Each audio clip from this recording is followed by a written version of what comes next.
Good evening, everyone. It's Friday, May 30th, 2025, 10 p.m. Central Standard Time here in Champaign, Illinois, and you are watching Co-op for Two.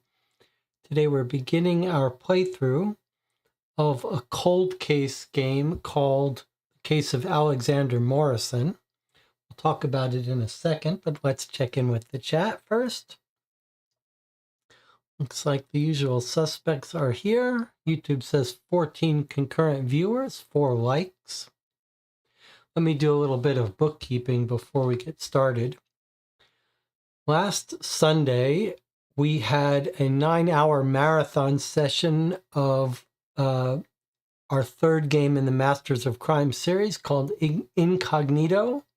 A little bit of a rough going for parts of it. I think probably 9 hours is a little bit much for one session. And that brings me to our two-part scheduling of this case. I'm not 100% sure it's going to take us 2 sessions, but it looks like the estimated play time for this one is, it says 3 to 4 hours. Normally we multiply that by 3. So that would give us a 9 to 12 hour session. So at some point, we're going to have to decide tonight whether to stop playing and continue tomorrow.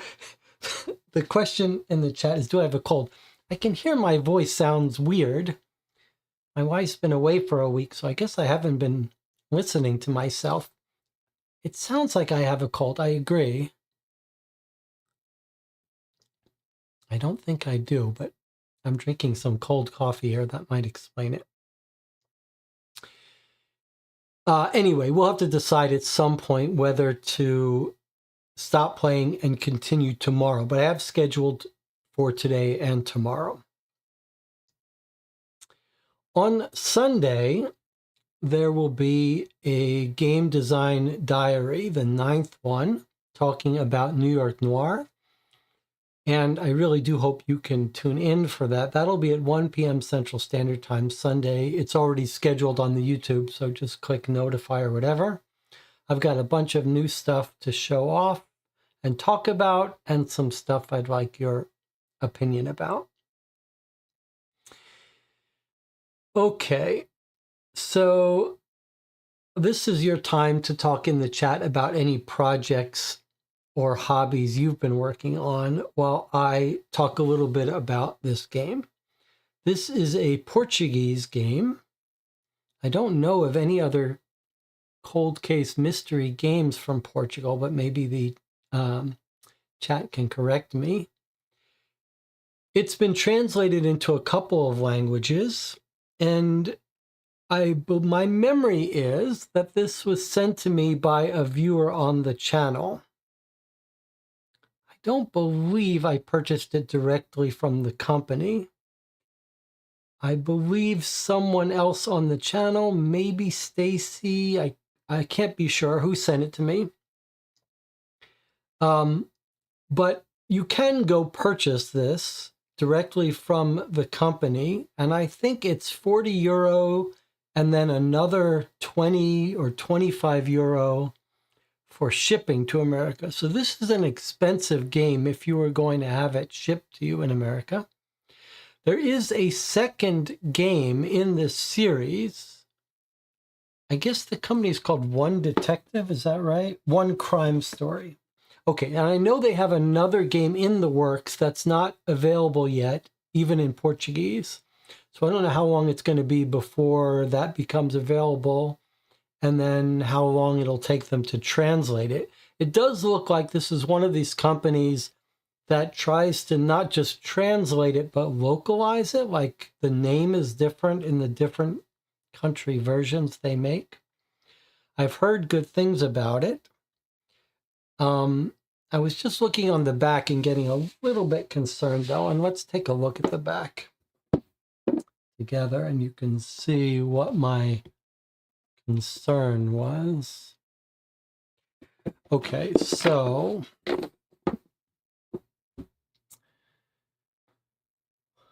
let's see. The part that gave me some concern here was the internet use. So let's zoom in on this for a second. Each game is easy to transport, doesn't need physical space. Players must have access to the internet. Okay, that's fine. But then there's these last two lines which concern me. It's also essential that at least one of the participants has access to social networks and the Telegram app.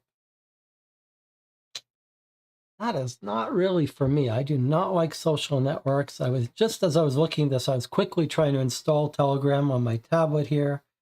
So we'll see how this goes, but there may be a little bit of a hiccup when we hit that. But we will figure out a way to make it work. All right, anything to talk about before we get started here? The Spamonite does not like this concept of having to use Telegram. I don't even know what Telegram is. Is it like WhatsApp? One of these apps for chatting with other people? I think there's another, I'm trying to remember what other game needed Telegram. I think it might have been the real-time murder mystery party Black Hawk real-time game.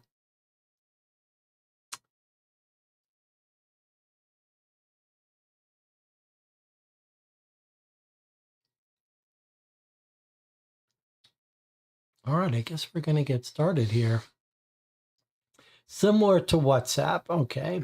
So it's an app for conversing with people, maybe that's built to make it possible for them to write bots that you can interact with as if you were talking to a real person. Okay, let's open it up and see what we've got. Now, if my memory is right, this has been passed on to me by someone who's already played the game.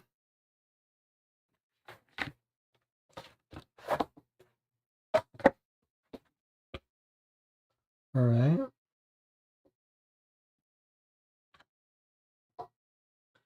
Let's get our...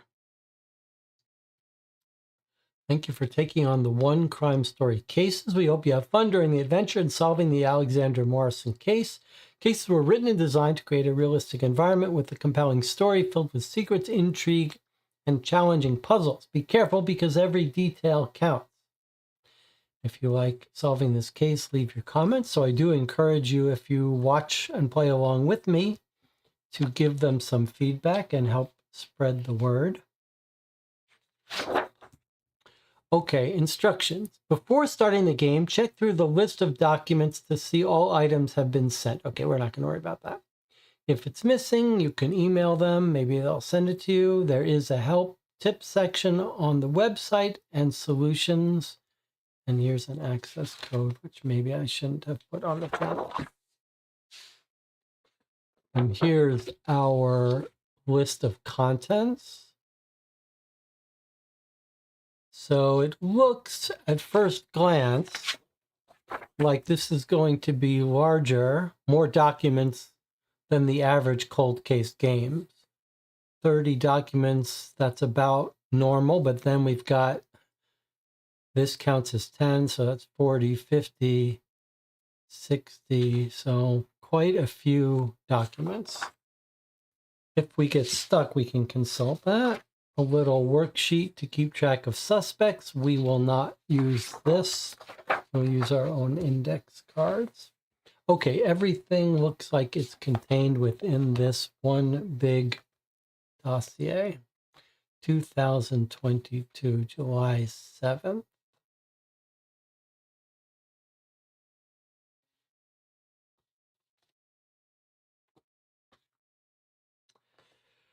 All right, let's go through this.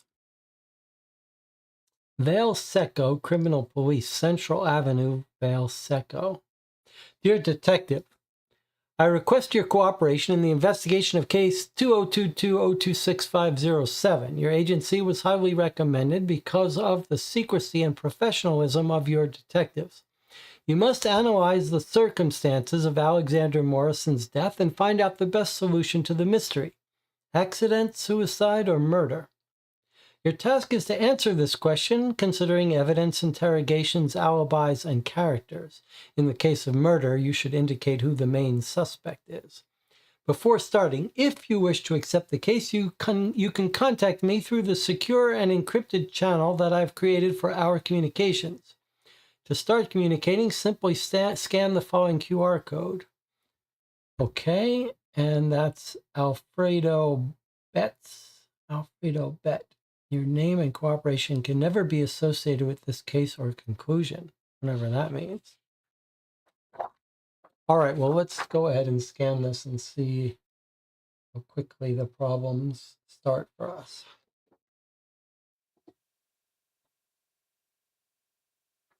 I can see you're not seeing it. Okay, so it's opened up Telegram, which has connected to a bot. All right, I just installed Telegram to make this work. So far, so good. I guess we're talking to a criminal police commissioner. Can we get rid of this sidebar? I'm the bot that initiates a secure and encrypted communication with the police commissioner of Vale Seco. Opening communication, please wait. Okay, and I can see you are hearing some sounds. Enter the code sent by the commissioner in the letter of introduction. Is there a way to get rid of this little sidebar here? Okay, so there's my, we don't need that.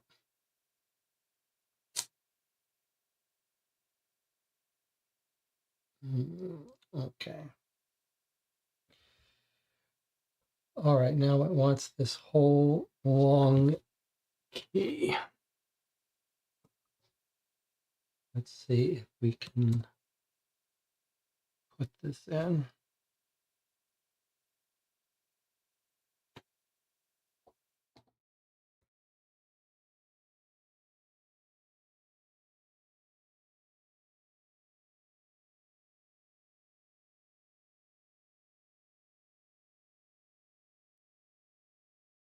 There's no point in me not showing that. It's just going to show it on there. Successfully established connection with the police commissioner of Vale Seco. Please wait. Does anyone know how to get rid of this sidebar? I don't suppose it really matters, but...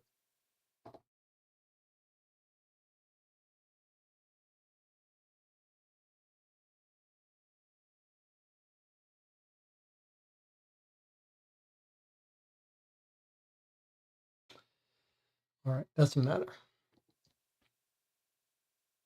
So there's some audio we can listen to. Detectives, one last note. Remember, this is a criminal investigation case and everything must be proven, including all alibis of identified persons of interest and their interrogations. Analyze the dossier sent and continue the work of Inspector Ron Crouch.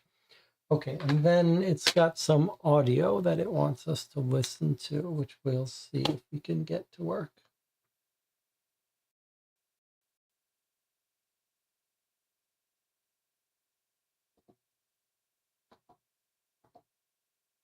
Hello, Detective. I hope you are doing well. If you're meeting with your team, I ask you to put me out loud. Hello. I'm Commissioner Alfredo Betts of the Criminal Police of Vale Seco. Thank you in advance for your help with the case that corresponds to the death of Alexander Morrison on July 7, 2022, in Vale Seco. Inspector Ron Crouch, responsible for the case, was promoted and was unable to close it before leaving Vale Seco. I already understand that you received the file I sent you, so I ask you to analyze all the evidence and try to conclude whether it was an accident, suicide or homicide. If the latter, indicate who may have been responsible for the crime and why, based on existing evidence. I am available to answer questions, so you can write to me through this secure channel. At any time, you can send me a message asking for help if you are unable to proceed with the investigation. See you soon and thank you. Okay.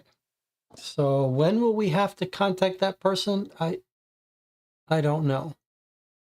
Someone is saying that I'm frozen on screen. I don't think that's correct, but you can let me know if that's true.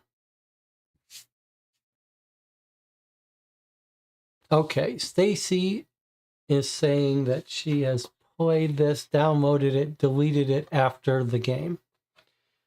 All right, can someone confirm whether I am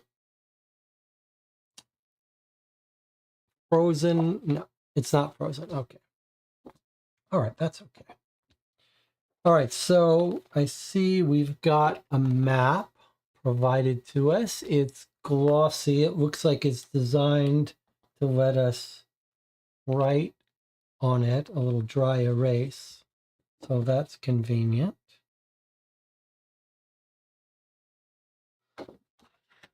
All right, let's see. Let's get a little overview of the items we have here. We've got a folder of photographs, a map, some police reports, some more photos. I guess these are going to be our suspects. Some citizen records. I guess that's how you do it in Portugal. You have citizen records with fingerprints, home address, vehicles, demographics. Okay. That's pretty serious. 10 people with their cars, license plates, and fingerprints. Looks like we've got some mobile phone records. Always like to see that.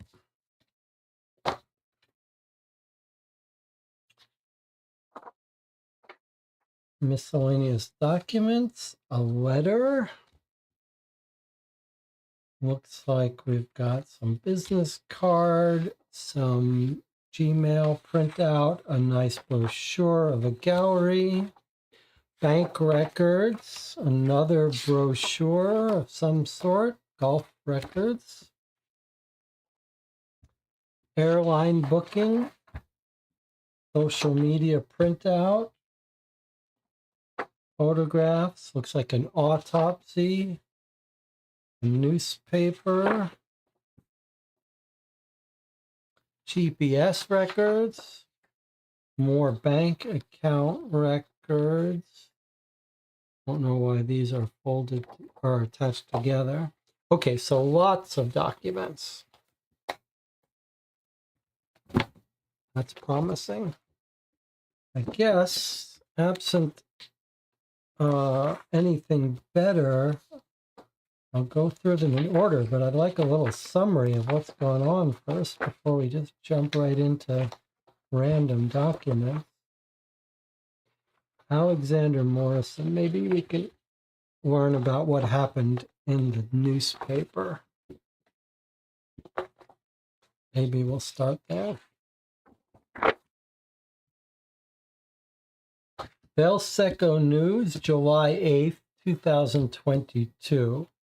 Here we go. Here's our case right away. Tips for Invest manager found dead. Alexander Morrison, a manager at Tips for Invest, a market leader in the area of risk investment consulting, was found lifeless. The body was found by his secretary, who traveled at night to his residence due to lack of response during the day. The body was found in the living room where the victim fell and hit his head on the table. According to the police source, an insulin pen, apparently belonging to the victim, given that, according to family, he was diabetic, was found next to the body. Police said that there was no indication of forced entry or any disturbance at the residence. This fact may be relevant in the investigation to reach a conclusion about the cause of death, since accident, suicide, or murder are still on the table, and the autopsy may reveal the exact cause of death, indicated Officer Jamie Leslie, who answered the emergency call and was responsible for closing off the accident scene. Tips for Invest is an investment company which advises and invests its clients' money in order to make a large profit. The company gets a margin of each client's profits. According to an anonymous source, some clients accused the company of high losses, where reports presented incoherent data and could hide a misappropriation of funds.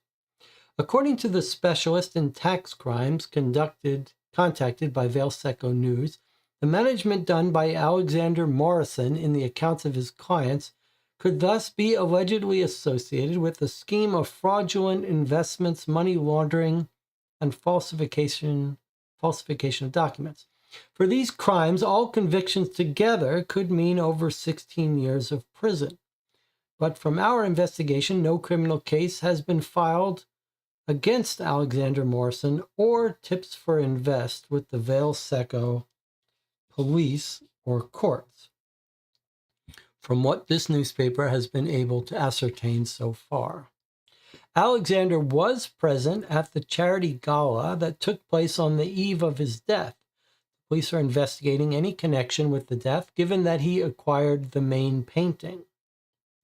Alexander's name has also appeared in tabloid magazines after an anonymous source said that his relationship with Rachel Howe was due to the fact that she was the daughter of the CEO of Tips for Invest, and that his ex-girlfriend, whom he left precisely for his current girlfriend, Rachel Howe, was the love of his life. Okay, a little bit of awkward translation here, but close enough. So we've got an investor, Alexander Morrison, found dead, hit his head on a table, EpiPen nearby. Not EpiPen, a diabetic pen, insulin. So was his insulin poisoned? Did he purposely give himself some injection he shouldn't have to commit suicide, etc.?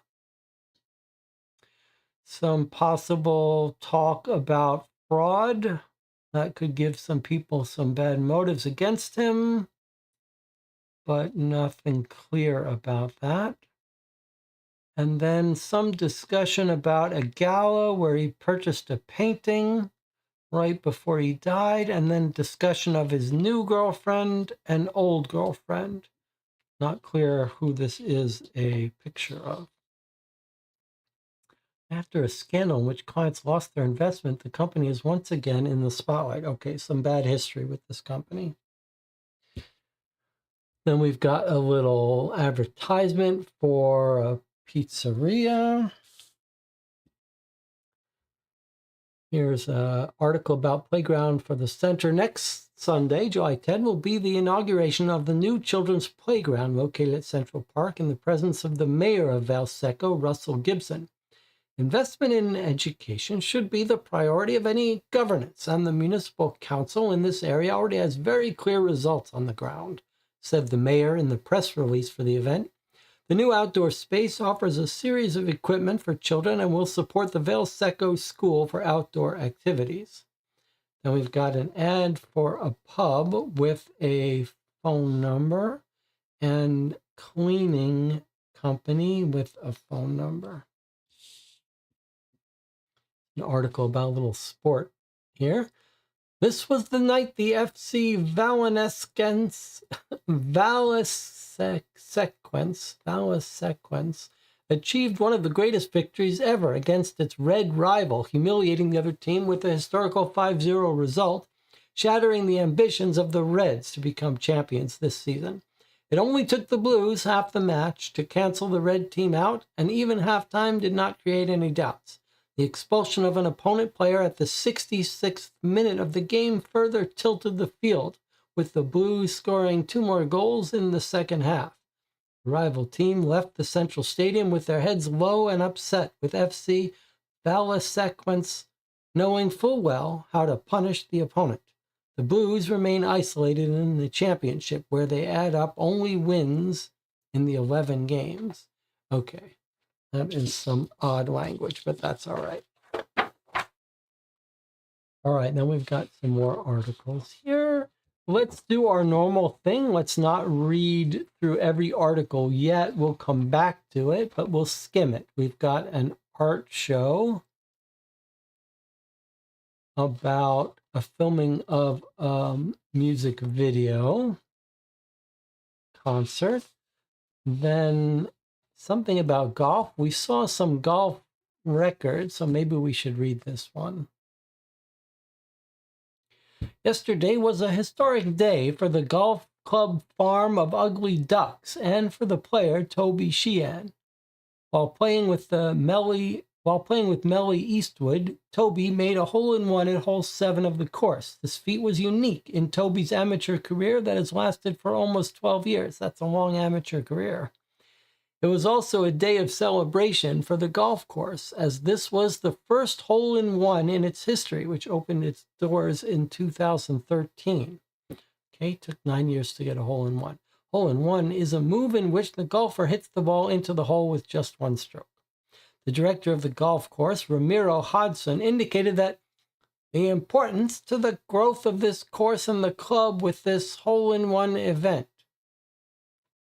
The moment was recorded in the Book of Honor of the golf club at 12:30 in the presence of the director of the golf course and by the witness Kurt Murphy, lawyer in Valseco and member of the club.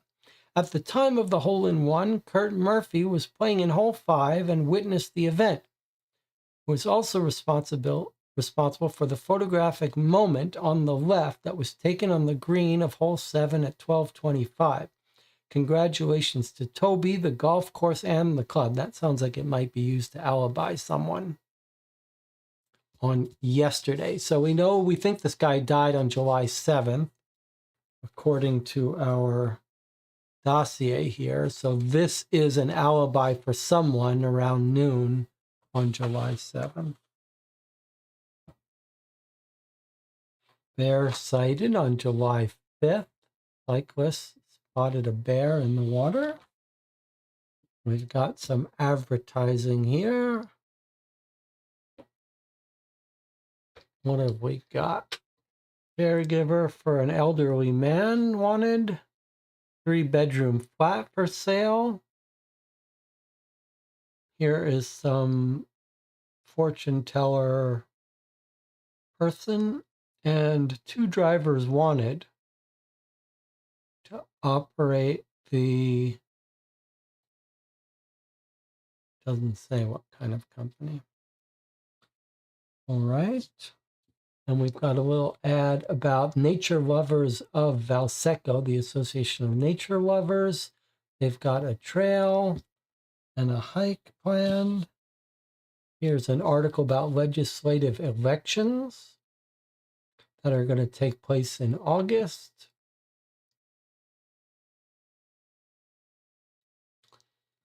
Okay, we'll go back and read that later if we wanted to. Here's an article about the second edition of the lecture on the labor market.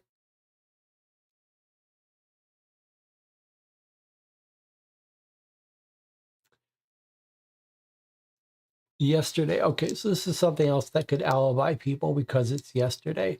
Yesterday was the second edition of the lecture on the labor market, in which the finalist students of Valseco School were given lectures by the 3 entrepreneurs, Donald McCartney, Valencia Scott, and Rachel Howe. Okay, Rachel Howe was mentioned as the girlfriend of our guy. A lecture that brought together entrepreneurs, students, teachers, and education professionals on the importance of the entrepreneur and the labor market. In addition to making the labor market known, it was also intended to encourage the entrepreneurial skills of students, as well as to strengthen the relationship between businesses and the school. The lecture began at 11 a.m. with a total duration of 2 hours without breaks, with the panel format where the 3 entrepreneurs gave general presentations followed by a discussion on topics launched by the moderator and questions from the audience. The event was a success with valuable tips for the future of the students, said Julia Green, director of the event. Okay, so might be a good alibi for Rachel Howe. And then we've got 2 more articles here in the paper. One is about a traffic study. It takes 45 seconds to circulate 500 meters. Okay, a little bit of travel time estimate for us in Valseco. 45 seconds to go 500 meters. And then here's an editorial. The Serra de Valseco tunnel was closed to traffic tonight due to maintenance work, which was coordinated by the Departments of Civil Protection and Police. Kurt Murphy was admitted to Valseco University Hospital during the early hours of today, where he died due to a cardiorespiratory arrest. Okay, so these are 2 separate little mini articles, unrelated to each other. Last-minute articles popped into the paper. This guy died, and here we have traffic closure.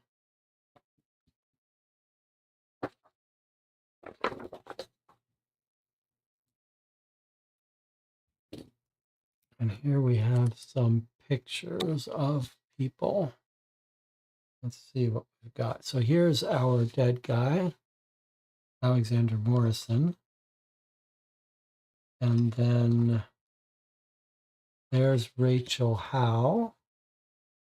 Rachel is the current or ex-girlfriend. His relationship with Rachel Howe, she's the daughter of the CEO. His ex-girlfriend, we don't know who the ex-girlfriend is, but I guess we're being told she's the daughter of Damien Howe, who's the ex-CEO. No, sorry. She was the daughter of the CEO. Daughter of the CEO of the company that Alexander works for. And then we certainly have heard about Kurt Murphy. We don't know why we're hearing about Kurt Murphy, but he's the person who died in the early hours of July 8th from cardiorespiratory arrest. So he's going to play a role in our case. Somehow he also died the night of. This guy died on the 7th. This guy died on the early morning of the 8th, I guess. And then we don't know who these other people are. Nothing on the back. All right, we'll just put these up. We'll deal with them as we learn about more people. All right, let's take a look at this photographic. There's a police report in a green document. All right, well, I see two police reports. Police report and witness report. Okay, maybe that's a good place to start. All right, so July 7th at 23:15. So 11:15 p.m. Here's the report of the body found. Diagonal Avenue, number 43. All right, we'll find that on the map in a second, but let's read this. At 19:48, that would be 7:48 p.m. on July 7, 2022, an emergency call was received from the following number, 98187-931, belonging to Corinne Hodge, alerting to the existence of a body at Diagonal Avenue, number 43. We arrived at the site at 1955, which was immediately closed and a security fence was created. The doctor pronounced the death at 1958 and the body was sent for autopsy. The body of the owner of the house, Alexander Morrison, was found in the living room of the residence, face down with a fracture to the head on the left side. A pool of blood from the hemorrhage was found on the floor. The body was next to a table with blood on it, where the victim may have hit his head in the fall. On top of the table was a cell phone and an insulin injection pen. Evidence item 1. The witness, Corinne Hodge, found the body at 1945 when she went to the residence, having immediately made the call to the emergency authorities. The witness indicated that the door was closed and the alarm and CCTV were switched off. The witness willingly filled out a witness report, which is attached to this report. The forensic team began an analysis of the site for traces of a crime. Footprints were found in the garden next to the living room window. The footprints were estimated to be between size 38 and 43. That's evidence number 2. A fingerprint not belonging to the victim was found on the handle of the main door on the inside. Evidence 3. A fingerprint belonging to the victim and 2 fingerprints not belonging to the victim were found on the interior control panel of the alarm. That's evidence item 4. All right, so I guess that's going to be the evidence 1 through 4 is what's going to be in here. We'll take a look at that in a second. But first, let's read this witness statement from Corinne. Okay, we've got her address and her phone number. Is that the phone number where the call came in? 187-931, 187-931. Okay, so she called from her cell phone. I'm Alexander's secretary at Tips for Invest. In the morning, Alexander left work early, around 10:20, indicating he did not feel well and went home to rest. I went to Alexander's house after leaving work because he didn't answer my cell phone or answer the text I sent him, which I thought was strange. It's not his usual behavior. When I got to his house, I rang the doorbell twice, but he didn't answer.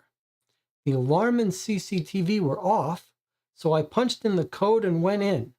The door was not locked, and I found Alexander's body there in the living room on the floor with a lot of blood.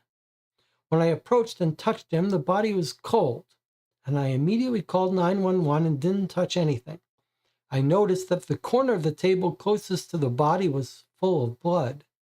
On top of the table was his cell phone and the insulin pen he normally uses because he's diabetic. All right. So there's the statement from Corinne. And the scene of the crime, which mentions 4 pieces of evidence, which are here.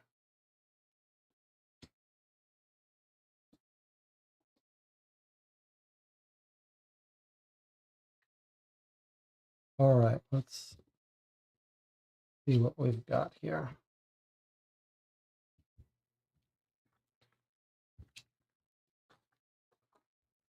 Four pieces of evidence.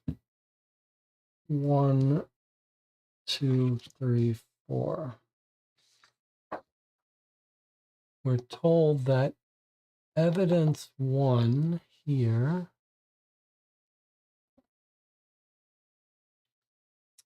is the corner of the table where he hit his head. There's his diabetic, there's his insulin pen, there's his cell phone. There's the blood, just a tiny bit of it on the edge here. Look at all this blood spatter. That seems fairly consistent with hitting your head and causing a spray of blood. On the other hand, a little unusual.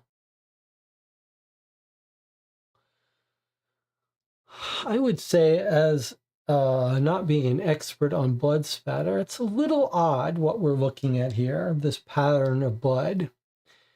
Like, this spray seems quite consistent with hitting your head and causing a spray. Like, you fall, bang, you get this splatter. But this is odd. Like, if you hit your head here, it's hard to see how there would be a little puddle of blood right here. Like, you hit your head and then your head falls down. I don't see how there's much time for a puddle of blood to be here. This would be more consistent with standing up, dropping blood onto the floor and a little bit here. Although I guess if you dropped it from standing, you should see splatter here. Whereas we don't see any splatter on the table. It does look like it's dripping down here. I would say this is a little unusual, but I don't know quite what to make of it. This splatter could also just be caused by blood dripping down here. Like drip, drip, drip. That could cause this splatter. But how this blood gets here in this form is pretty odd. This feels almost like someone has planted some blood here. And it's dripped. See a little cup ring. Nothing else jumps out at me from this photo.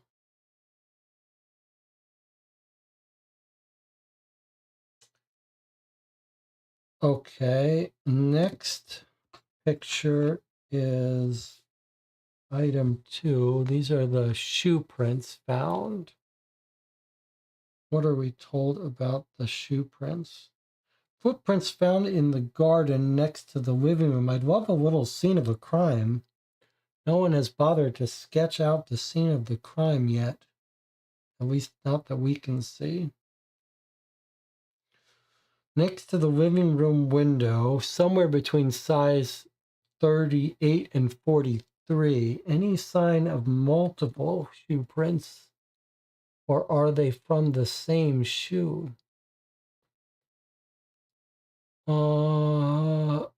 Looks like the same shoe to me.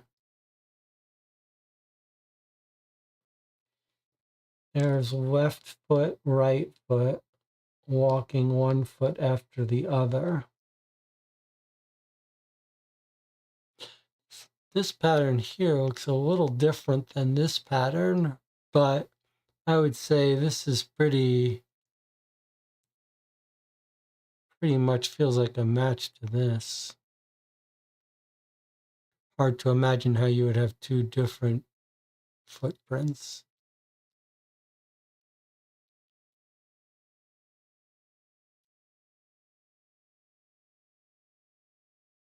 Okay.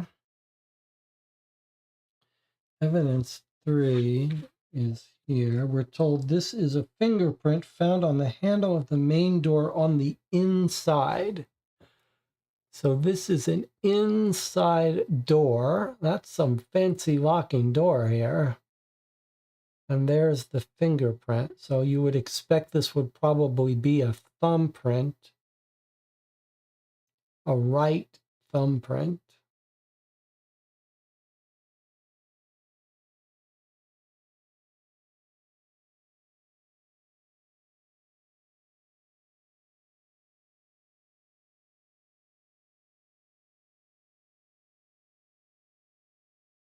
I'm not sure if there's any more we can gather from that. And then lastly, we've got a fingerprint belonging to the victim, 2 fingerprints not belonging to the victim, found on the interior control panel. So this is where you would have turned off or on the alarm.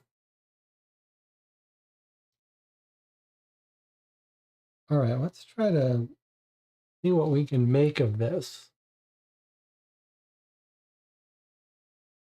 So this says disarmed. It's not armed, and these have not been. It looks like you can electronically lock the doors, and they haven't been locked. All right, now what have we got here? We've got a fingerprint here and a fingerprint here. Those seem like weird places to put fingerprints. Like, why would you be touching that area?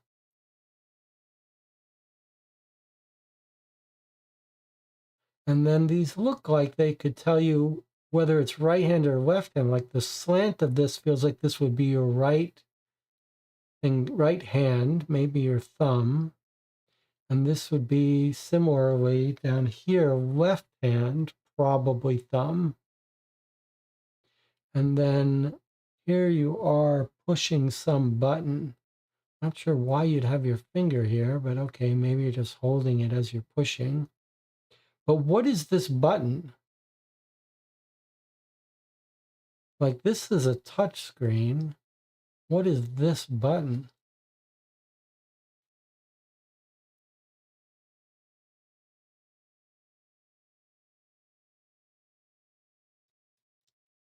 That's a plus. Maybe it doesn't matter what button that is, but it seems a little odd.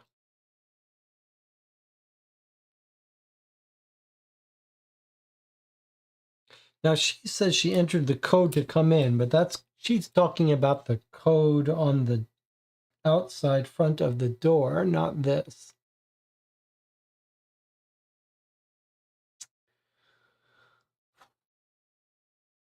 Chat is wondering if someone took off the panel. Boy, that would be difficult to do. Not like it's a security alarm panel. It's not meant to be easily opened up and messed with. So I find that a little hard to believe. But all right, we'll come back to those as we need them. We don't need that anymore. I know we saw an autopsy. I wouldn't mind looking at that autopsy now. I'd love to see a scene of the crime too.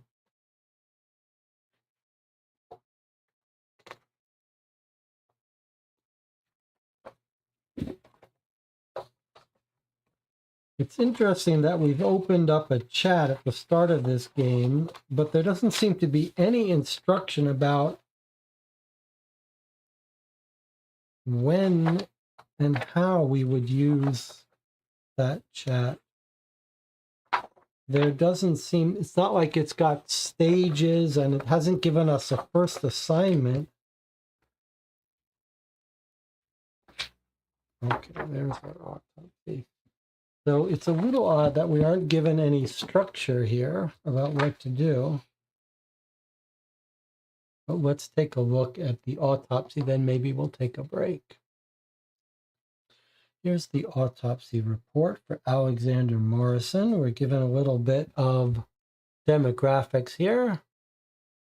Date of birth, 8/5/89. So that puts him at 33 years old. There he is, 33, 189 centimeters. His weight, 79 kilograms, male.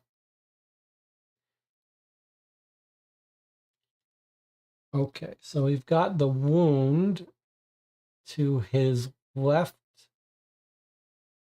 side. Trauma to the frontal bone on the left side causing hemorrhage. And then what do we have? We have here hematoma with a diameter of 2 centimeters, which revealed a force with the needle prick in the center in the abdominal area to the front side. Little oddly worded, but what are we hearing here? He's got a bruise that is consistent with him sticking himself, with being stuck with the insulin pen in the center, in the abdominal area on the left side. So did he inject himself with what he thinks is insulin, but is something else, which has caused him to pass out? Is this an old insulin injection site, or is it from the current day? We don't know. However, what have we got here? They did a toxicology report, and he has 100 milliliters of insulin. And they x-rayed his head. Okay, so he does have 100 milliliters of insulin. Now, I don't know anything about being diabetic, whether that's a normal dose, but maybe we're going to find out. The cause of death was given as inconclusive because it was not possible to identify whether it was caused by the hemorrhage or the high amount of insulin in the blood. Okay, that seems to suggest he has too much insulin. And they have estimated his death at 1225. And the chat says that is too much insulin. All right, so now, this is an odd little statement about cause of death not possible. I mean, if he's got that much insulin in him, that seems like something has gone wrong. And even if he died totally independently, you'd have to have an explanation for how he has 100 milliliters of insulin. Now, a pen is not going to deliver that much. So even if someone walked in on him, found him passed out, got scared, injected him, that wouldn't explain the 100 milliliters. So that sounds like someone has rigged his pen to oversupply insulin. But I don't even know if you could do that. Could you put in an insulin pen enough to kill you? Or are these not like single dose pens and you could never fill them up with enough insulin with 100 milliliters? I'm not sure about that. We'll have to think about that. All right, but bottom line is he's got too much insulin in him. And that could maybe cause him to fall and hit his head. So feels like the most likely cause is that someone has messed with his insulin pen. DJ Moneycut says, hey, that is almost a quarter cup of insulin. So how would you get that much into a pen? You couldn't. You couldn't put that much insulin into a pen. Melissa says, insulin pens are dial dosed. You dial up the amount of units you need. You have to manually dial it in. Okay, that's useful, but you couldn't give yourself 100 milliliters in a pen. Like a pen couldn't contain 100 milliliters. Now, whether the game knows that or whether that's going to be something that the game fudges on, I don't think you could put 100 milliliters in a pen. All right, so if the game is realistic, that's going to have been impossible that you could have put 100 milliliters in that pen, but we don't know if that's going to happen. Now, before we take our break, let's first find our scene of the crime here. We are told that this guy lives at, where's our crime report? Diagonal Avenue number 43. All right, where is Diagonal Avenue? I see this is Diagonal Avenue, and it looks like there's 43 right there. It's a little hard to see on this screen.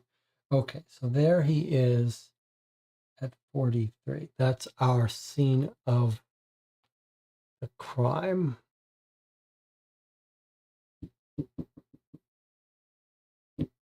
Right across the street from a restaurant.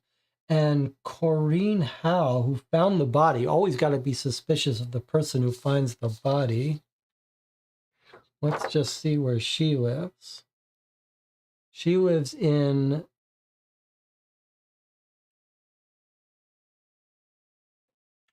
Sheldon Court Street, number 3. Sheldon Court Street.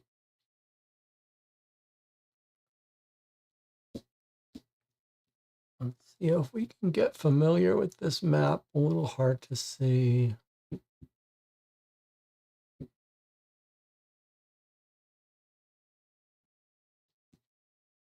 She might not even be in this map. Not sure we need to know where she lives either.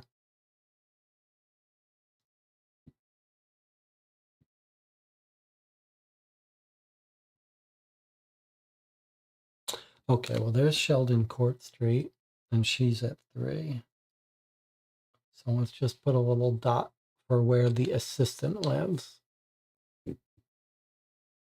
And we got a pretty strict timeline from her. All right, so far so good. Why don't we take our first break here? I'll see you in 8 minutes.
All right, there's some discussion in the chat about the 100 milliliter problem. Could it have been put in an EpiPen? Meanwhile, I went and scanned this to print out a copy in case we want to write on it. In fact, what I really should have done is put it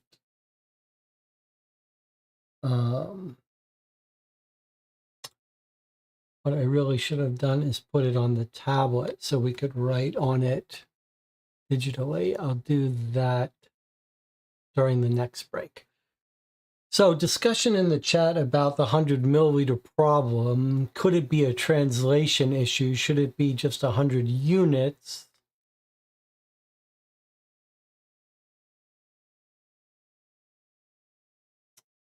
Hard to know, but it's clear from the autopsy that he has a toxic level of insulin.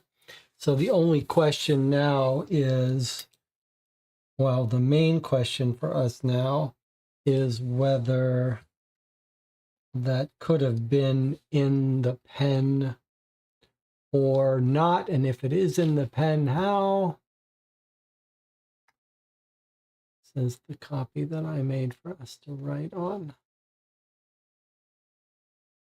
All right, well, let's worry about that later. Let's proceed through our evidence. All right, well, we have all of these citizen records that I guess the previous cop on this case collected, and it has fingerprints. Now, let's start here with our dead guy. He was single, black hair, green eyes. He's right-handed. There's his shoe size. Okay, so this is quite nice, actually. Let's start by identifying a couple of clues that we care about. All right, so let's just collect a couple of things. For Alexander Morrison,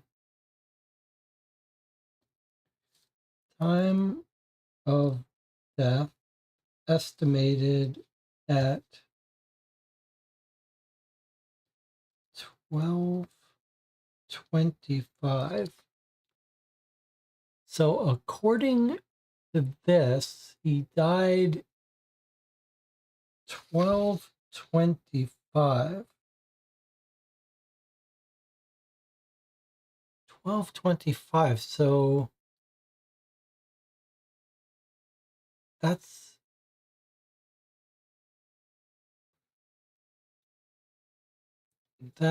a little bit after noon. Is that right?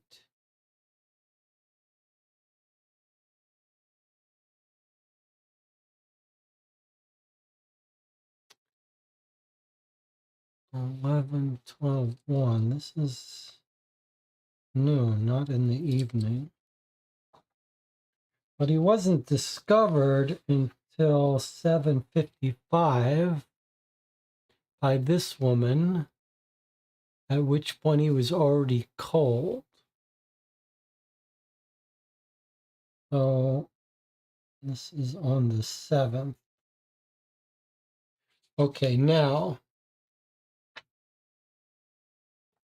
as far as our clues, one clue we have is shoes 38 to 43. All right, now we're told his shoe size is 45, so those are not his shoe prints in his garden. We've got his blood type, his address. Okay. Mother, father, Katrina Stevenson is the mother. Don't have a picture of her. Doesn't have a criminal record.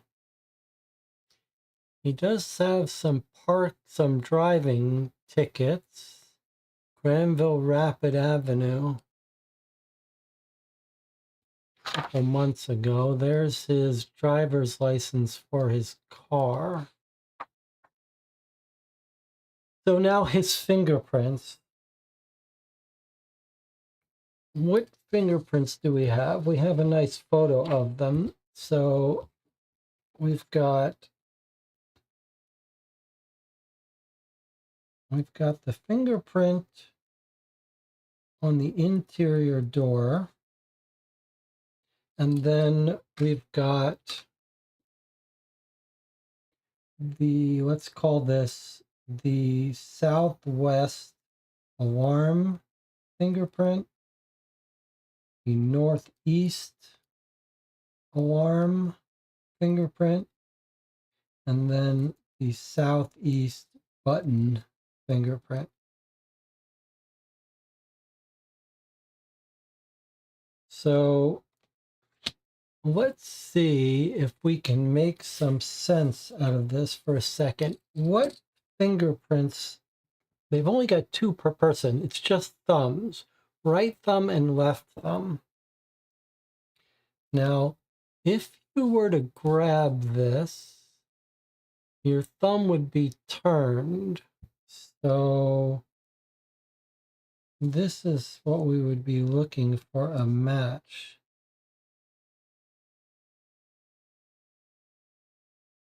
So that does not look like a match to me. It's got this pronounced forking here at the top. We really don't have that here. Closest we've got is here, and that's not really a match. And then what about here? We may have to get out the microscope for this, but okay, so if you were touching it like this, then your thumb would be like this.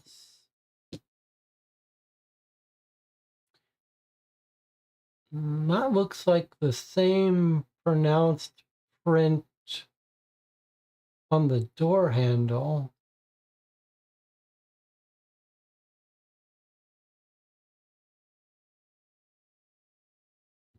Does that match the interior door handle print? We may have to get out our microscope here. So you'd be looking at it like this. That looks like a match to me. That is a match. So the interior door and the northeast are the same.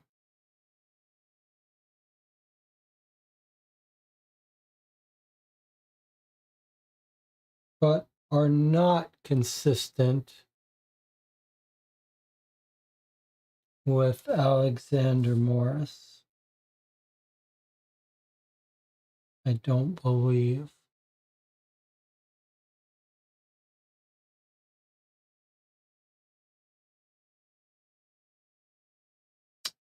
But the channel is saying, actually, we were told that a fingerprint belonging to the victim was found on the handle of the main door.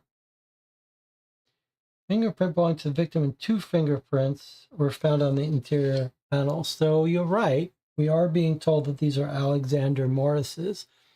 All right. So given that I didn't think they were a match, perhaps we should get ourselves comfortable with why did I not think that that was a match? Is that fork here?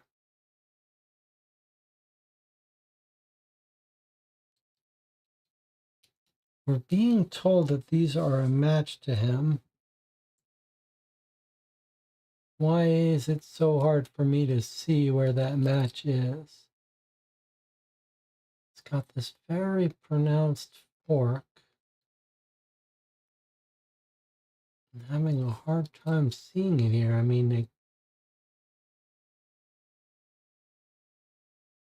guess it could be this fork here. It just doesn't really look like it to me.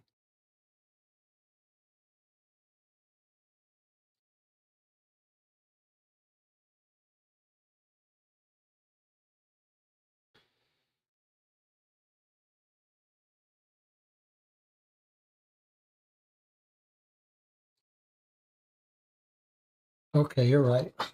Well, all right, let's slow down for a second. Let's slow down.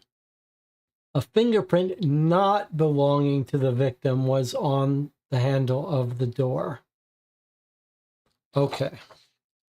So this is not the victim. That's why it didn't look like the victim. But whoever did open the interior of the door did put their fingerprint on the control panel. Okay, now we are told that one of these fingerprints is from our victim. So let's find which one that is. Is it this one?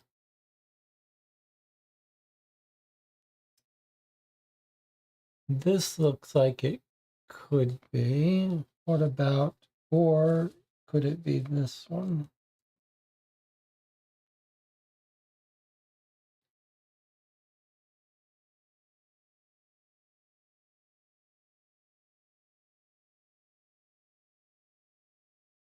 It's certainly not a match for this. Could it be a match for this? No. Okay, so it seems like by process of elimination, this should be, according to the police, a match for his fingerprint. And it is going to be this one here, right? Yes. Okay. So the button fingerprint is a match for the right thumb of Alexander Morrison. That's how I read it.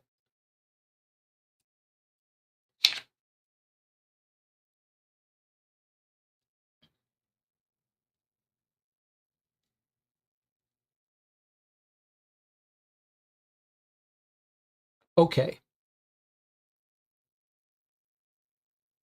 Are we all in agreement with that?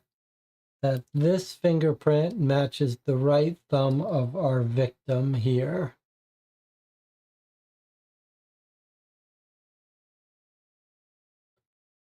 Yes. All right. So southeast button is Alexander Morrison's right thumb, and the fingerprint of the door matches this fingerprint, but we don't know who that is yet. All right, let's see if we can't find who among our suspects does match that one.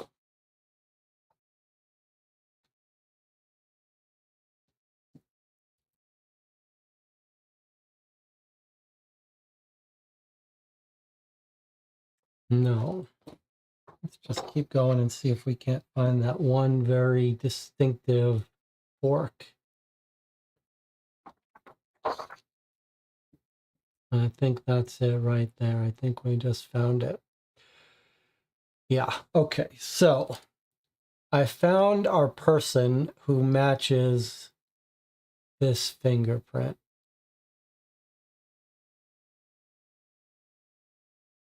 Yes, no doubt about it. Who is this person? Jerry Arnold. He's a manager.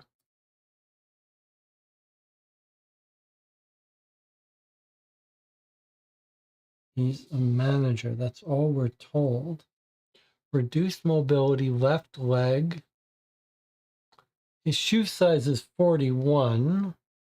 That is consistent with the shoe size found in the garden. Reduced mobility, left leg. We don't know quite what that means. Right-handed. Okay, so this is Jerry Arnold. Right, Jerry Arnold. So what is Jerry Arnold doing with his fingerprints in our victim's house. He does have a firearms license. We've got his phone number. We've got his address. Here is Jerry Arnold.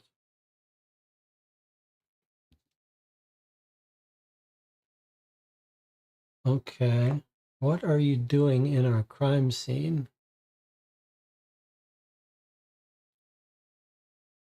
Let's see if his left finger matches this other print.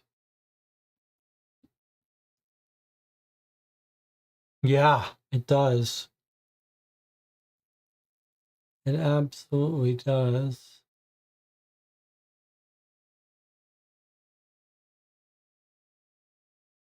All right, so it's Jerry Arnold who's got his hands on either corner of the alarm.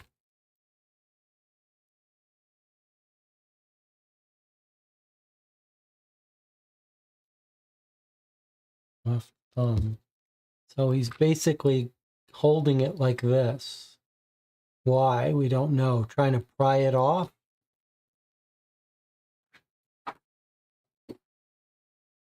Okay, let's see what we've got. He spent 20 days in jail for a simple offense against physical integrity, whatever that means. 3 speeding tickets from last year. And he's got a light commercial vehicle, a Citroen. We've got his license plate.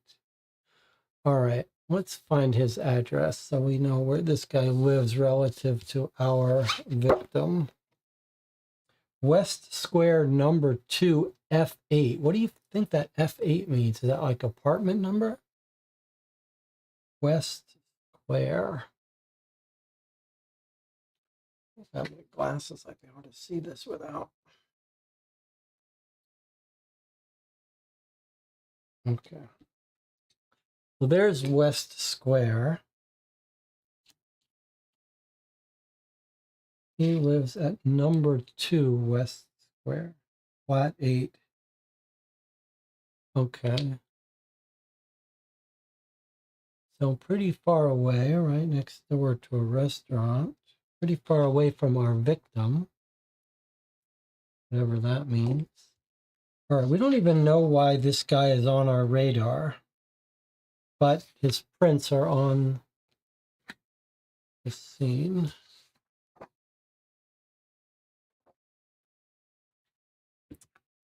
And that's all our fingerprints accounted for.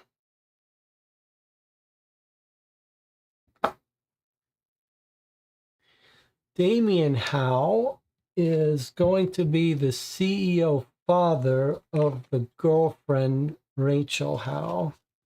So let's look at his stats. 42 shoe. That is consistent with the footprints seen in the garden. He lives on Trophy Fork Road. Spouse Suzanne Story. No. Okay, he's got tickets. We don't know why these tickets are important for us. You can see this. No, we don't know why these tickets are important unless we've got a ticket that acts as an alibi, but no one has got any tickets in July. Okay. And here's Connie Hodge. Corrine. Okay, so here's Corrine Hodge. This is our secretary and person who found the body. So there's her fingerprints, which we don't think we should match with anything because we've already matched our fingerprints. Let's just make sure because she would be a logical person to have touched the door. But those aren't her fingerprints. Okay. She didn't touch the interior to the door, I guess.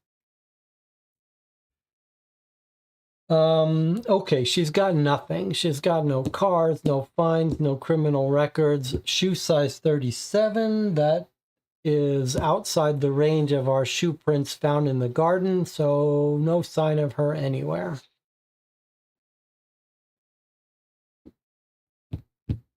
All right.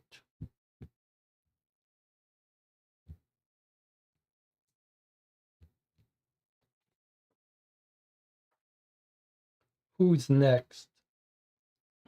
John Lindsay. Okay, here's John Lindsay. Now, why is he involved in our case? We don't know. He's married. We've got his blood type, his height, his shoe size 43 is within the range found on the scene. He's a financial risk manager. He lives in Maggio Groves. I've got his fingerprints. Father. He's got some parking and speeding tickets, including an alibi, or, well, it's relevant. Let's just say this. So we think our time of death is 12:25, and here he is caught speeding on Central Avenue 13 and then parked on Diagonal Avenue 27, which isn't where he lives. So that is suspicious. So on the night of our guy's death, he was at Diagonal Avenue 27.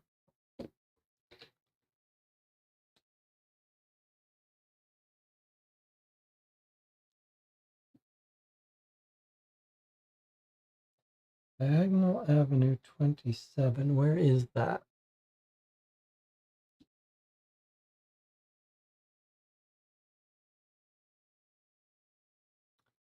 We just infer that it's somewhere between 10 and 36? No, these are different things.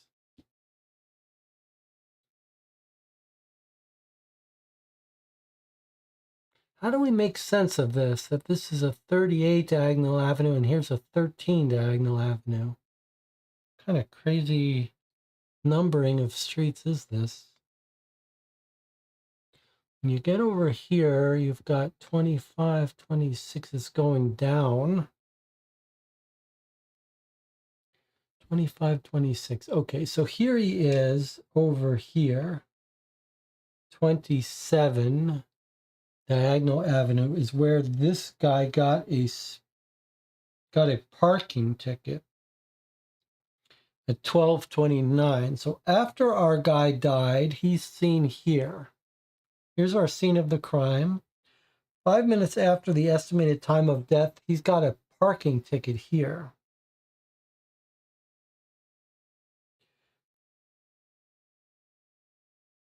And the speeding ticket is Central Avenue 13.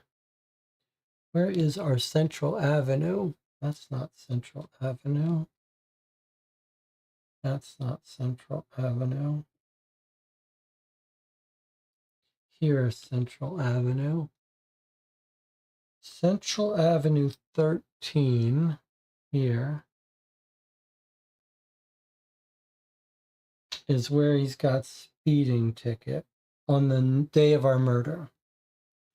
So here he is here, speeding through here at 12:14.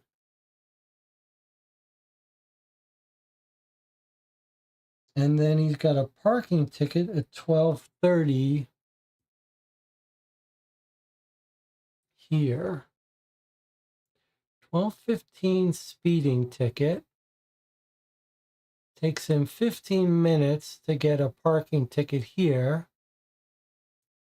which seems a little bit inconsistent with causing his death at 12:25 here.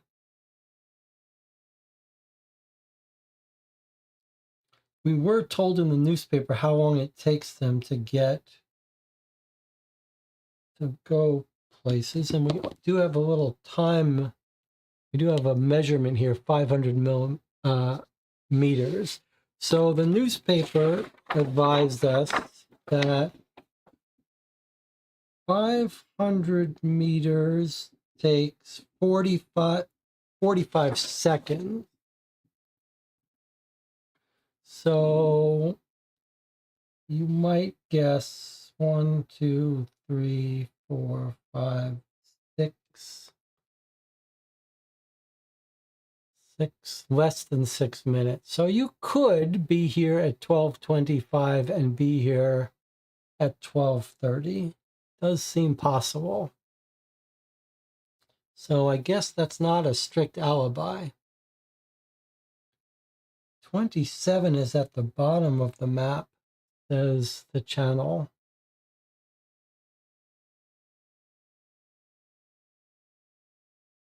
'25, 26, youth. But you say if we keep going down, we find it here. Boy, that's confusing. That is a crazy way to do a map. But if that's true,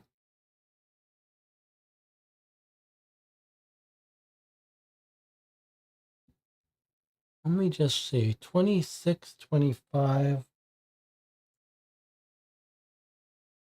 26, 25. Okay, well, you're right. It seems like, boy, that's an insane way to do a map, but okay.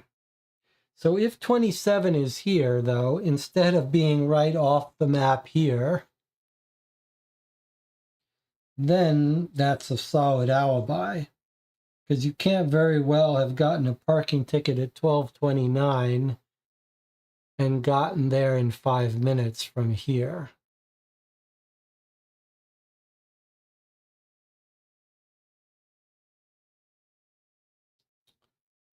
Of course, that just means he couldn't have been there when the guy died, not that he didn't give him an insulin shot that took a couple minutes to trigger.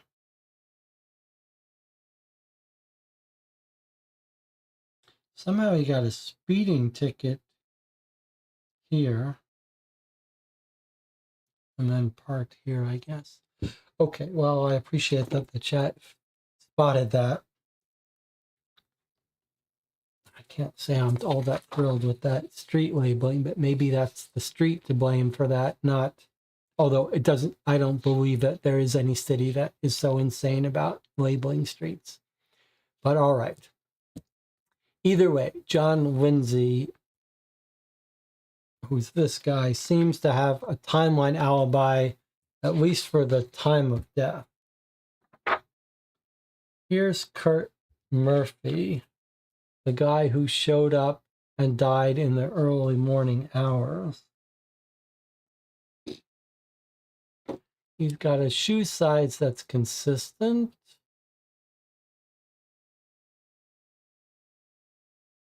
We've got a spouse that we've got a photo of, Valerie Smith. I don't know why these two people are caught up in this case.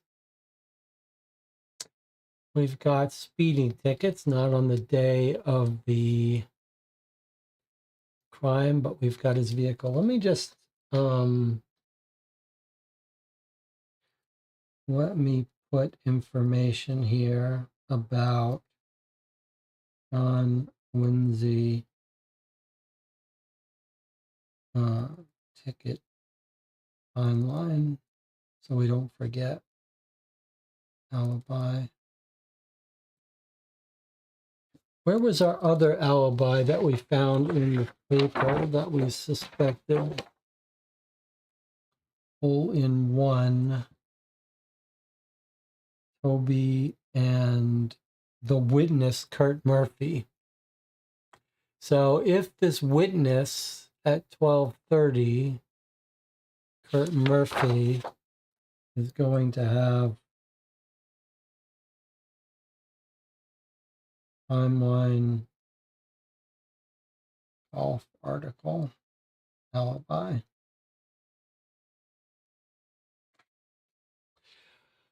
All right, vehicle information. We don't know what to do with that. Next up in our citizen records, do we have the wife? Yes, Valerie Smith. Okay, shoe print is outside the range. She's left-handed. She's a teacher. She's married to Kurt Murphy. She's got conviction for crime against honor for £5,000, defamation, slander, and libel. Several years ago. 13 years ago.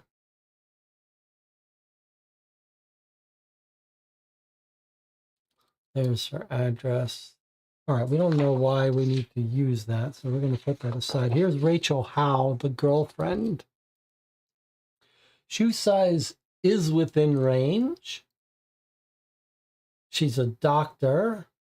She lives at Central Avenue 38. That's pretty close to our guy.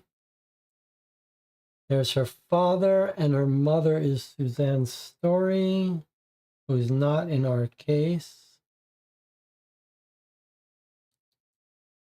Let's see what she's got. She's got some parking tickets. Why is she parking on all these different addresses near Central Avenue? We don't know. There's her car. Next up is Letitia Lavelle. She's a dentist. We don't know why she's wrapped up in our case. Shoe size is consistent. We don't know who these people are. They're not in our case. She's got some parking and speeding tickets. And there's her vehicle and her fingerprints. Okay, and then here's our last person that we have a photo for. Philip Stanton. We don't know why he's wrapped up in our case. None of his relatives are. Shoe size is consistent. He served 3 months for home burglary. But that was 12 years ago. Speeding ticket, drives a light commercial vehicle. All right, so we've seen criminal history reports for everyone that we have a photo of. But we really only have evidence that this guy was in the house. This is the girlfriend. This is the girlfriend's father. This is the guy who died. We have no idea why the rest of these people are in our case at all. There's the secretary who found the body, the girlfriend's father, the victim, someone who was found in the house. Maybe he's the technician who installed the alarm. These people, we have no idea why they're wrapped up in our case. Maybe we're going to find out soon enough.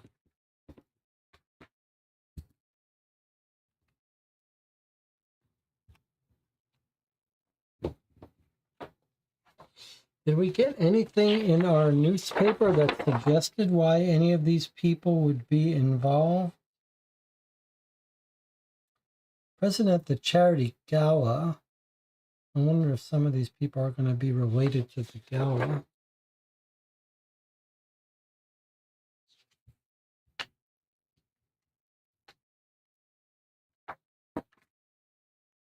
Okay, let me just clean up our workspace a little bit here. All right, what's next? Phone records, alarm installation. Okay, let's see if we can't find out whether the prints are from the guy who installed the alarm.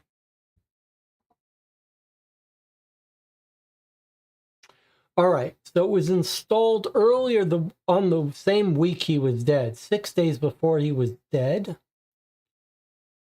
Dear Mr. Alexander Morrison, as contracted, the BKIM AP2800 alarm with the interactive panel internal CCTV was installed. To access the management of the profiles, you must access the customer reserved area on our website. Log in with the following access data. If you have questions, talk to us. And sure enough, Jerry Arnold is the installer and the CEO of the alarm system. So not that surprising that his fingerprints were on the corner of the alarm panel because he installed it a week ago. Furthermore, it looks like we could log into this site, which I guess we'll do. Okay, but now we know why his prints are on that. Not so surprising, but we also know why the police checked him out. The alarm system was deactivated. Makes sense. Someone with familiarity with the alarm could have done it. All right, let's see if we can't look at the telegram. It's reaching out to us. Do you need help? Not yet.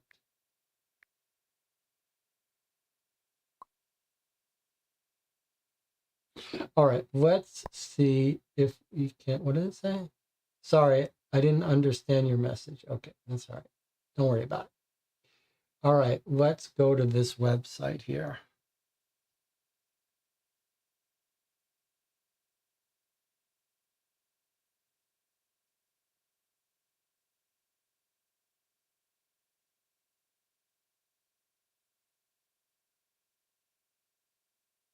Translate. Okay, so we want to be careful here. We got in trouble last time by letting it auto translate. Let me see if there's a special translation on the website. Yes, there is. Okay.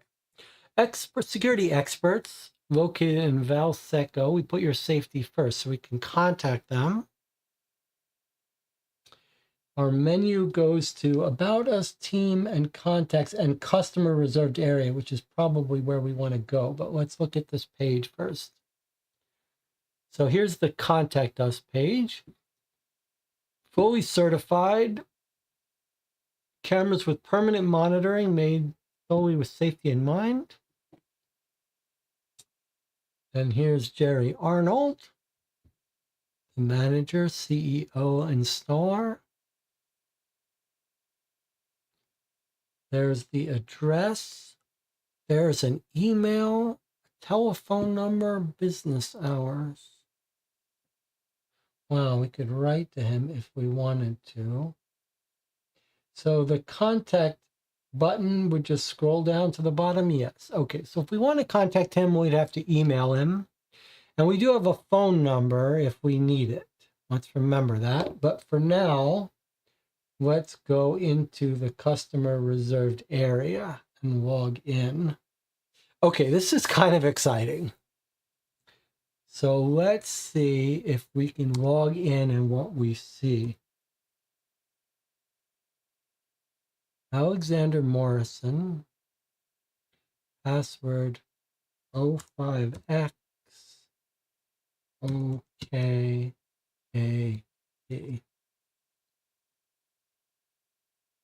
Didn't like that. Okay, let's try again.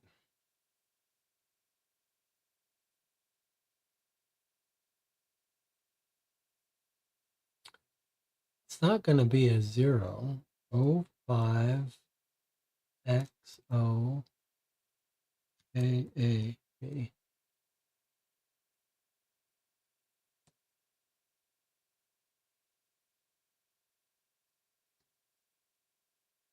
Okay. So yes, save it. What have we got? Translate it. I don't think we want it to auto translate. I think we want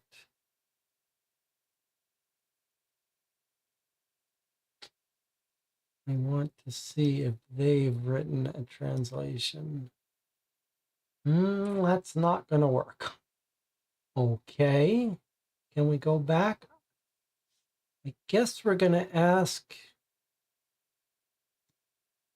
It's a little odd here. Wow, lots of records here, but do they not have a translation? Is this the translation? It looks like it's translating, but when I try to translate,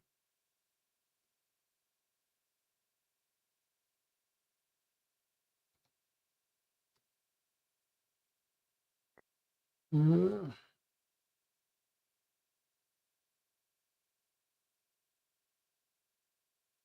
Okay, so I had to guess what the English translation would be. The page to get the English translation, probably if we let the browser auto-translate, it's going to be okay. But that's a little concerning. All right, let's see what we got here, though. Boy, lots of details here. So we've got on the 1st of July at 10:56, and on the 1st came Rachel Howe, the girlfriend, then Corrine Hodge, the secretary,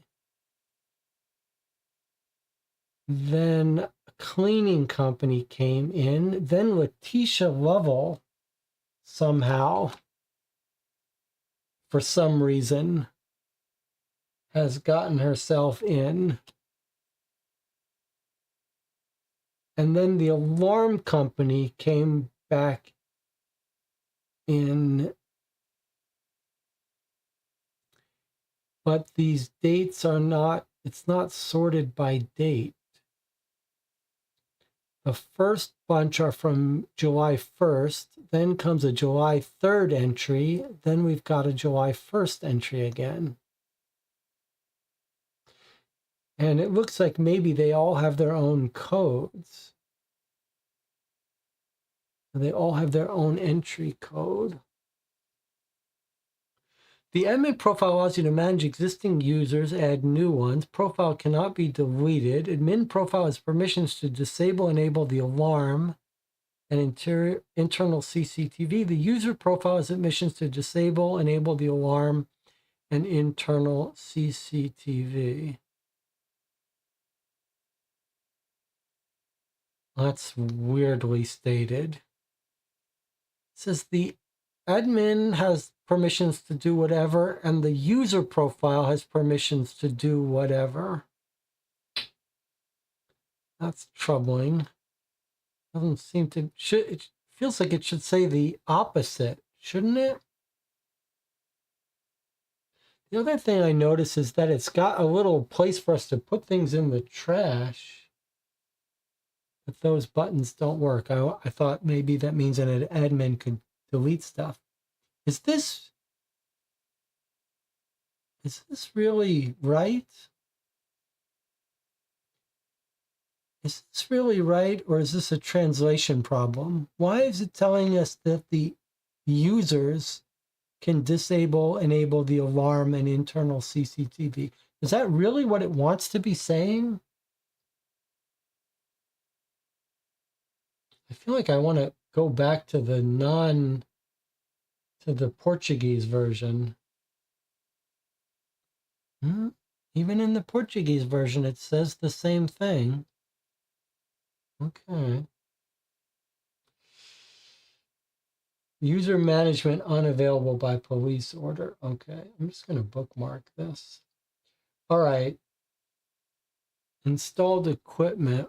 What do you think this means? User management unavailable by police order. Do you think this means that before the police locked it down, someone could do this stuff? Okay, let's just keep going. The installed equipment is an alarm with an interactive panel, electronic lock, maximum of 2 codes with admin permissions and 5 codes with user permissions. To access the house, enter the alarm code on the interactive panel. So that's when our secretary told us she knew the code and she used it to get in. We don't have entries here for the date of the murder, though. 2 admin permissions, but we only see the one from Alexander Morrison. Okay, here's dashboard. To activate the alarm, press the alarm key. To deactivate it, press the disable alarm followed by the code. We have a little bit of a translation issue on the first line, but basically it's saying you press the alarm key and then the code if you want to activate. To deactivate, you press the disable button and then the code. To turn on the camera, you push the camera button followed by the code. And to deactivate the camera, you press the camera off button followed by the code. And those, I guess, are all on the screen. Right? Those are these. Well, they're not these. They're not these two. They're down. Are they here? Yes, there's camera.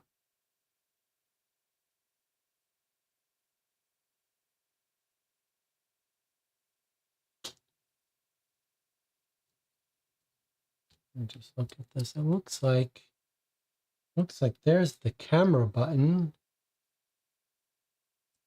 I feel like they didn't worry about matching that up.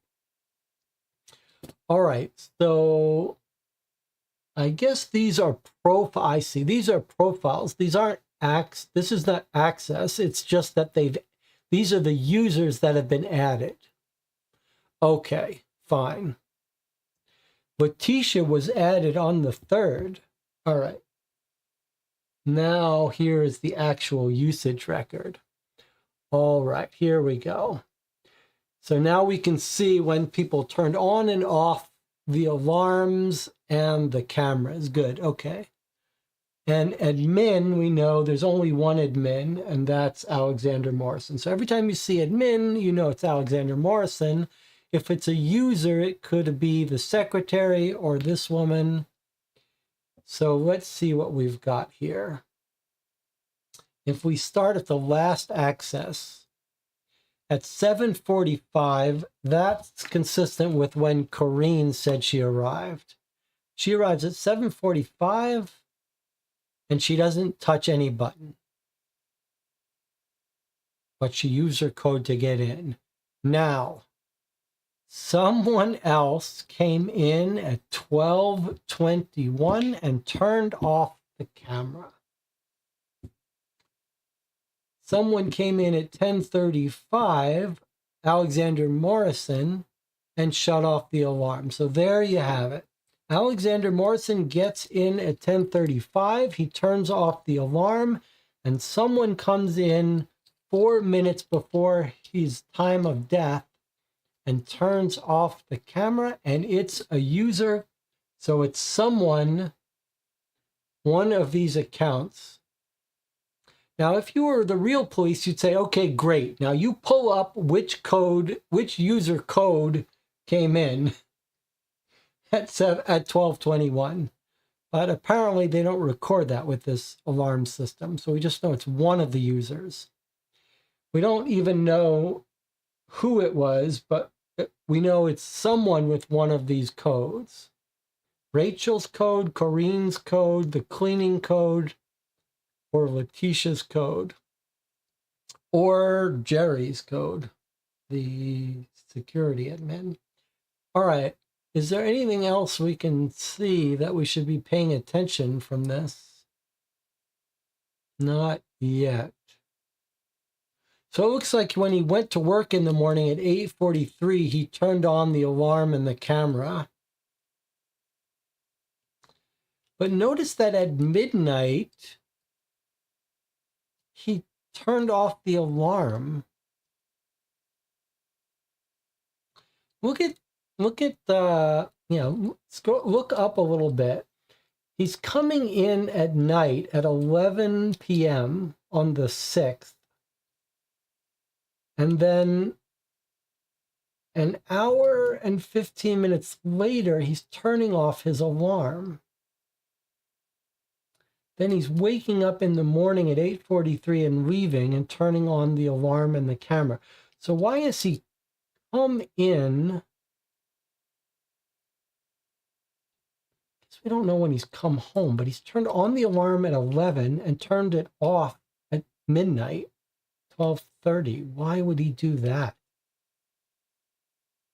Sorry, it's not 11 p.m. It's 9 p.m. At 9 p.m., he's turning on his alarm. Maybe he's leaving. Is that it? He's leaving for an event at 9. That's what it is. Okay. So at 9 p.m., he's leaving for an event. So when he leaves, he turns on the alarm. Then he's coming back at midnight, 12:30, and he's turning it off because he's in the house. So he leaves his alarm off when he gets home. That's it. All right, so that's it. Whenever he leaves, he's turning on the alarm. He's leaving at 9 p.m. He's getting back at midnight, little after midnight, half past. So he's turning off the alarm. He's going to work at 8:43. He turns on his camera and his alarm. He comes back at 10:35. He turns off the alarm but leaves the camera running.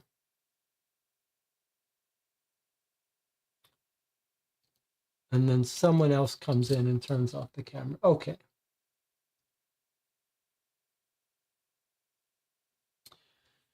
All right, so I think that's what we've got from there. And we are very suspicious of this person, whoever it is, who came in at 12:21, turned off the camera. So we're going to mark that as the killer. Arrived 12:21 p.m. with a user code. And according to our notes, that should have been either Rachel, Corrine, Cleaning Company, Letitia, or the alarm company, which would be Jerry.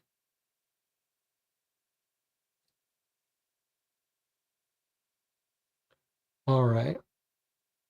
We already know time of death, 12:25, estimated by the autopsy.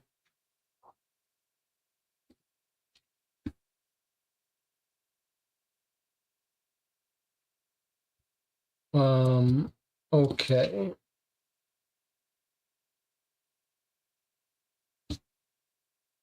We don't know that the killer is the person who turned off the alarm and used the code, but it seems likely.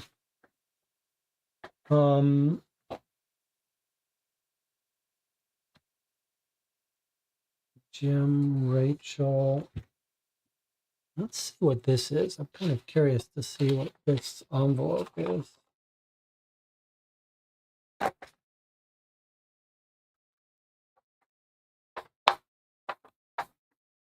So Rachel has hired a private investigator?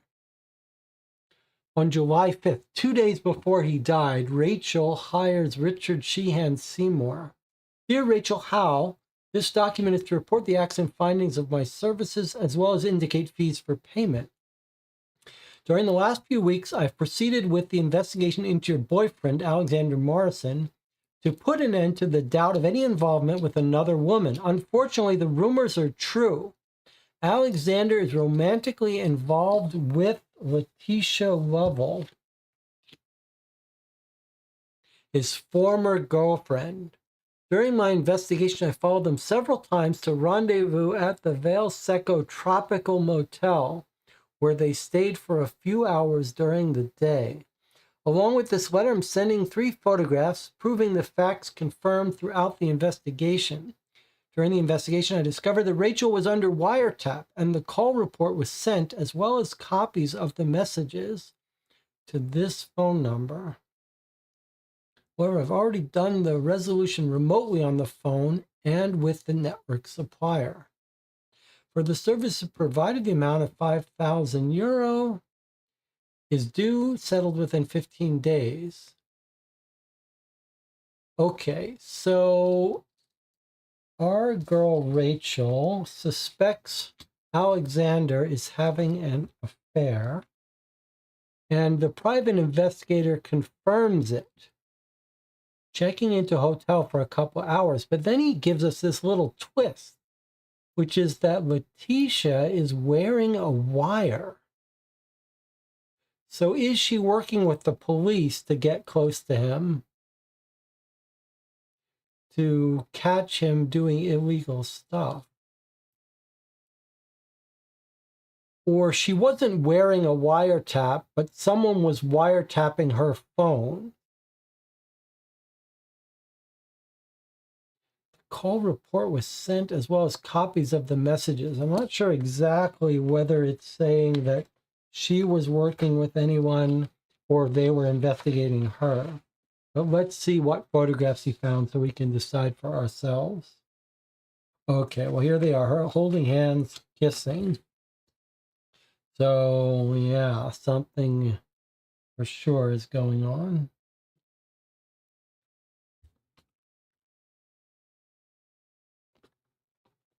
All right, so June 8th, June 29th, May 20th. RSS, that's the name of our PI. Okay, so here they are. They start out in May, June, and the end of June.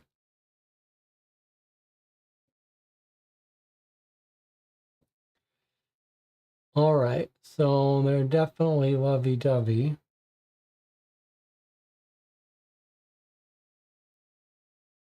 Here they are kissing in a restaurant of some sort. These don't look like they've got real clues for us. They just seem to be proof. So what is it proof of? Proof that he's having an affair, but and also proof of her height, which we could use to confirm based on, in case we think he got something wrong. I don't know why we would think he got anything wrong. 165 centimeters is her height. And Alexander Morrison is 189, so that feels consistent. But it is troublesome that we don't see their faces. But why would he make up anything?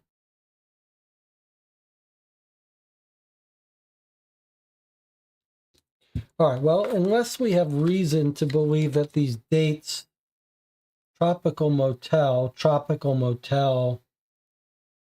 near River Powell.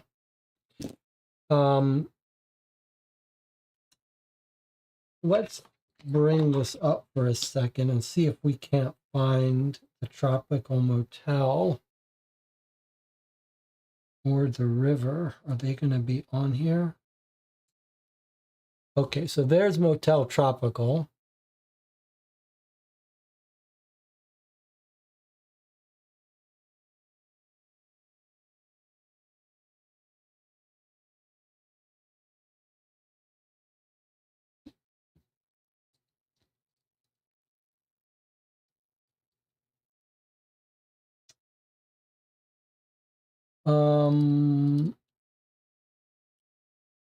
Okay.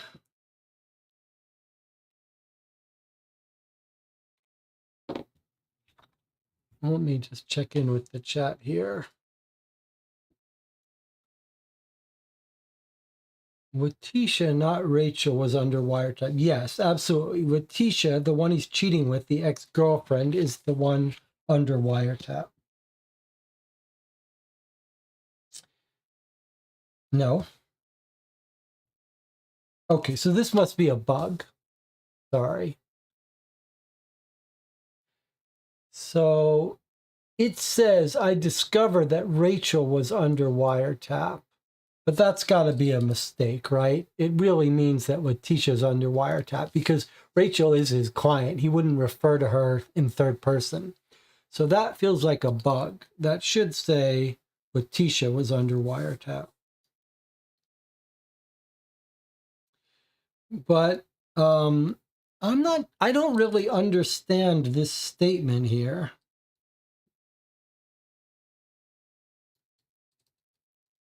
What is it trying to say? The call report was sent as well as copies of the messages to 98924230. We have phone numbers. Is he saying that he sent them to his client, Rachel? Do we have her phone number? Yes. Let's see if that's right. Rachel's phone number, that's not right. Whose phone number is that? That he's saying the copies of the messages were sent to. Damien Howe. Damien Howe's phone number is 294-230. And here he is saying, I discovered Letitia was under wiretap. The call report was sent as well as copies of the messages. So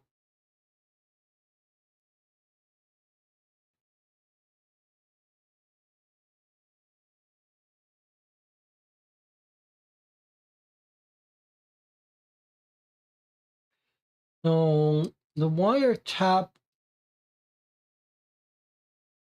is it trying to say that Damien, the father of Rachel, had her under wiretap?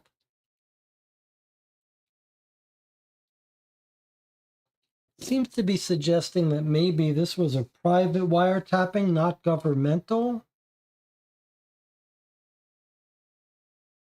That's really odd.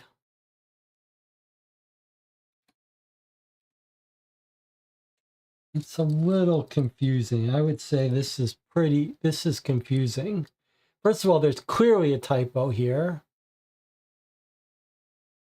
because he couldn't be writing to Rachel and say, I discovered Rachel was under wiretap.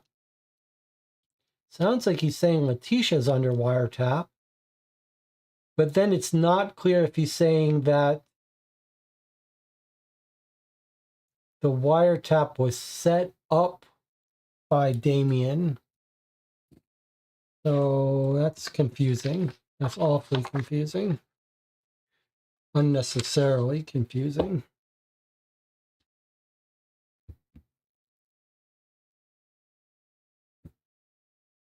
Damien is the CEO of Tips for Invest, yes.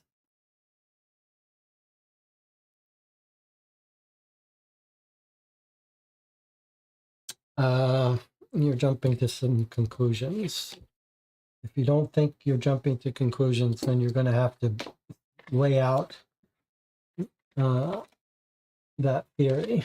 We don't know. It's not even clear what it's saying, but it seems to be saying that Letitia was being wiretapped. Now, the group seems to be thinking that, it seems to be a typo that should have been saying that Letitia was under wiretap. Then maybe it's suggesting that it is saying that Damien got the information from the wiretap.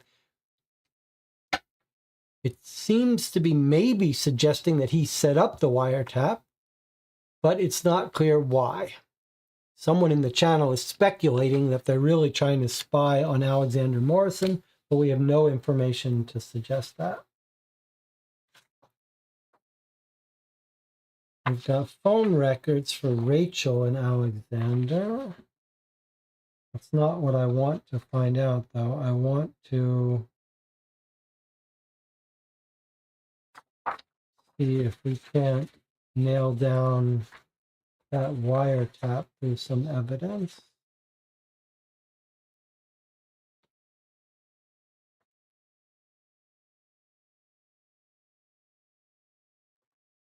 Why don't we read these witness statements? Maybe they'll put some things in perspective. So we've got witness statements from all of our suspects, it looks like.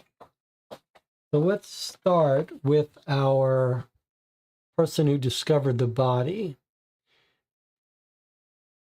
Ron Crouch is the inspector. It's the day after the murder. He's interviewing Corinne, who's our secretary. Good morning. I'm Inspector Crouch. Can you please give me your full name for the record? Good morning, Corinne Hodge. We called you in, Corinne, because you discovered Alexander Morrison's body. What time was it when you found the body? I think it was around 7:45 p.m. when I left the company, and on the way home I stopped at his residence. What were you doing at Alexander's house at this time? I went to check if he was okay. He didn't answer my calls many times, nor did he reply to my messages, which is strange because he always responds. And what made you think he wouldn't be okay? Well, in the morning he left the company early, telling me he was going home, that he didn't feel well. Do you remember what time? It was about 10:20. He had an early meeting with Damien, and I could see from outside they were having a heated discussion. And how did you get into Alexander's house? I have the alarm access code. I take care of many things. For example, I go to get clothes from the laundry. I also do shopping or take care of some of the bills in the house. He was a bit arrogant, but he always treated me very well. He never forgot my birthday, and from time to time he gave me little gifts. Okay, can you tell me what you found when you entered the house? Yes, I rang the doorbell twice, got no answer. I noticed the alarm and the CCTV were off, so I opened the door with the code and entered. Alexander was on the ground with blood on his head and cold to the touch. I immediately called the emergency services and waited for them to arrive. It was very difficult. We're evaluating the possibility that he committed suicide or that he was involved in an accident while taking his insulin dose. How was Alexander lately? Despite the scandal at the company that greatly affected his reputation, and I do not believe the accusations, he loved to live and enjoy life. I don't believe in suicide or accident. He had diabetes for many years and was very careful to control his insulin levels. Are you suggesting that someone committed murder? I don't know, and I can't prove it, but I don't believe in suicide or accident. The night before his death, he attended the Vale Secco Museum's charity gala, a very exclusive event where he bought the main piece. He even boasted about it on his Instagram, if you want to confirm. All right, so we could go to Instagram and check out his boasting about the picture he bought. Do you know of anyone who would have wanted to kill him? Oh, a lot of people. At the company, he was not in a good place and was arguing a lot with Damien in the last few days. His colleague, John, accused him of stealing his position and being responsible for his demotion. Some clients were pressuring him because they suffered heavy losses, and Rachel found out this week he was cheating on her with his ex. I know this because Alexander confided in me a lot. What was their relationship like after the relationship was discovered? I know he wanted to drop her and go back to his ex, who was the love of his life. He was dating Rachel because of interest in the company. She was furious, and I know she was threatening him. Can you tell me where you were at 12:25 yesterday? I was having lunch in the company kitchen area along with other colleagues. I normally have lunch there. We'll investigate the information you've provided us. Thanks for the statement. If necessary, I will contact you again. Okay, so now we know John Lindsay was a colleague he was having some trouble with who blamed him for problems at the company. We know we should check Instagram about this painting that he bought. And everything consistent. She said everything consistent with what we know. All right, let's take a break. I'll see you in 8 minutes.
All right, there's some discussion in the chat about who's being wiretapped.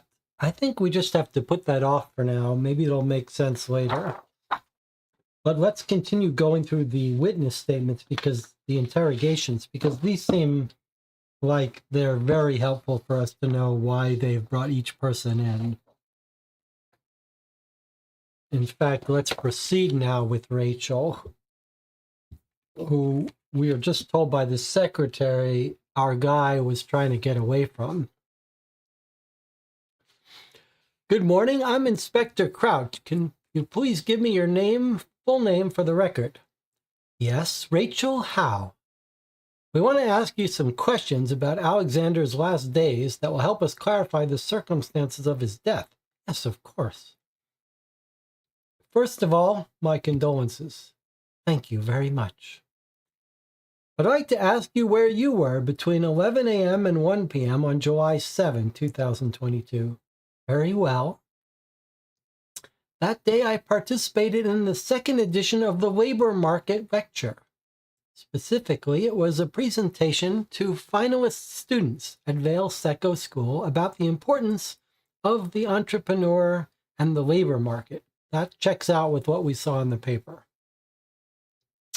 The autopsy revealed a high amount of insulin in the blood, which leads us to consider the possibility of suicide or an accident when taking the dose. Does that sound possible to you? I've known Alexander for some time. He's always been very careful in taking insulin. He wouldn't make any mistakes. He was a happy person and loved to have fun. He had every reason to celebrate. He would never be able to do anything to harm himself. Are you trying to tell me something? I'm not insinuating anything, but I find it very strange knowing Alexander. So you think there would be someone who intended to harm him or was threatening him? Maybe Letitia, the ex-girlfriend? I started to think he was acting weirdly. I recently found out he cheated on me with her, but she knew he was mine and she wasn't handling the situation well.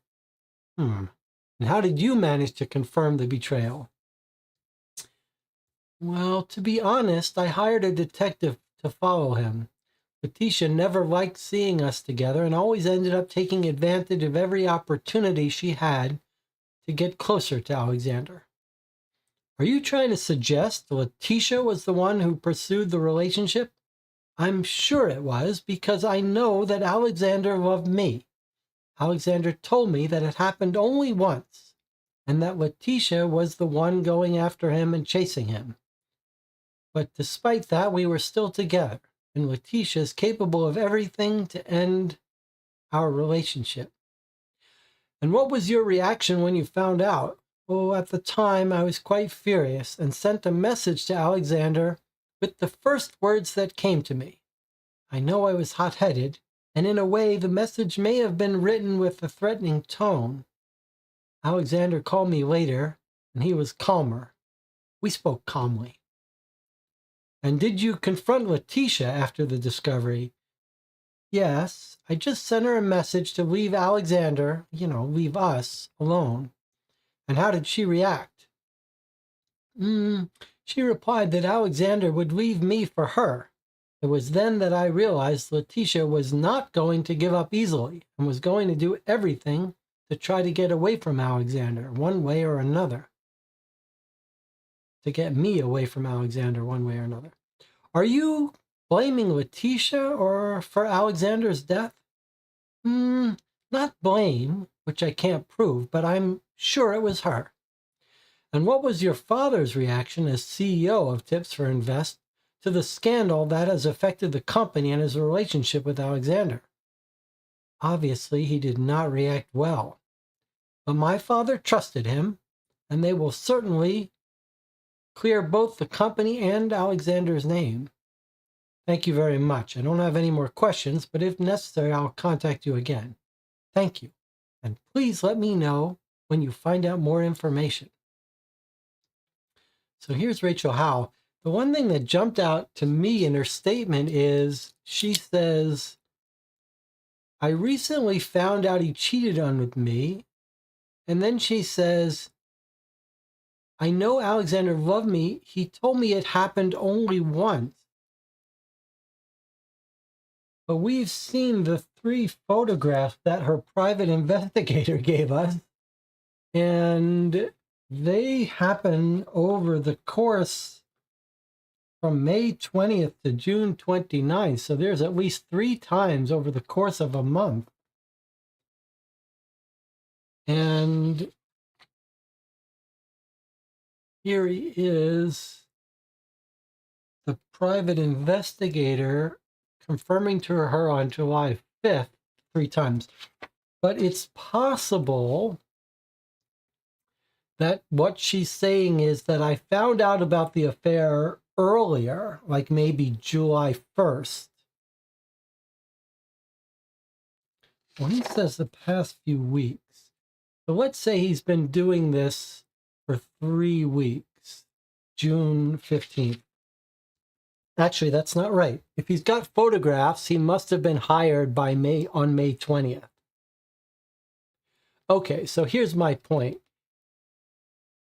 If he doesn't send her the report until July 5th, it's possible that he confessed to her that this only happened once before that, and then she's only got confirmation on the 5th that it was 3 times. But it sure sounds like she's got caught in a lie here. Alexander told me it only happened once. She doesn't say when she found out, though. Did she find out through this letter, or did she find out earlier? If she found out from this letter, then she's lying. Like, it's not necessarily that she's lying. He may have told her it only happened once, but she should know by now that it happened 3 times. And she's contradicting what the secretary says. The secretary says he wanted to break up with her. Well, this girl seems like a liar.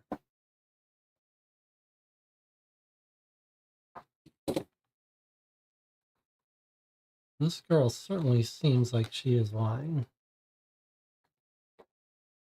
All right, let's move on. Let's talk to her father. See if the father has anything different to say. Damien, how? A couple days later that he got around to interviewing Damien.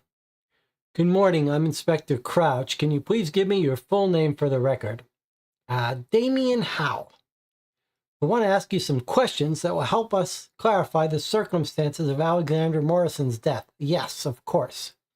We're trying to understand the cause of death, and therefore we're contacting those closest to the victim. Where were you between 11 a.m. and 1 p.m. on July 7, 2022? I was playing a round of golf on the golf course of the golf club farm of Ugly Ducks, where I spent the day. Were you with anyone? Yes, with my friend and golf partner, Kurt Murphy, the guy who shows up dead. But this is consistent with the photograph in the newspaper. We have information that on the day Alexander died, you had an argument with him during a meeting, and that you had been arguing for a few days due to the scandal in which the company's involved. And considering it was Alexander who manages the large accounts, I think it's normal for there to be some friction between us. But we were working together to see what exactly had happened. But you have proof that Alexander was responsible?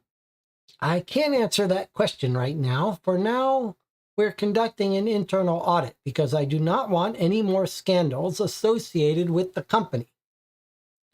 If there is evidence of something illegal, I will forward the audit report to the Vale Seco Criminal Police.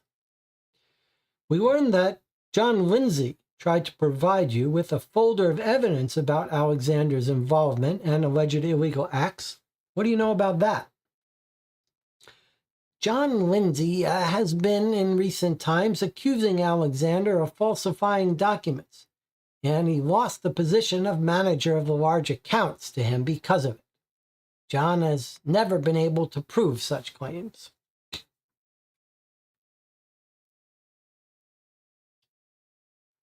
And what do you know about the folder? Interestingly, the day before Alexander died, John supposedly left this folder in my office with documentation that would prove his innocence. When I went to my office to pick up the folder, it wasn't there. Are you implying that the folder may have been hidden or stolen? Who may have been responsible? I have no idea. But if you want, you can contact our IT department and request this information. Do you know if Alexander had enemies or people who wanted to hurt him? Allegedly, Alexander lost thousands of euro from the investments made. Given this, some of our clients are quite unhappy with the results. Likewise, John had shown some anger related to this situation. Are you aware of the clients affected by Alexander's alleged mismanagement? Yes, I saw in a report of the balance sheets of Alexander's accounts. If you wish, I can ask them to send you the report. As CEO of the company Tips for Invest, can you answer whether you will be responsible for the results of the investments? At the moment, I don't know how to answer that question. The legal department is handling the matter, and I'm not sure what the current situation is. I'm confident it'll all work out.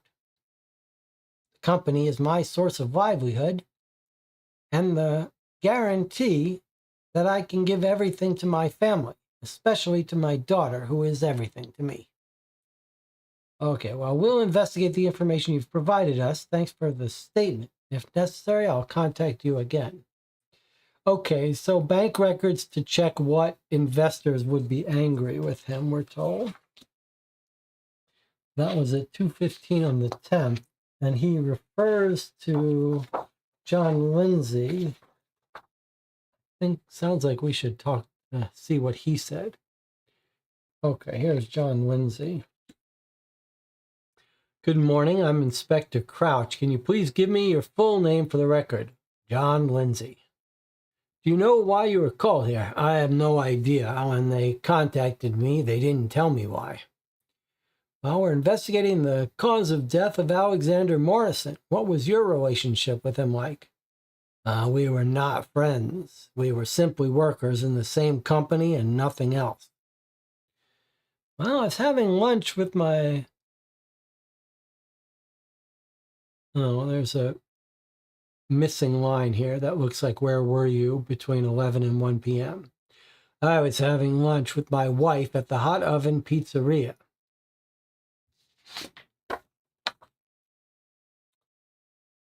Which we know its address, and if we had his parking tickets, we might be able to see if that's consistent.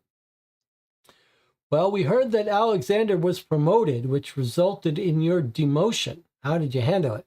I dealt with it very badly because of the sabotage of my work. There are documents I didn't sign, and my signature is there. I'm sure it was Alexander who faked it to get my position. Ever since I joined the company, he had always wanted my job.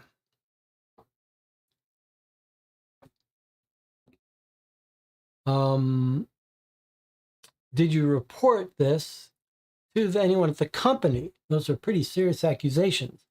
Yeah, I had already discussed the matter with Damien, and we had scheduled a meeting where I'd hand him the original documents as evidence. Damien ended up canceling, and I ended up leaving a folder with the documents in his office.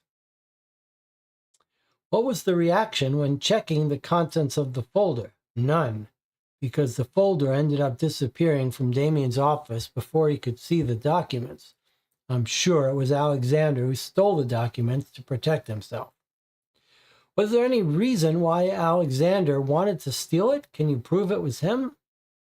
I can't prove it, unfortunately, but the folder had evidence that incriminated him and could prove I was innocent and that I shouldn't have been demoted. Based on your allegations, how do you think Alexander found out about the existence of the folder? Stupidly, I sent a message to Alexander bragging about having delivered the evidence to Damien. Describe the folder you left in the office. It was beige with the word confidential written on the front. What's your personal opinion about the scandal reported in the newspaper, Valseco News, about Tips for Invest? In my opinion, all this scandal is due to Alexander's mismanagement. He had neither the experience nor the knowledge to be in that position. In one way or another, he managed to get the position. Are you aware of anyone who would have intended to harm Alexander or was threatening him? Are you saying Alexander's death was a murder and not an accident? Well, we're just trying to look at all the possibilities, but are you aware of it? We were not friends and I have no knowledge, but with the scandal involving Tips for Invest, clients lost all the investment they made and now owe large amounts of money. Alexander was the manager of these accounts, so they must be very unhappy. Okay, we'll investigate the information you've provided us. Thank you for the statement. I did want to check. Did we have an alibi for this guy? A timeline alibi for...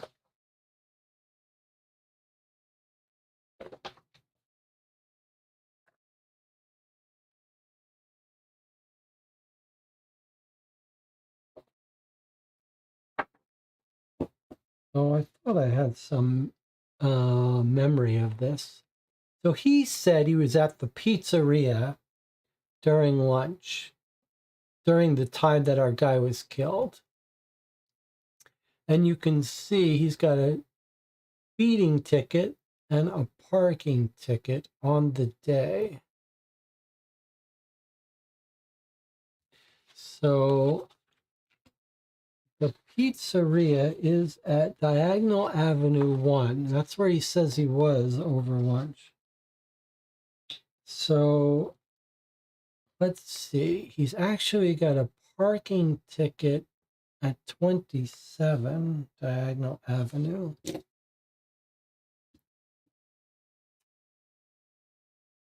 That is right there, right across the street from the pizzeria. So at 12:29, he's here eating lunch, just like he said, with his wife.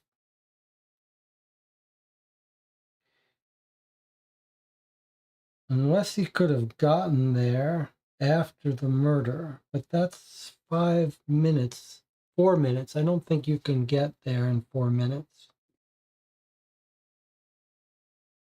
No, you can't get there in 4 minutes. Because it takes 45 seconds to go this far. So 1, 2, 3, 4, 5, 6, 7, 8, 9, 10. That would be 4 minutes.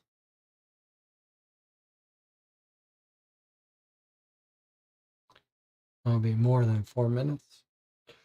All right, so that's his alibi. He's got a strong alibi. We already noted he had a ticket alibi, but now we can really confirm that he's not lying about where he was.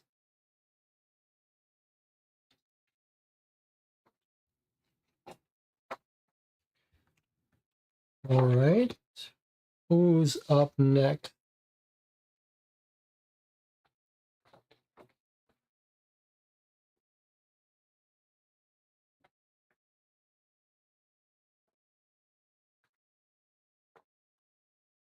Let's talk to Letitia, the ex-girlfriend that we think he may very well be in love with still.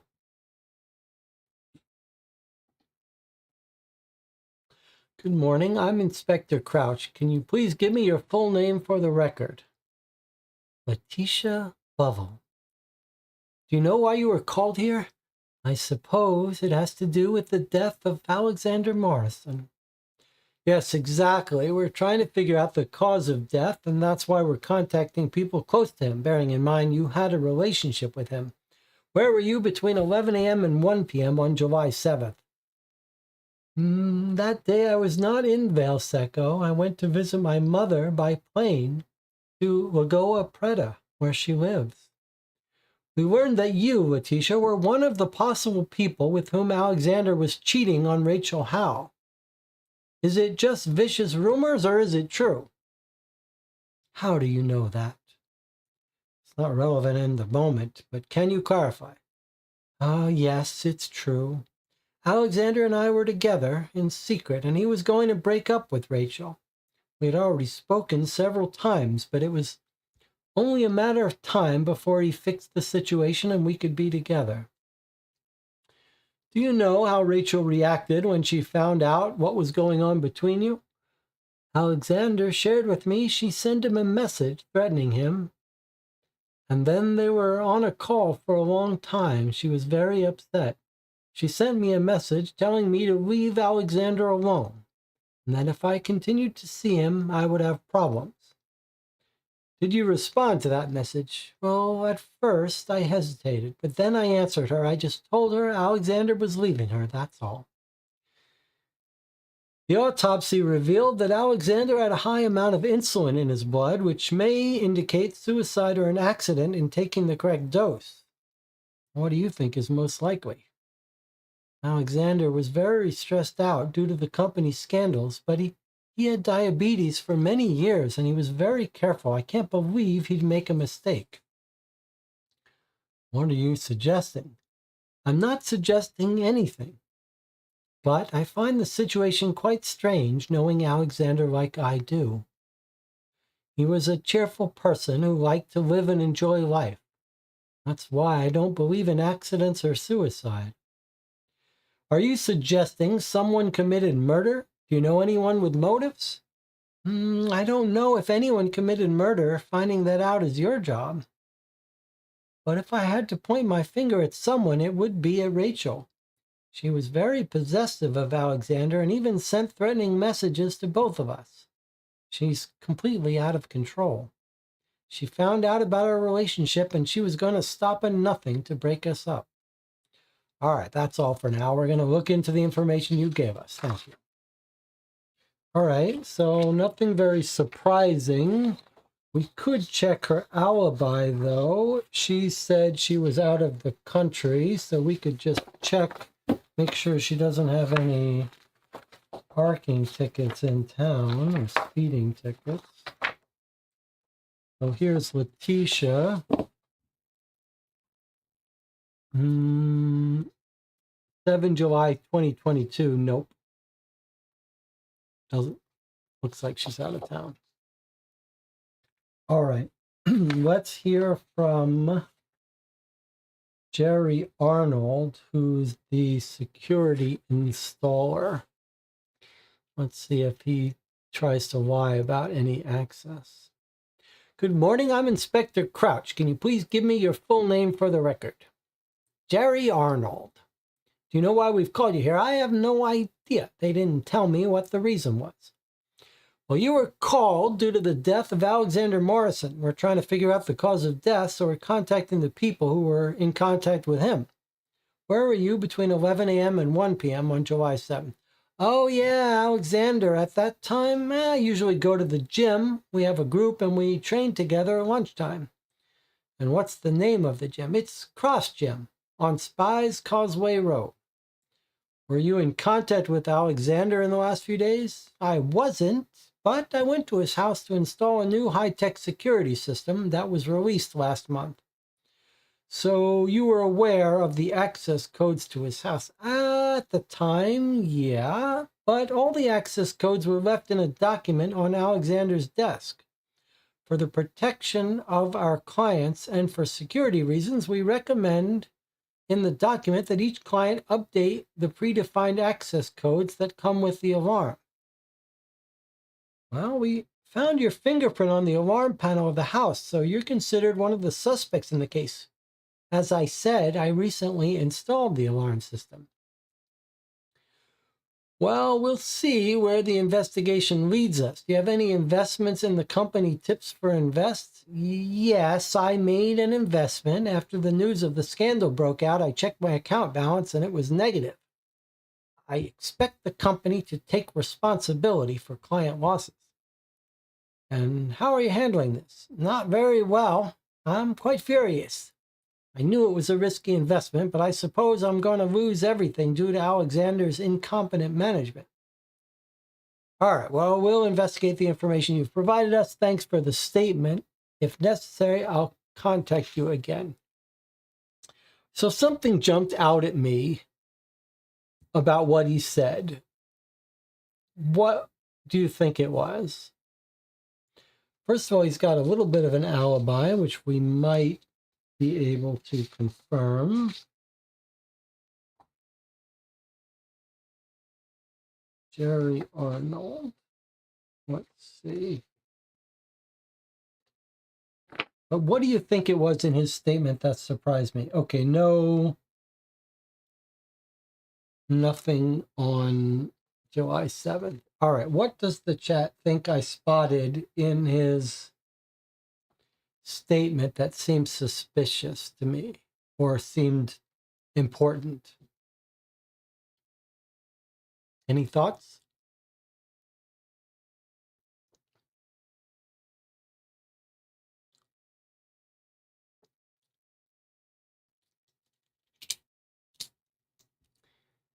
It's this part here. All the access codes were left in a document on Alexander's desk. So, and he says, I suggest you update them, but you can see here that they weren't updated. They weren't updated. So I know his secretary is always in and out of his house. So the secretary could frame someone by checking in using someone else's code, right? Anyone who's in his house could have seen that folder, but especially his secretary, who says she's always managing his bills and papers. So if she wanted to kill him, she could have seen that, okay, I see Rachel's access code is this, and Letitia's access code is this, and I can impersonate them by coming in with their codes. So that makes me nervous. Like, even if we found out whose code was used to come in on that day, I'm a little bit worried that someone with access to the codes could be framing them. Okay, here is Philip Stanton and Valerie Smith. Now, who are these two people? I guess we're going to find out. Let's start with Valerie. Here's Valerie Smith. Good evening. Good morning. I'm Inspector Crouch. Can you please give me your full name for the record? Valerie Smith. Do you know why you were called here? They didn't tell me, but does it have anything to do with my husband's death? She's the wife of Kurt. No, not exactly. And I offer you my condolences, first of all. We're investigating the death of Alexander Morrison, an employee of Tips for Invest, which is why I'd like to ask you some questions. Thank you. I'll help you with anything I know. Did you know Alexander Morrison? I didn't know him personally, but I heard he was involved in a scandal. Did your husband used to talk about his work with you? Most of his work was confidential, but usually he would tell me what his day was going to be like so I could organize things at home. And do you know what your husband would be doing between 11 a.m. and 1 p.m.? Remember, he died in the paper. He died midnight or so.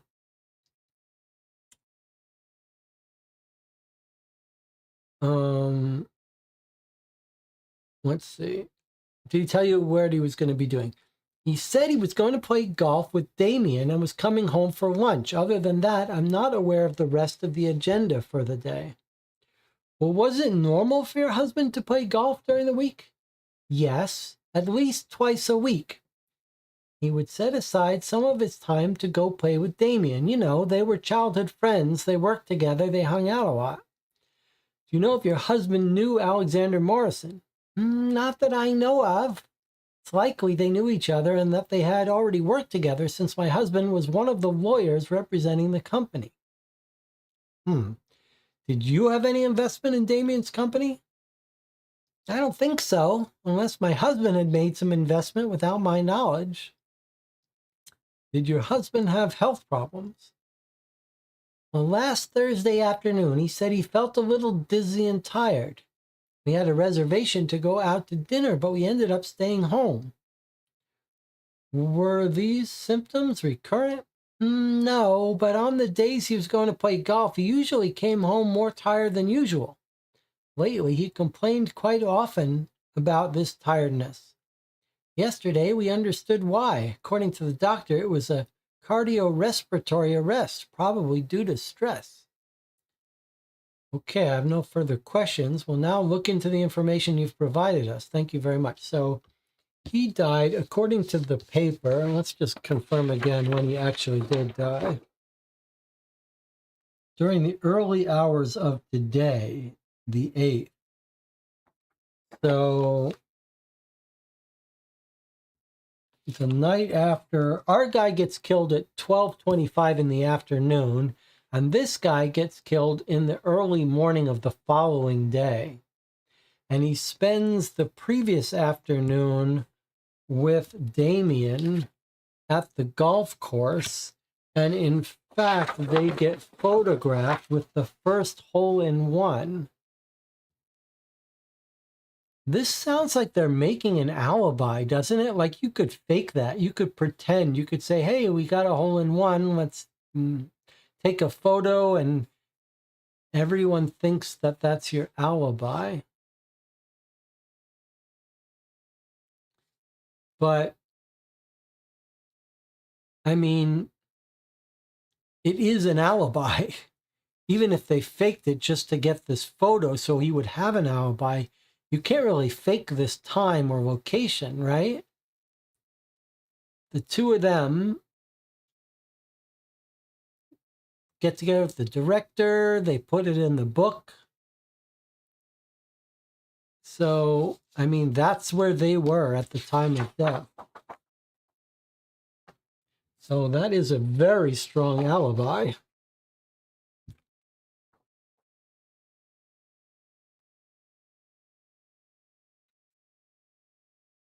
So we have alibis for Kurt and Damien. Same alibi. Just a little convenient. Okay, and our last witness statement here. Philip Stanton. Good morning, I'm Inspector Crouch. Can you please give me your full name for the record? Philip Stanton. Do you know why you're called here? I have no idea.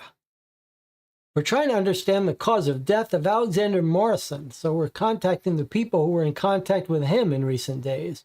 Where were you between 11 a.m. and 1 p.m.? At the moment, I don't remember.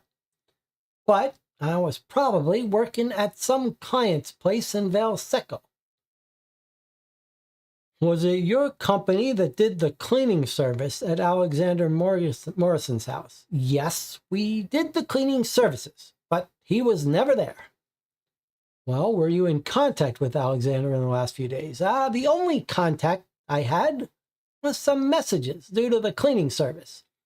First message was to confirm the cleaning schedule, and the second was to inform him that the service was done without issues. So you had access to Alexander's house, right? Yes, the access code to the house was shared in the message, so we could carry out the cleaning services. So you could enter the house at any time. Well, technically, yes. But the code is only used when we're going to carry out the cleaning services at Alexander's house. We found your fingerprints in the house. I find that very strange, because we always carry out our service wearing gloves. Thinking back, at the end of the service, I sent a message to Alexander to inform him the service was done. Maybe at that moment I might have taken off my glove to send the message. Your fingerprints were found at the scene. You're identified as one of the suspects in the case so far. The possibility that it was just an accident has not yet been ruled out. But in any case, it will be noted here.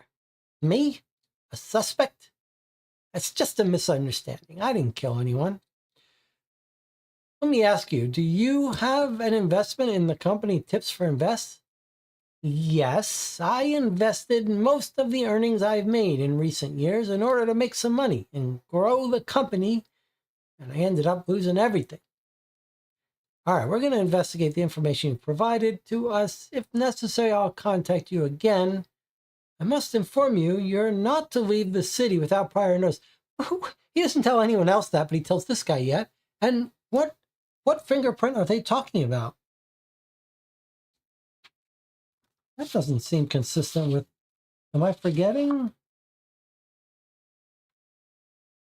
We didn't find any of Philip's fingerprints on the scene. What are they talking about? Your fingerprints were found at the scene.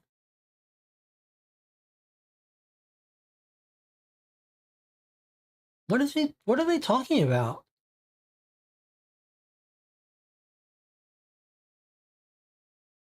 Maybe there's some more fingerprints that we haven't seen yet?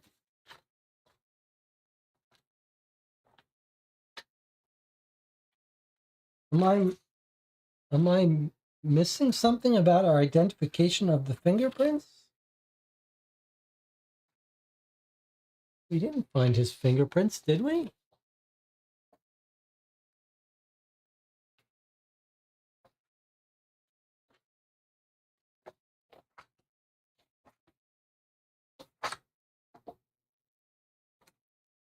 Am I missing something?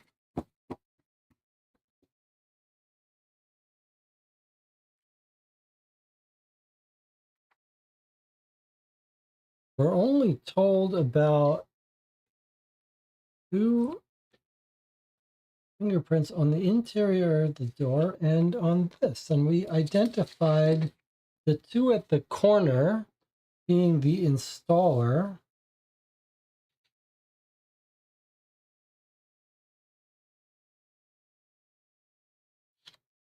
And 1 being our victim. Is it possible that we misidentified one of these?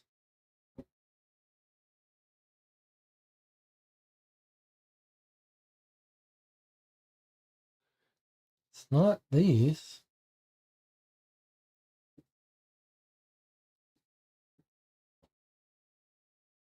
It's not these. Is this a bug in the game?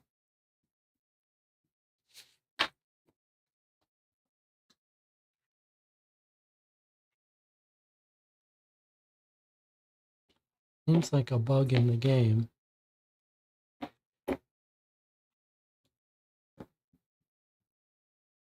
All right, well, let's not worry about it.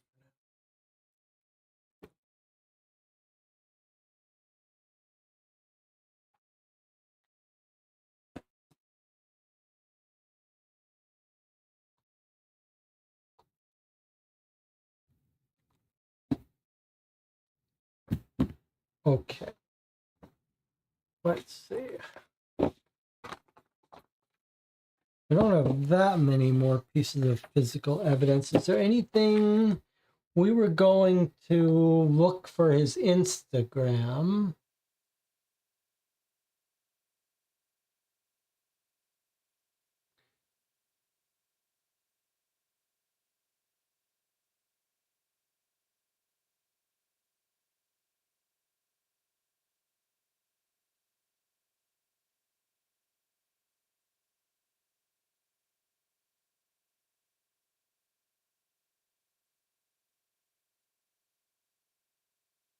Does it really expect us to do this?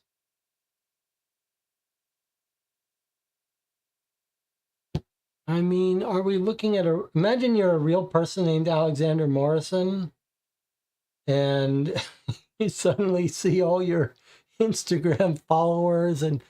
But, I mean, it seemed to suggest we should check his Instagram. One of the statements from a witness said, check about the gala photo that he took.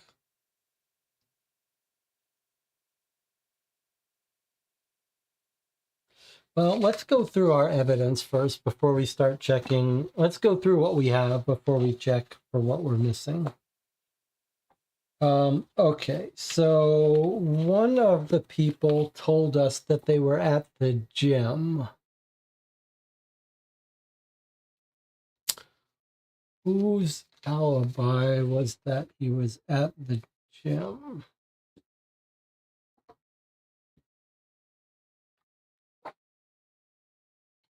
Golf was Valerie and I think it was Jerry. Okay, he says, I usually go to a gym. We have a group and we train together at lunchtime. Okay, so here is the cross gym where he goes.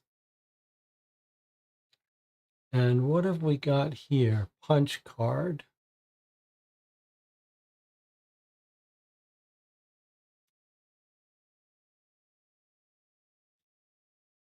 Sounds like we're meant to assume that this belonged to, oh, Jerry Arnold. There we are. And we have an email and his phone number. Okay, on the week of 4 to the 10th of July, Monday, Tuesday. Okay, so Monday the 4th, 5th, 6th, 7th. That's interesting. 8th, 9th, but it says 4 to the 10th. 4th, 5th, 6th, 7th, 8th, 9th. All right, let's assume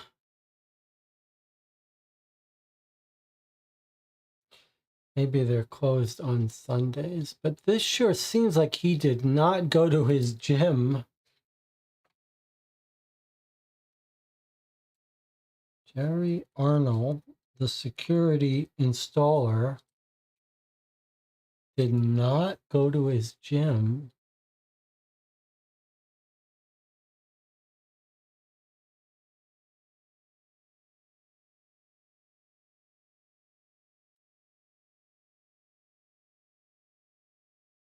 Monday, Tuesday, Wednesday, Thursday. That's very suspicious, isn't it?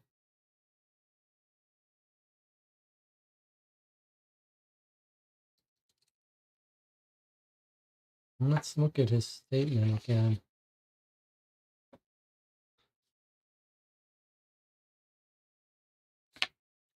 He says, I usually go to the gym. We have a group that train together at lunchtime. All right. Well, he doesn't say for sure he was there. He just says, I usually go there.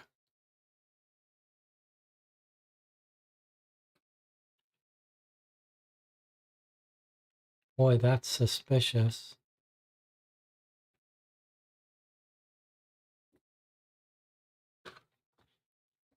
Let's take a look at this golf alibi.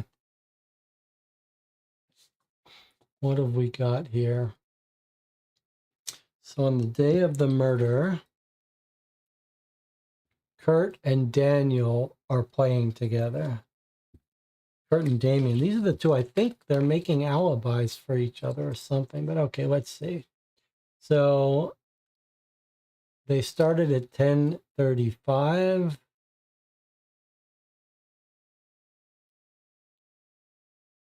And they finished at 16:49. So they were there for 8 hours.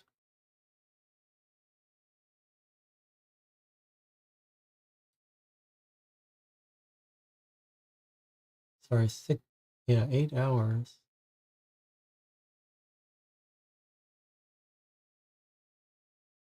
Six hours. Boy, that's difficult. But 6 hours. Okay, 6 hours playing golf. I guess that makes sense. And then that somewhere at round hole 5, which will be 2 hours in, 2 hours, 4 hours, 6 hours. Somewhere on hole 5, they got a hole in one. Par is 4. Stroke index is 5. What's happening here? I thought they got a hole in one. How do you read a golf thing? This seems like one of these people is going to be member 23 and one of them is going to be member 88. And this seems to say that they got a hole in 5 and a hole in 4.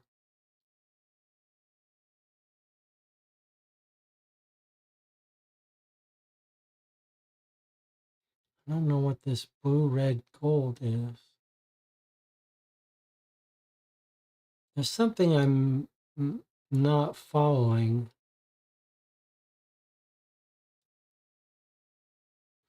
Who's the person who validated the card?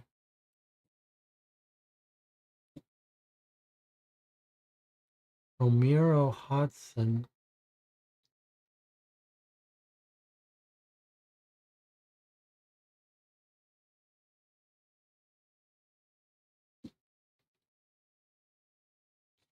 Certainly seems like these people did not make the hole in one. Let's take a look at this article again.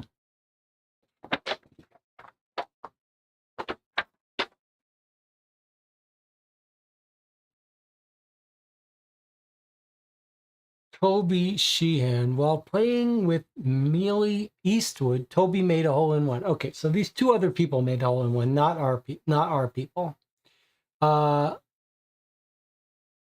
Ramiro Hudson is the guy who validated their card. Importance to the growth. Recorded in the Book of Honor with the witness, Kurt Murphy. At the same time of the hole in one, Kurt Murphy was playing in hole 5 and witnessed the event. Okay, so I guess that makes sense. He didn't get the hole in one, someone else did, but the two of them were playing the hole in this hole at that time, and they keep playing and they keep playing. So they do have alibis. They do have alibis. All right, let's see what else we got. We've got investment funds.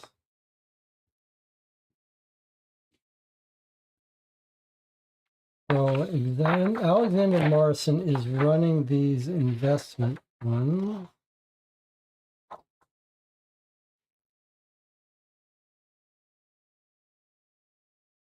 This may be the audit they were talking about. Yes, here's the audit. So they said an audit was being run to figure out what went wrong. So let's see if we can understand what we're looking at here. So it's being run on July 11th, 4 days after the death by Adolfo Blake. And what are we looking at?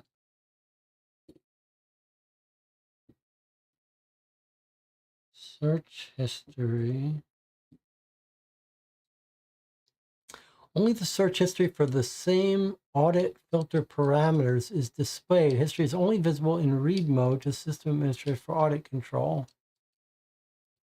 Adolfo Blake, head of the IT department, did a search, and Damian Howe, the CEO, did a search the day before the murder. So Adolfo is searching when they're doing the audit, but Damien is doing a search the day before the murder. Same audit parameters. So apparently Damien Howe, the father of Rachel, is doing this search. He's searching for Damien's office room on the day before the murder, which might be when this guy says he left the folder. So he's trying to see who Who was in the office when? Is that what's happening? Who was in his office? I think the search is who went into Damien's office the day before the murder. Maybe to see who could have taken the folder. So what do we see here? He's in the morning. Rachel comes in. She meets with him. But then Rachel's there for 2 minutes by herself. And he's back in the office. Rachel comes in. Then this guy comes in. Presumably, we're going to find out to leave the folder. And what's happened? Right after he leaves the folder, our guy Alexander comes in and takes it. So that's exactly what he claimed. He claimed that he messaged him, taunted him, that he's left the folder of evidence. Here he is going into his office, leaving the folder on his desk. And here's Alexander Morrison coming in to steal the folder. So that seems like that's, and then this guy gets back into the office and there's no folder there. The only odd thing is there's a little bit of an overlap here. Like, how is it possible that maybe it's just because this is an hour-long block, and if you showed it really as 2 minutes, it would just be a thin sliver. I think that's right. And we're told that we're going to find text messages proving this, lining up with this. Let's see if we do. So Damien Howe, so here's the mail that's going to confirm everything we just saw. So day before the murder, this is, they forgot to fix this date. I'm in my office. I can't find the folder you said you were going to leave. So it's 1941, 741. So here he is back in his office, and he's mailing. When he gets in, he says, I can't find the folder. John Lindsay said, I left it for you. Oh, here, it's backwards. It starts here. Good morning. I'm contacting you due to the scandal. I've been gathering evidence of my innocence. I want to schedule a meeting and give it to you. Then Damien says, if it's true, I want to schedule a meeting around 6 p.m. At 6:26, he says, sorry, John, I can't make it. Just leave the documents in my office. And John says, okay, I've left the evidence in a beige folder with a confidential symbol on the top of your desk. That's 6:29, which should be consistent with here when he was in his office, 6:29, he leaves it. And then Damien gets in and says, hey, I can't find it. So far, it looks like John is telling the truth. And now, if we're right, we're going to find the text message where he taunts our guy about it. But maybe we're actually not going to see that message. It's just consistent with our evidence.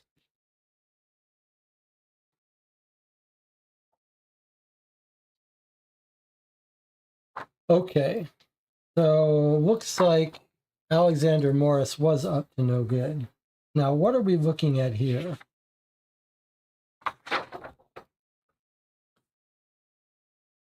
Tips for invest, client report and registration of entries and exits for police use.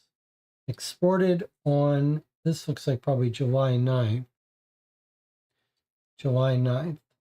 So these are both exported for the police. And I guess we're seeing here who had investments and how much did they lose. So let's see.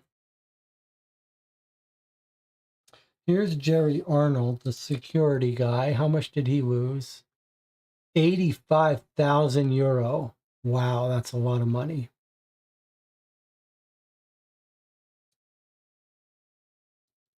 And here's Philip Stanton, the cleaning guy. He lost 189,000 euro. Oh my God, that's a lot of money these people lost.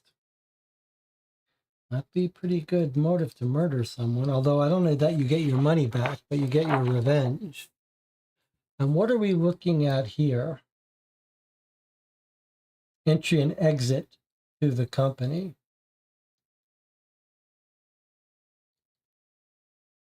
All on the day of the murder. So let's see what we've got. So it goes from morning to night. So when Alexander Morrison comes in at 9 a.m. and so does John Lindsay. Damien comes in at 9:25. Alexander Morrison leaves at 10:18. That's consistent with him saying, I didn't feel well, so I went home. John Lindsay leaves a little after noon, maybe going for lunch. Here, John Lindsay comes back after lunch at 1:50. Damien Howe comes back. Hold on a second. Damien Howe leaves at 10:16, and right after him leaves Alexander.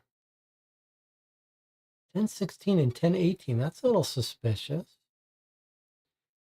But Alexander says, I'm not feeling well, tells his secretary, and he goes home. Damien comes back in at 17:45.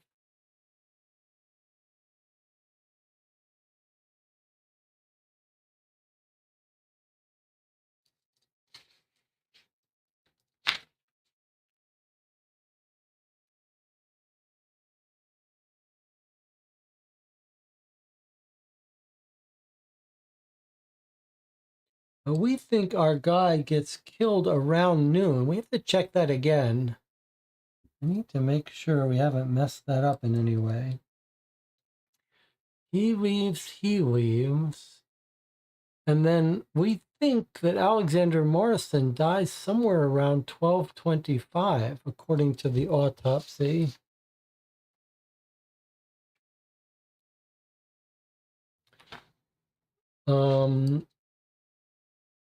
And we know John is having lunch right when he said. But Damien Howe, I guess, was supposed to be playing golf. Damien Howe was playing golf at that time. Okay. So Damien comes back at 17:45 after the golf is over. And I guess Alexander, here's the part that is throwing me. Something very weird is happening here. Oh, this is the day before. Okay, right. Sorry. He's stolen this stuff the day before. Fine. Day before at 7 p.m. he's stolen it. And then the day of, he's gone home at 10:16. He's never seen from again. Okay. And then we have John Lindsay going home for the day at 6:35. Damien going home for the day at 9:19.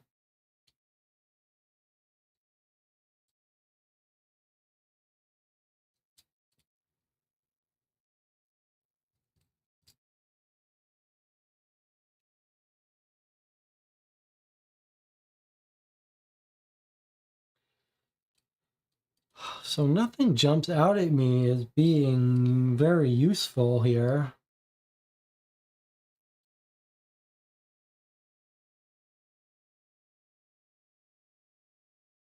Oh, here's Corinne. Somehow I missed Corinne in the beginning. She comes into work at 9:04. but she's never seen leaving. Why is that? Why is Corrine checking in? Oh no, there she is leaving. 6:24. So there's her alibi right there. Right? Corrine has an alibi.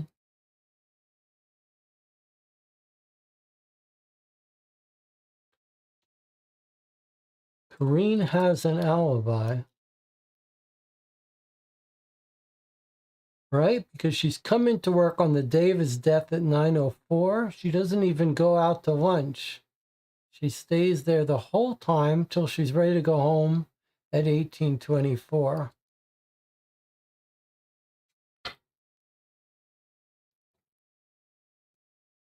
So that's our fourth person with an alibi. And everything here is consistent with John Lindsay's alibi and Damien Howe's alibi. Everything is consistent with everyone. Okay, let's take a look at what this is. Actually, though, let's take a break first. We are almost done with the documents. I wonder if I think we have to give some thought about whether we're going to finish this in one day. All right, well, I'll see you in 8 minutes.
We are back.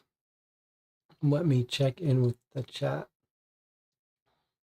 Wonder how either girlfriend could overpower Alexander to give him 2 or more shots. Who had access to his shots? Was there another diabetic?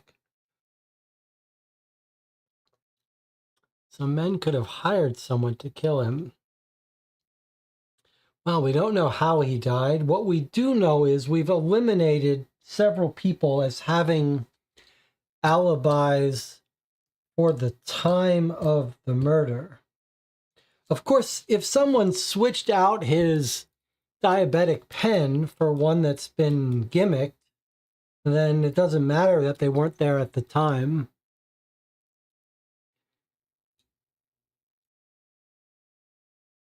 So we don't know yet. I don't think we have enough to make a decision about this yet, but we are slowly eliminating people. And we also have a very suspicious death of Kurt Murphy, a lawyer. But let's keep going. We have a couple more pieces of evidence to go through. I think what we'll do is we'll at least get through all of the evidence here. And then if we think we can solve it tonight, we will. Otherwise, we'll take a night and sleep on it. But let's continue going through our evidence. So here is a screenshot that the police took of a Reddit called Poker Veil Secco. So poker Reddit of this town. And what is it? Who's posting it? Posted by Snapdragon 3787 28 minutes ago. Great victory session 2 that has just finished. Sorry guys, this one felt great. Let's go community. On the run from the police since 2015. Number of participants 10. So here is someone who is playing in a poker tournament while our guy got killed.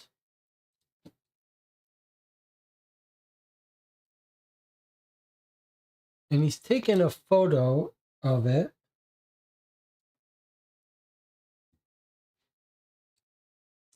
In session 33, you're going down. Lucky payback is soon. And here is this user, Poker Veil Secco. No, this is the group.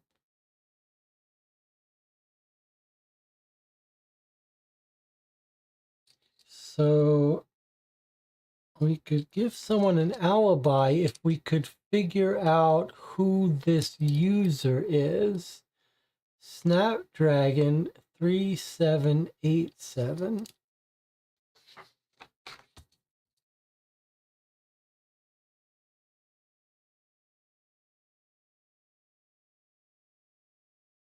Has an alibi. Poker.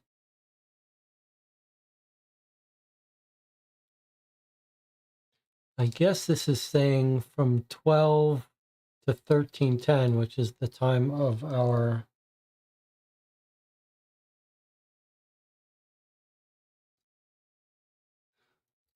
who would be Snapdragon 3787?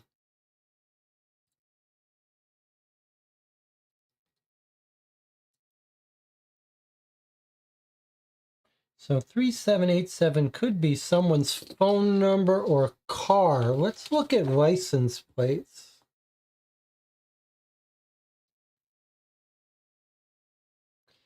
I wouldn't be surprised if someone doesn't have a vehicle personal license plate. So this is Philip Stanton. Alexander Morrison has a BMW. Registration model. Porsche Carrera. We might look at phone numbers and addresses as well.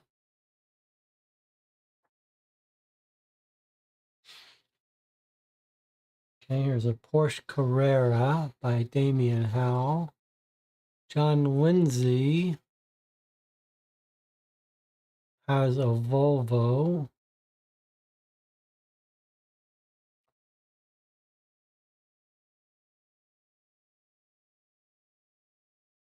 Corrine doesn't have a car. Kurt has a Jaguar F-Type.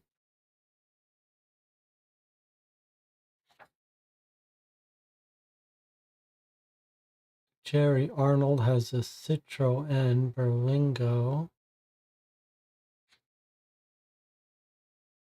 Letitia has a Mercedes.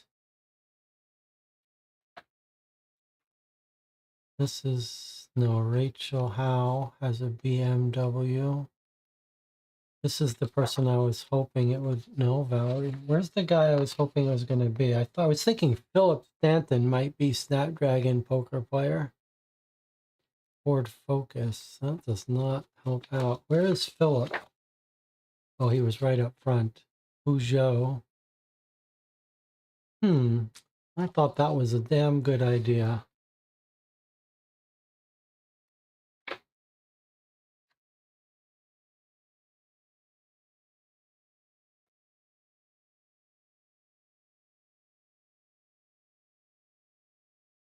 Not matching a phone number. It's not matching anything. Well, I thought that was a good idea. Any other theories that I missed something about poker player? Let me see. Nelson says, I know. Let me know if you want to say. No, I don't want you to say. Okay. Isara says, I think I saw it on the business gym card. Okay, well done. Sure enough. There it is.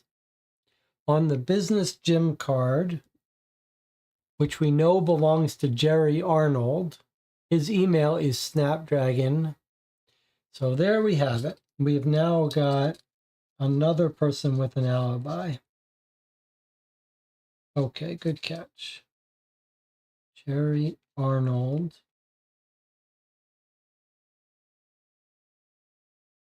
is alibied for poker, which is probably why he wasn't at his gym.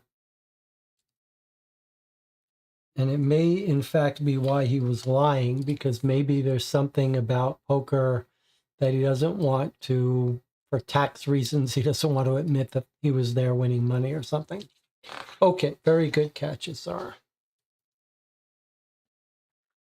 All right, let's check out this next piece of evidence. Golf Farm. As requested, we hereby send the list of entries, automatic system, our members in the car parks. Okay, so you could absolutely imagine. Let me look at this golf club. Okay, so look, this guy says he was playing Kurt, who doesn't have a motive. He's just a lawyer. And Damien were playing golf, right? That's his alibi. But I want you to notice something. Like, you could imagine this guy setting up this alibi. Only Kurt is the witness, not Damien. And if you look here, member 1 is Kurt, member 2 is Damien, but it looks like it's Kurt with the blue ink that's actually filling all this out. So is Damien asking Kurt to falsify this alibi for him? That's what I think it's going to be. I think Damien is going to turn out to have not been playing golf, and only Kurt was sitting there falsifying the records with his blue pen, and Damien is not writing anything. Okay, so now let's go back here. So member 23 is Kurt. And then member 88 is Damien.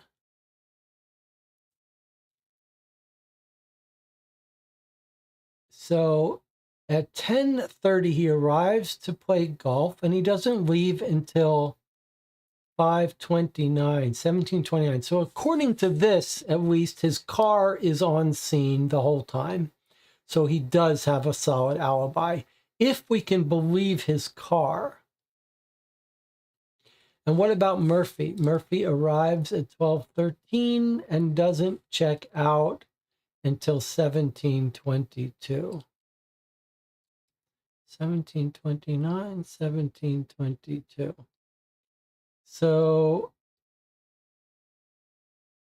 that seems to be an alibi for Kurt. I'm not sure I believe it, though. Like, I absolutely believe Kurt Murphy's alibi, but I am not so sure I believe Damien Howe's. Let me just check everything we can check about him, like the license plate. Like, could his daughter have picked him up? His daughter has a BMW. Where's his car? His car is a Porsche LSL 444. LSL 444. So he definitely drives on site at 10:30 and doesn't leave till 7:29. That's a pretty solid alibi. But is it possible his daughter picked him up? She's got OWC 3257. No sign of her car being on site. I still don't want to rule this out yet. Let me just make sure no one is traveling with Damien, picking him up.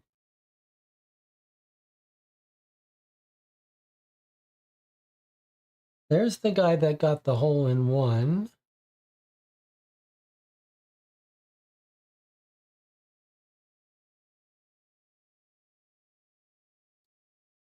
Just trying to find out if anyone else he could have had give him a ride or something. Jason Gibbs, Caroline Blake. There's a Caroline Blake, there's a Julie Blake.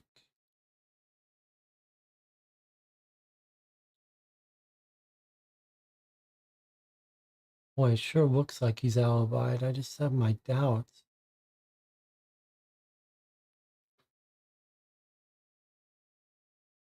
That would be a nice way to create a fake alibi, wouldn't it? It just almost seems too good.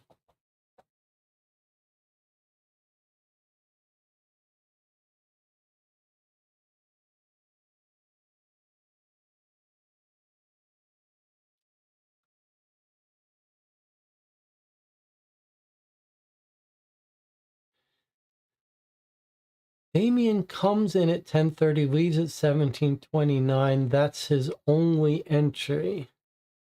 But the channel is pointing out that Kurt Murphy's actually in at 10 and out again at 12:13. And here he is back at 12:37, out at 17:22. That's it. He's taken his car. That's 100% it. That is it. That's why he had to be killed, because he knows about the fake alibi. So here's what's happened. Kurt Murphy and Damien Howe get together at 10:30. Murphy arrives a little early, 10:15. Howe comes at 10:30 to play golf. But at 12:13, Damien Howe says, I'm leaving. You're going to be my alibi. So you keep playing golf as if I was here. From 12:13 to when I get back,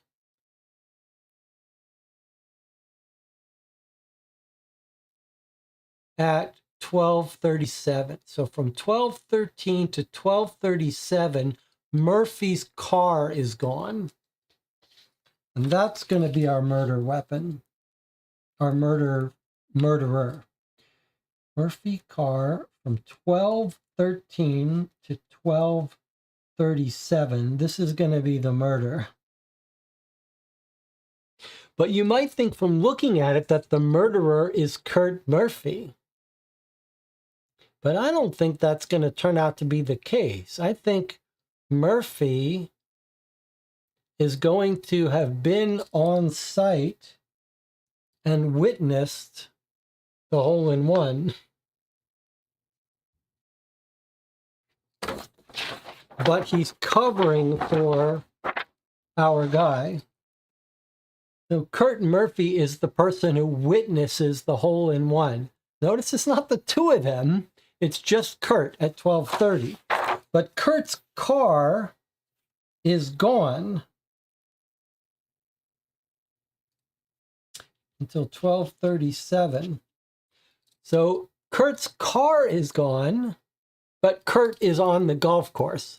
So who is in Kurt Murphy's car? It's Damien, who's borrowed the car. And Kurt Murphy is in on it, providing him the fake alibi, filling out the fake holes. It's right around hole 5. And so Damien does not have his alibi, but he's borrowed Kurt Murphy's car. And when the death gets revealed, Damien decides to also kill Kurt because he knows about what he's done. He's given this guy an alibi, or he's had a heart attack because of the stress of realizing he just alibied the murderer.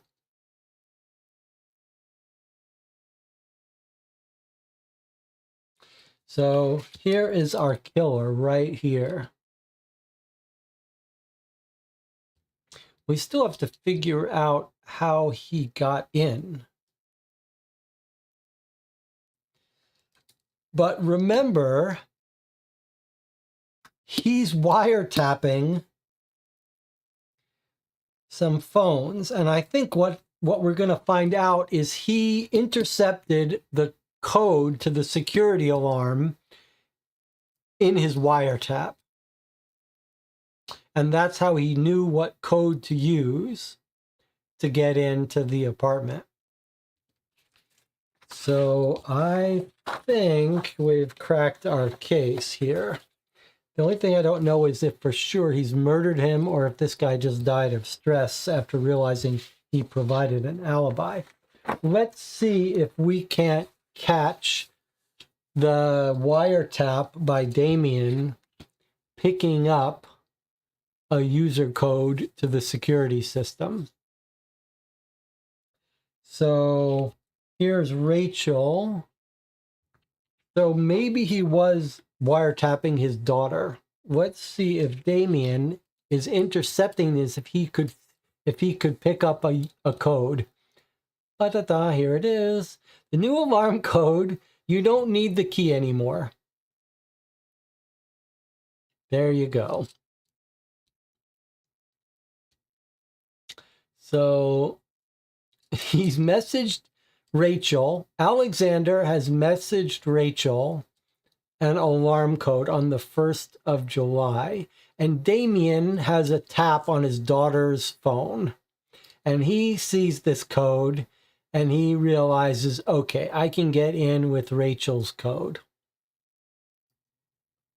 So in the lingo of crime, what do we have for Damien? We have an opportunity by borrowing Murphy's car and an opportunity to sneak into the house by knowing Rachel's code.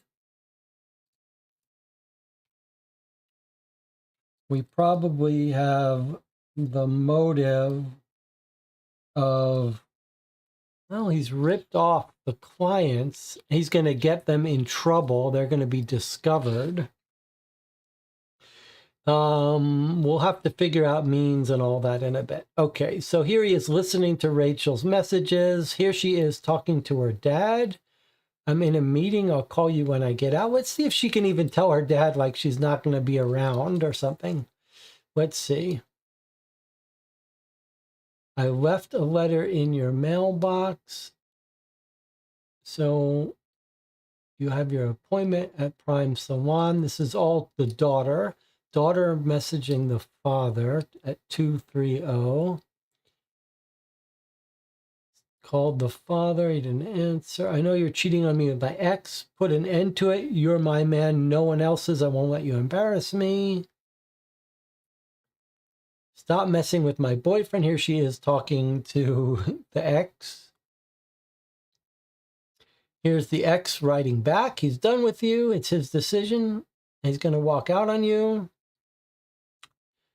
I talked to him. He explained to me that you were nothing more than a booty call. He assured me it's all over. He won't see you again. What bullshit. Confirm your presence at the lecture. That's her alibi, right? She was at the lecture. I confirm my presence. So that was our alibi for Rachel, was at the lecture. We saw that in the paper, so that seems to be confirmed anyway. Okay, so that we think we understand. And here's Alexander Morrison's logs. Installation of the alarm. Yes, confirming the installation. The alarm is installed.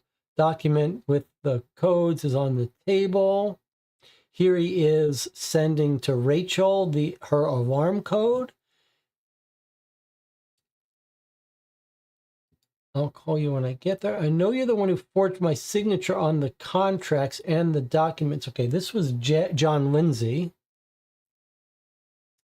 his co-worker, saying, you caused me to be demoted. I want to confirm the cleaning of your house. This is the cleaner.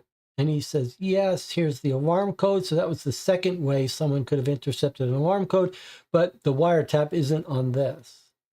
Cleaning has been finished. Page 1 of 2. Okay, and here's Rachel saying, I know you're cheating on me. Put an end to it. You're my man. Okay, so now here he's getting a call from someone. Because of you, I lost all the money I invested in the company. I hope you're ashamed. Take full responsibility. You'll regret it. So we should be able to find out whose phone number that is. But these are probably the two clients. This is probably, one of them is going to be Phil Stanton. One of them might be Jerry Arnold. I hope you get fired after everything you've done. Here's his coworker saying, I've left evidence in the office on the day before he was murdered. But we know he sneaks in and grabs it.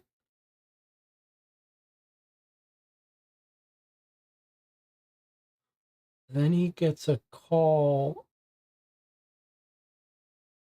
This is probably Corrine, the secretary.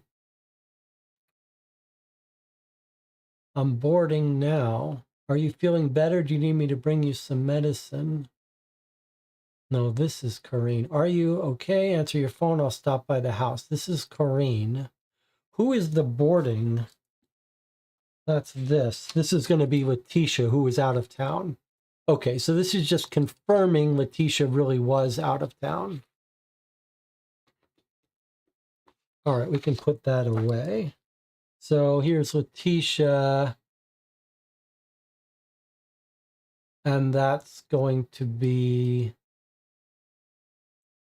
onboarding now. There's her alibi.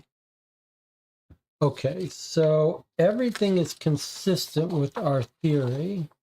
The only thing we don't have a great evidence of is motive, but maybe we need to reread the scandal to see why Damien has such a good motive. Marco says we have Jerry's phone on Jim card if we think it's Jerry's. What is there any phone number we care about?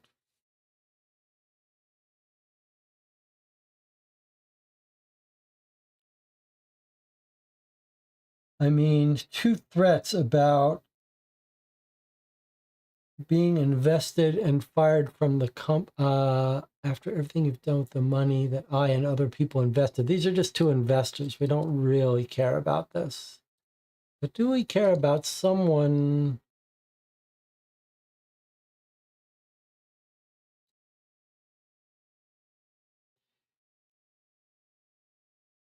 Do we care about? This is Corrine at 9:31. I don't think we really.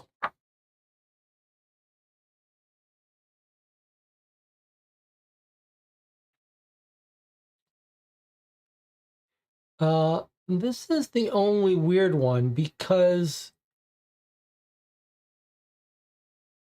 she's talking on her phone, I believe, to her father. Hi, Dad, I'm still in a meeting. That's the 230. So this is the only interesting thing. On the day of the murder, she's called her dad at 10:30, at 10:16.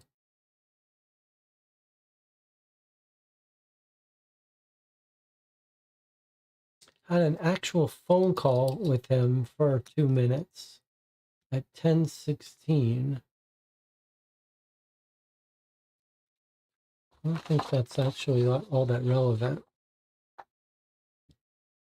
Okay, and then we're told that he bought some picture at the charity gala the day before, mental disability support. This doesn't seem useful to us, but let's see. We know he went here the night before. Works by Mark Craig. Minimum $5,000 participation.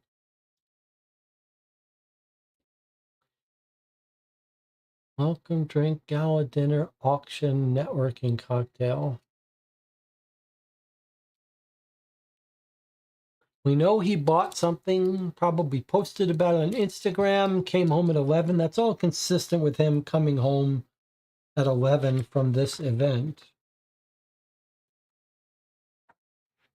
We only have 2 more pieces of physical evidence. Let's look at them. All right, so this is the pizzeria. We believe that our guy, John Lindsay, has an alibi eating lunch with his wife. But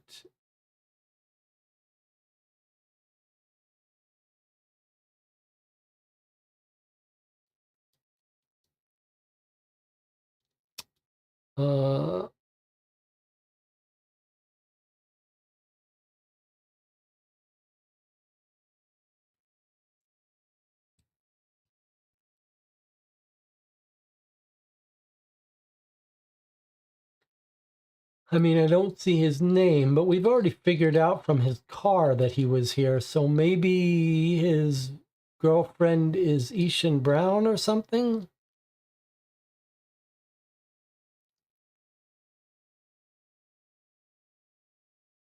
Or Kara Gilbert? Doesn't seem all that relevant. Maybe he tells us. Does he tell us his girlfriend's name or something? Or does he say wife? It doesn't really matter. We've already alibied him by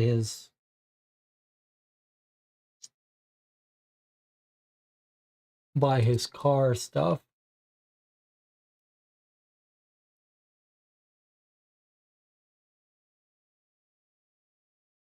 I was having lunch with my wife. All right, well, one of these is his wife with a different name. This feels like it's... you're right. That's a good point. The channel says, hey, don't forget the spouse names are in here. Okay, I think that's a very good point. John Lindsay's spouse is Kara Gilbert. Good catch. And here is her reservation at 12:15. So if we had any doubt, which we didn't, that locks in his alibi. All right, last piece of evidence is GPS.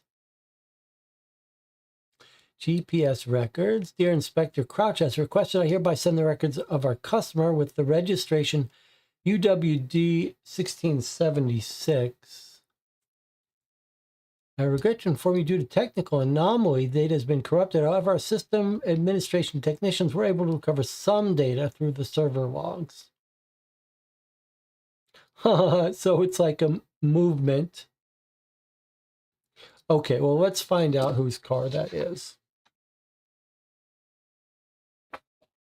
So we think this is, I had to guess, I'm guessing that this is going to be Kurt Murphy's car that we think Damien Howe was borrowing.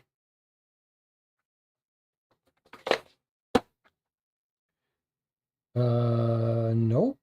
This is a VPD registration.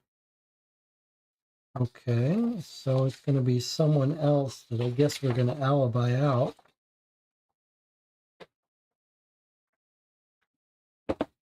Okay, it's Philip Stanton, who's the cleaner, who I guess we don't have an alibi for.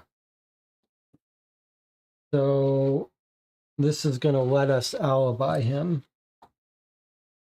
All right, let's see.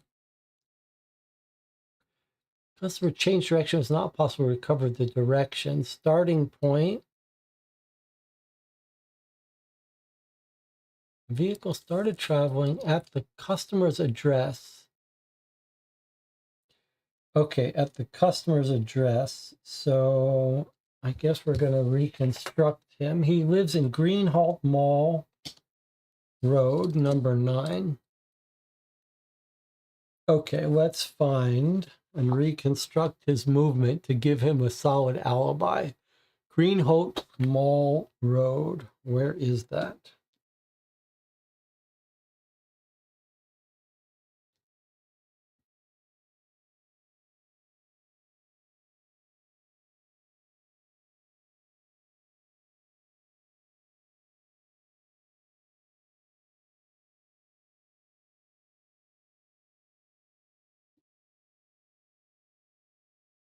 Greenhalgh Mall Road. Okay. And he's at number 9. Number 9, which is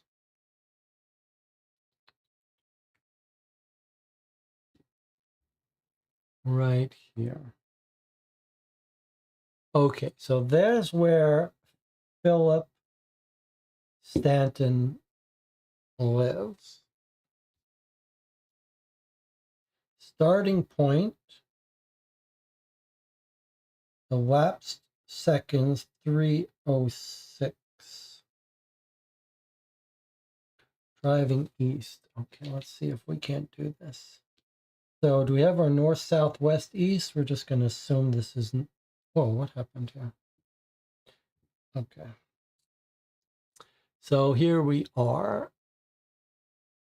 He's driving east down this road at 9:12 for 306 seconds. It's not really clear for 306 seconds. 9:12 had a stop of 120 minutes.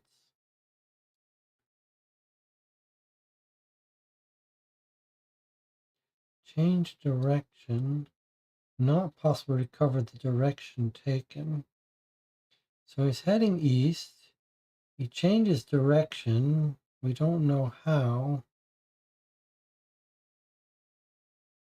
9:12. Well, let's see if we can do it this way. We want to know where he was at 12:25, which is 3 hours and 23 minutes away.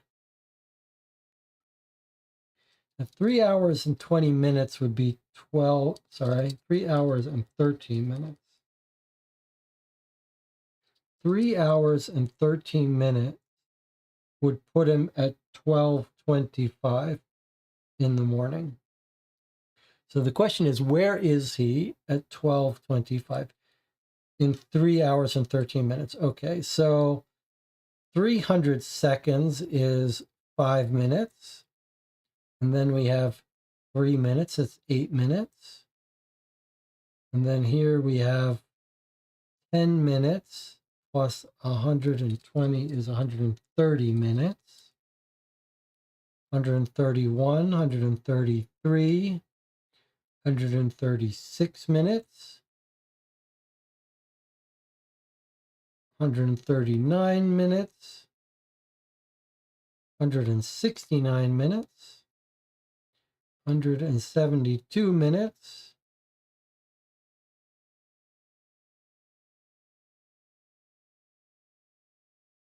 176 minutes, 178 minutes, 238 minutes. So this would have been when the murder happened, according to my records. 3 hours would be 180 minutes. So somewhere here,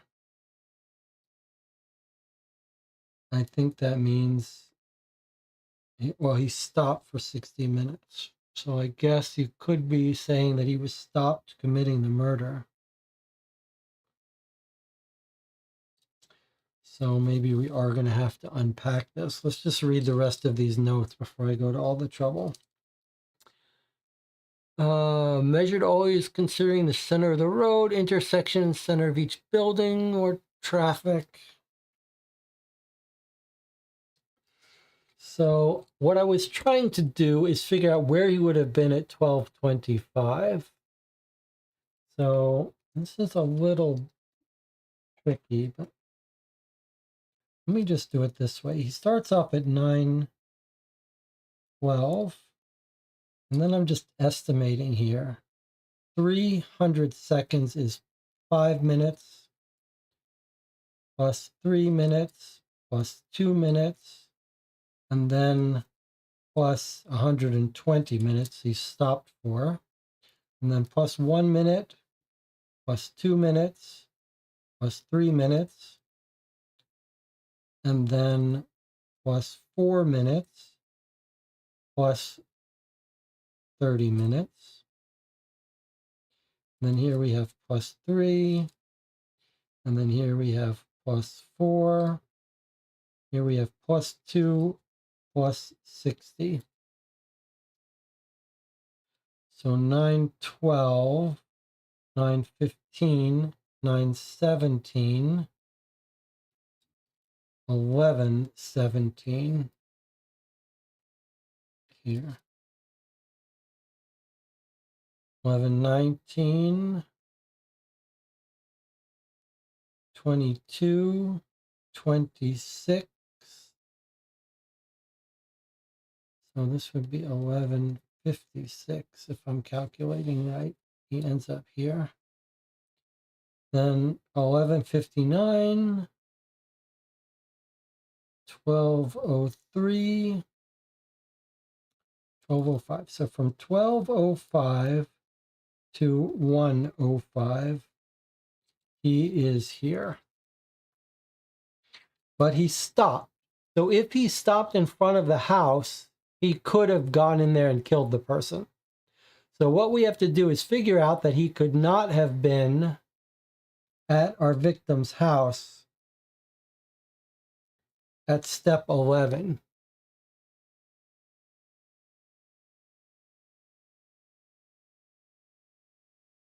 How do we do that? I guess what you could do is change of direction. Wow.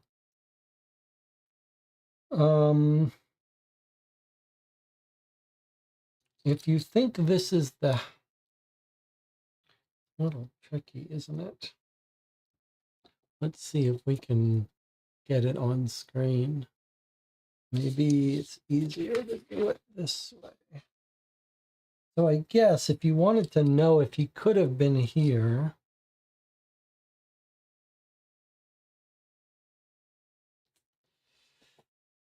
you could go backwards from here. It's going to be tricky. 11 is what we care about. Everything. So if we assume that he was at this guy's house here, then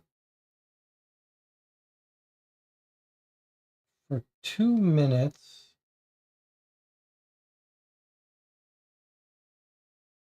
he was either coming this way or coming this way.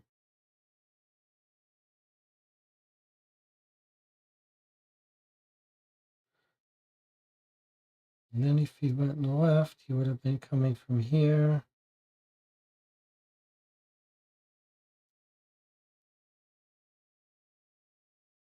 Right, he would have been coming from here.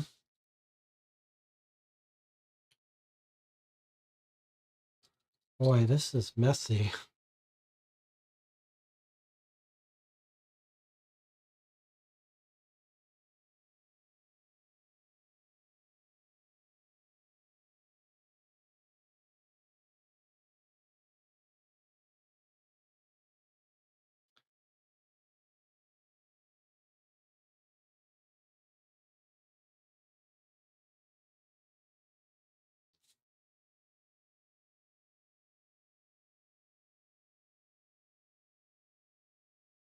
What's a different way we could do it?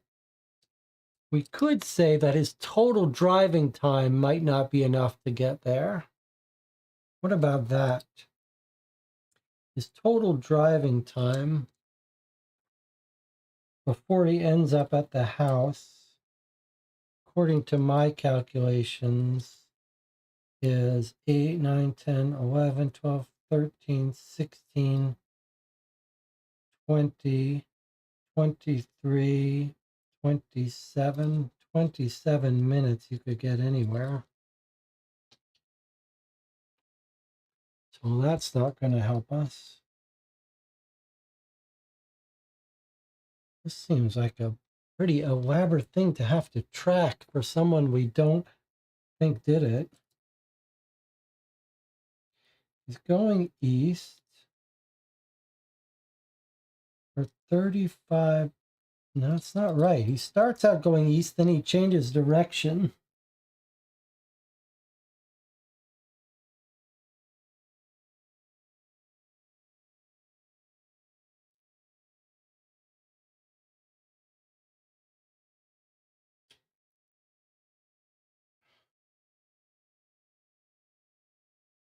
It's really unfortunate that it's giving us like 45 seconds. It couldn't even give us at least. Okay, 45 seconds times 8.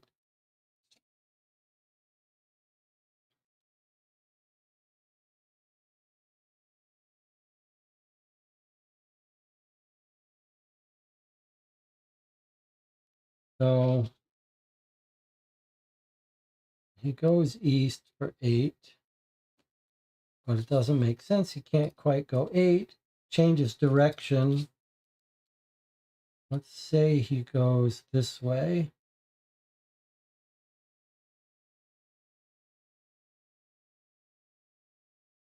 Four times 5, so he goes 5 blocks that way.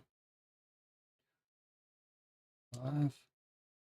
1, 2, 3, 4, 5. So he gets into there.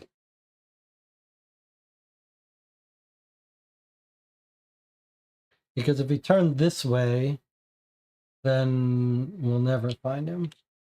Okay, then he makes a left, let's say here, and he goes 3. 1, 2, 3. Maybe that gets him here. Then he turns right for 180, which is for 4 of these. Guess that gets him there.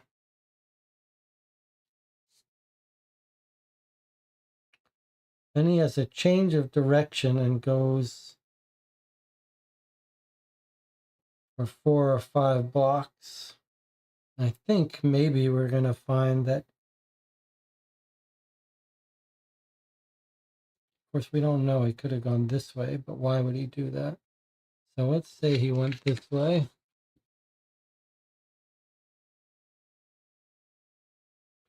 1, 2, 3, 4, 5. So maybe he goes right past this guy's house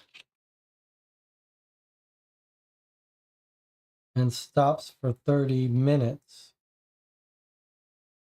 Is that the cleaning? That's going to be it. Is that going to be consistent with when he said he finished cleaning?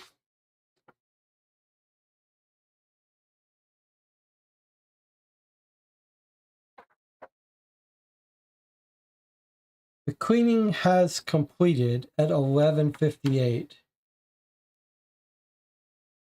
But that's the wrong day.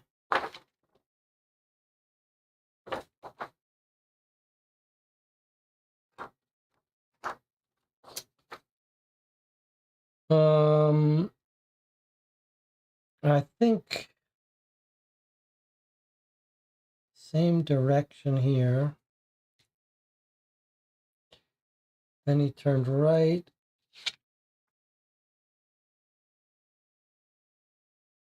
For 4. Then he turned left, and now it's broken.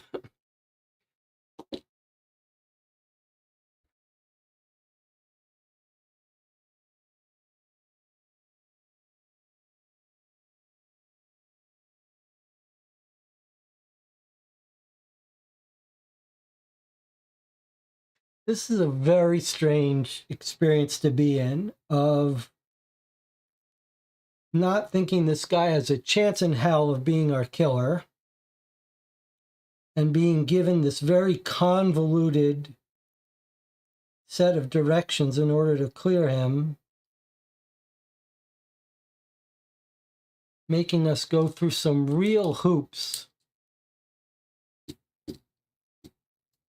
that feel like it's prone to lots of error.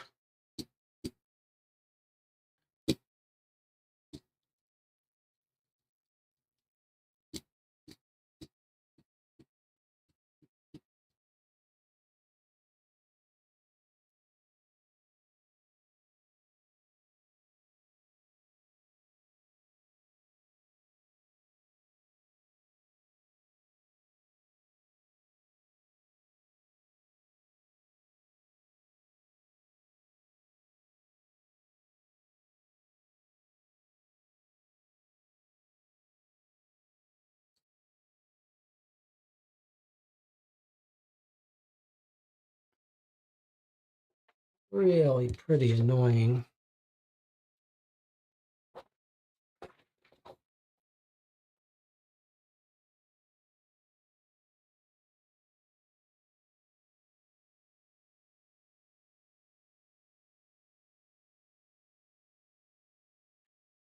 He says he sent a message saying cleaning was done. I thought maybe we could confirm that, but if I look at Alexander's records, we can see that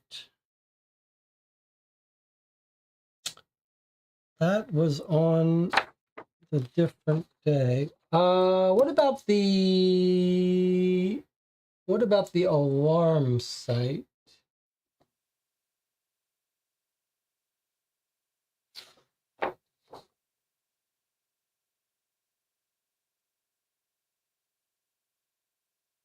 No, it's not useful. He's not cleaning on that day.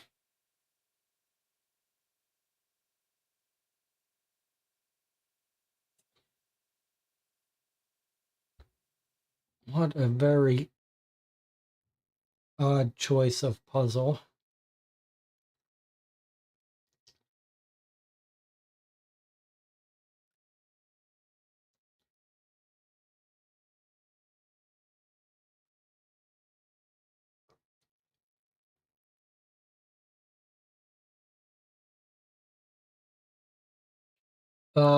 Okay, what about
Goes 30 seconds.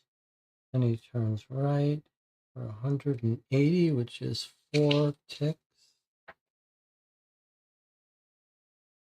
1, 2. Doesn't quite make sense, but let's say he gets down to here. Then he turns left for too many clicks.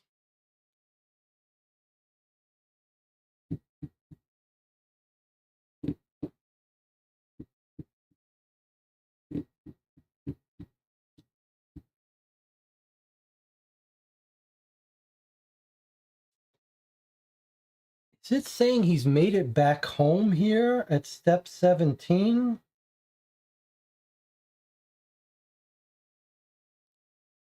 When we work it in reverse, if he's back home at step 17, then he turned right to get home, which means you had to be coming from this way.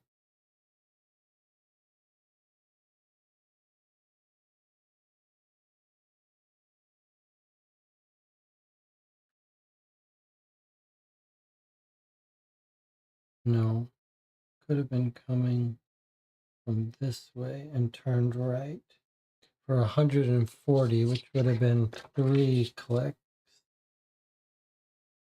1, 2. So maybe coming this way, turned right and got home. Before he turned right, he turned left.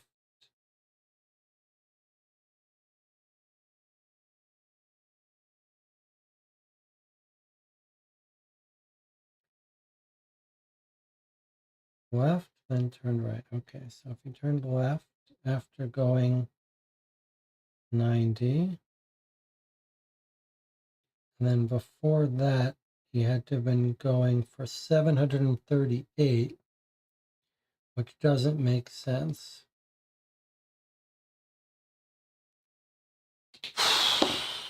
This is just silly.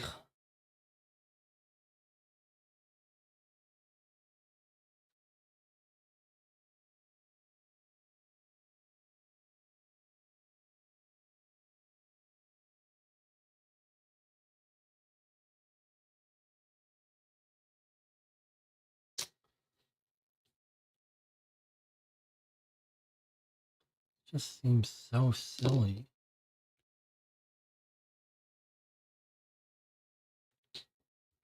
Like needlessly convoluted.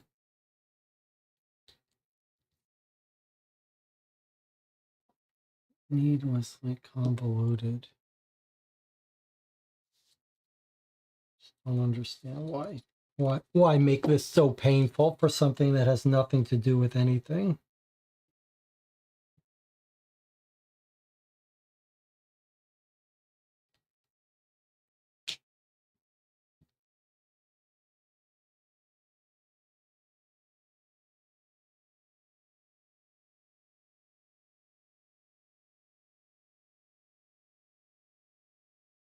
How do we even read this? Does it mean he turned right and then went right for 738 seconds?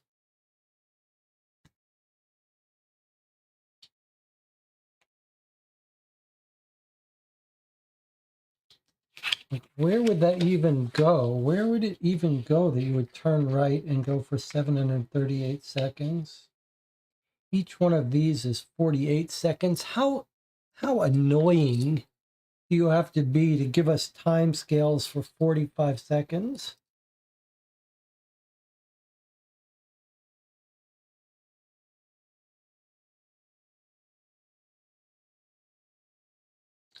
So 10 would be 450.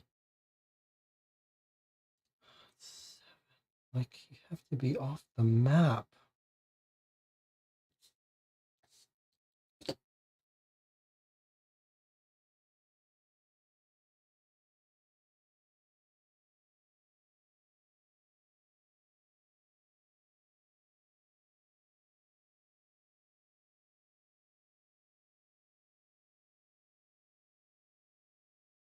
Let me just do it this way. This is really irritating.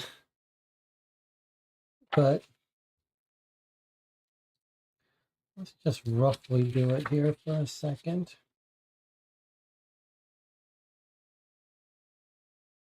Each of these is 45 seconds. Each of these is 500 meters, 45 seconds.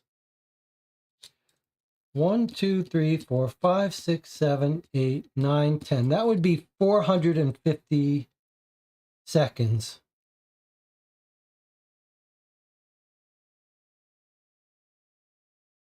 Here he is going in one direction for 738 seconds.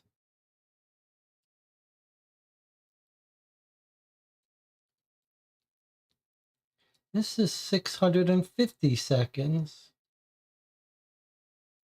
So we're all the way off the map now on this right turn.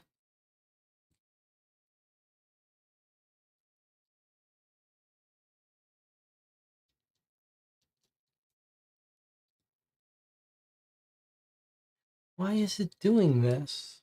Why is it doing this?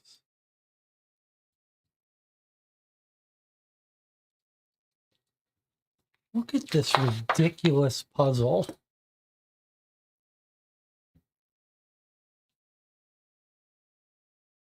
Step 1, change of direction, starting point, elapsed time 306 seconds. Started traveling at the customer's address. Then the customer changed direction, but you can't tell what direction. Did he make a U-turn? Did he turn left or right? And then what? He changed direction and went for 207 seconds. Then he made a left. Does that mean he traveled for 117 seconds and then he stopped? And then what? Then he continued going for 54 seconds. Then he made a left and traveled for 113 seconds. Then made a right. Is this the turn and then how far he goes? Then he makes a turn, indeterminate turn, goes 234 seconds, stops for 30, and he kept going for 27, turned right. And then what have we got here? Indicates the duration of the trip on each record.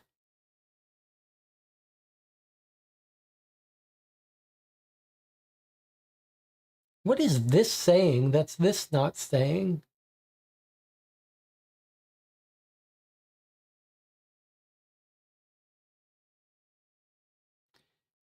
Change of direction 60, then he kept going in the same direction. Then he goes for 738 seconds.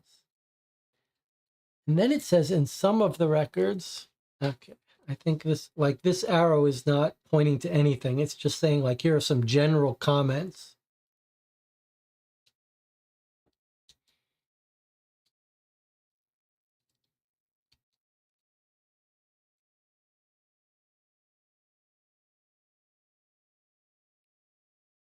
Okay, Nelson has done some calculations.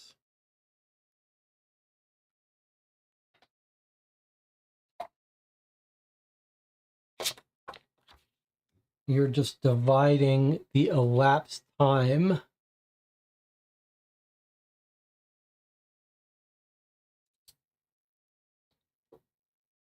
.8, 4.6. You're saying 306 seconds divided by 45 seconds. Your numbers are 1 equals 500 meters, I'm assuming. 6.8, you're saying 45 into 306 is 6.8. Sure, okay. 6.8, 4.6 for step 2, 2.6, 1.2, 2.5, 4, 5.2, 0.6, 4, 5.5, and 3.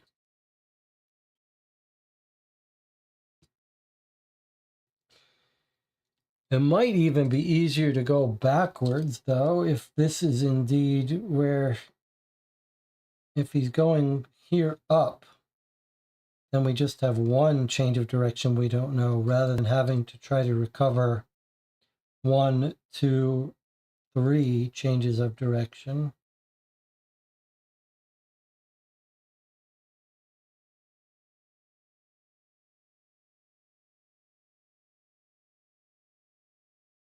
I mean, surely this is 10. This is another 10. And this is something like 15.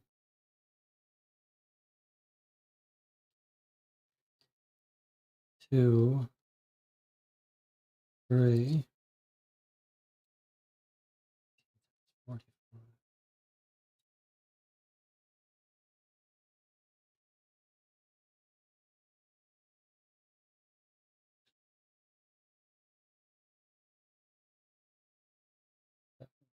No, it's quite a bit more. I guess 16.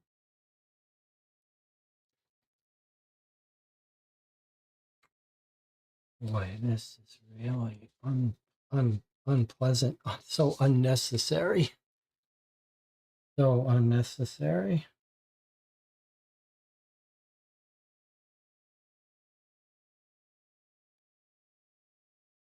So if we try to recover this travel,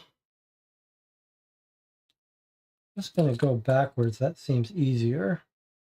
He turned right, and then he went for 3 steps.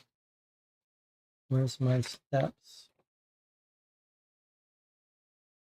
Yes, they're all gone.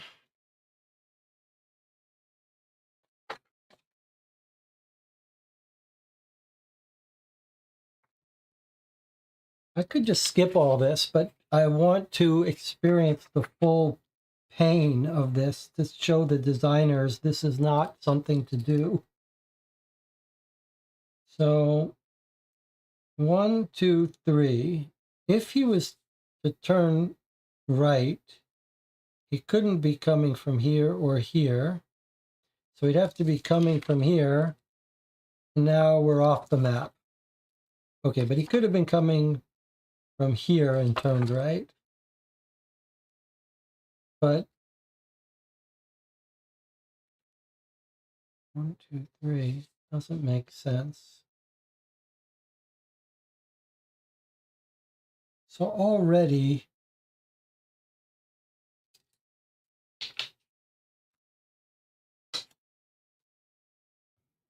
this makes no sense to me.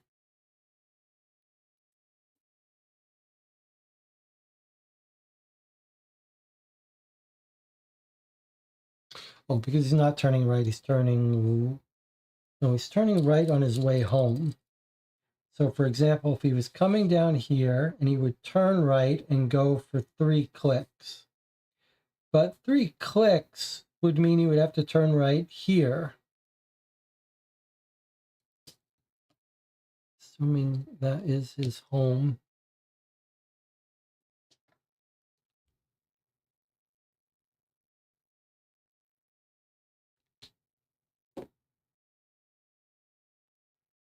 So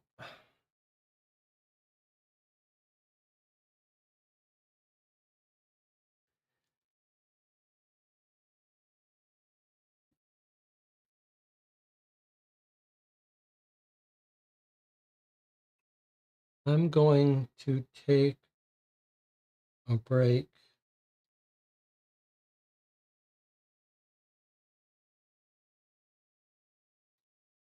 And I'll see you in 8 minutes.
All right. It's not that this is so incredibly painful on its own. It's that it's so unfortunate that we were at this high point of figuring out the crime, and now we spent an hour on this guy's car logs that are unnecessarily convoluted, that we don't think there's a chance in hell this guy's involved. Okay, so of course my mapping of the scale was sloppy. I think that was causing some of our problems. So here I have a centimeter ruler. We're going to try to walk backwards to figure out where he was at this time that I calculate was the time of the murder. So here's his home.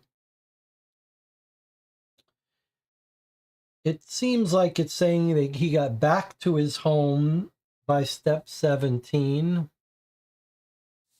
So if we look at the map, it seems to be saying he turned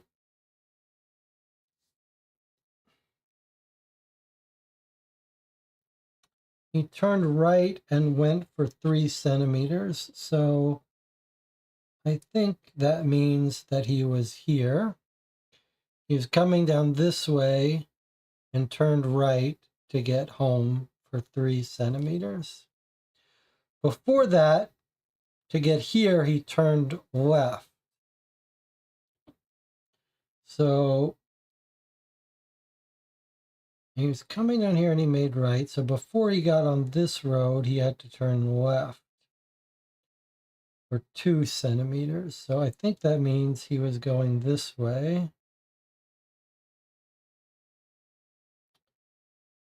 That doesn't make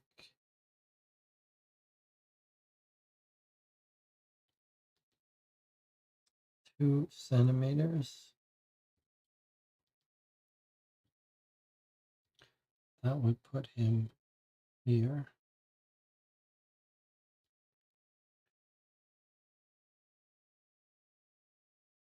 Turn right. But before he got here, he would have had to turn left. But you can't turn left at 2 centimeters onto that road. Except maybe if you were going this way, you turn left and turn right. All right, let's try to put him there. Maybe he came in this way. Okay. And then he would have had to be going for 16 centimeters, which is broken.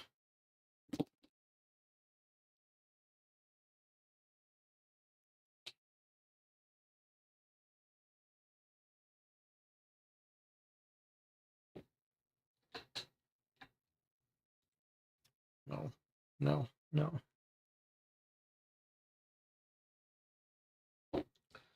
Let's walk through it together. The last leg of his route, he turns right and goes for 3 centimeters. He turns right and goes for 3 centimeters. That puts him here going this way. That's the only world where you turn right and go for 3 centimeters to get to home.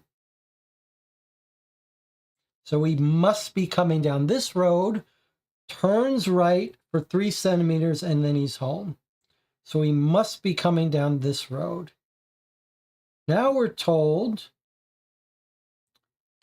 that he must have been on this route for 2 centimeters.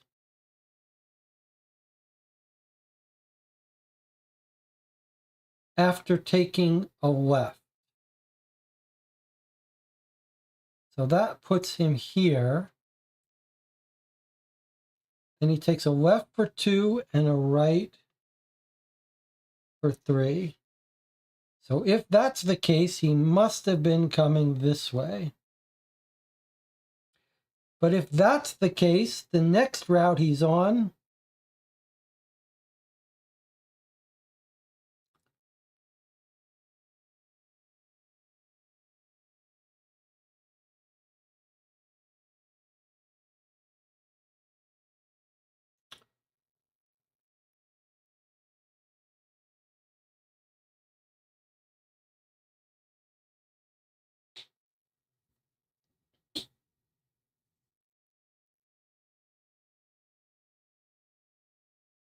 Why is this so hard?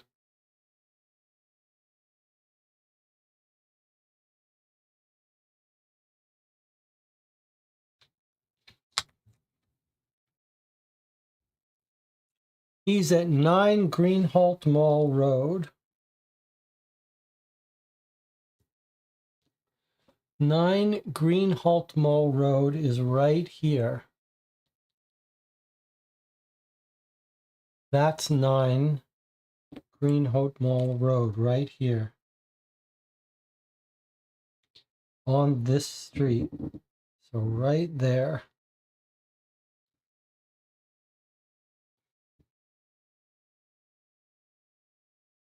He makes a left and then a right. Left, then a right. The alternative is if he makes a right here, but that doesn't give him enough road. So he must have come from here before he made the right. And then he must have come from here before he made the left. So here's where he is when he makes this left. Right here, when he makes his left, coming from this direction. But then, according to this, he should have been going 16 centimeters on this road before he made the left and then the right.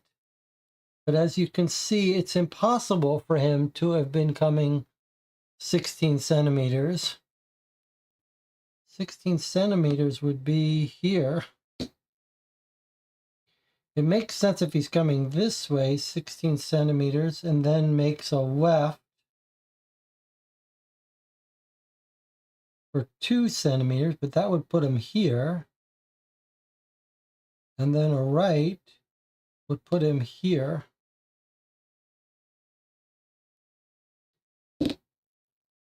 That would put him on 9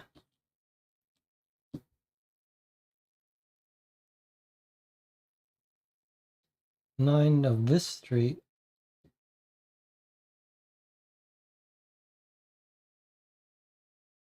It's a bug. In my game, he starts 2 to the north, next to the blue square. You're saying in your game, this is not where he starts here. Okay, so now let me ask you something.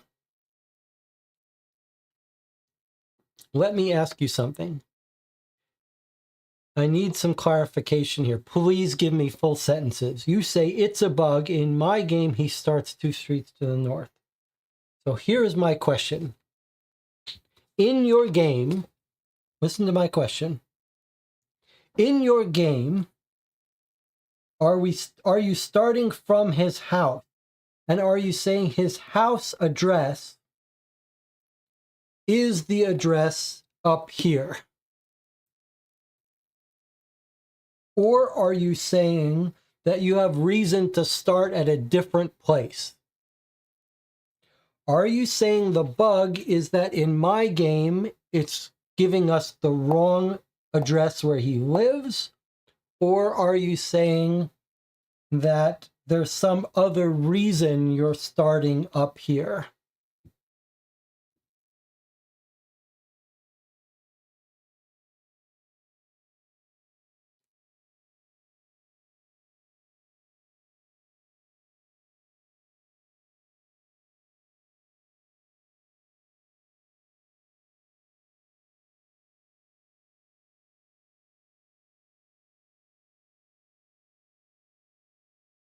Okay. So it's a bug in the game. You're saying that his home address is here. His home address should have said 9 Braun Island Street. And that we're correct to infer these are directions from his home. All right. So if we accept that, then we can get like this, and then we can get the 16 centimeters going all the way out probably to here. And then probably change of directions after the big long one. He turned right, so he had to be coming from this direction for 10, which puts him here somewhere.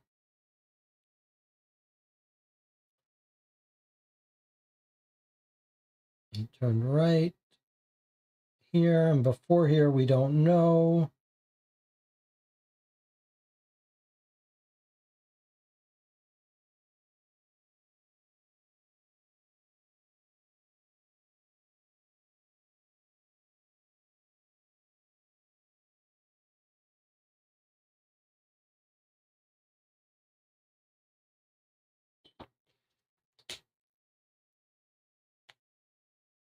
Puts him dangerously close to that home, though.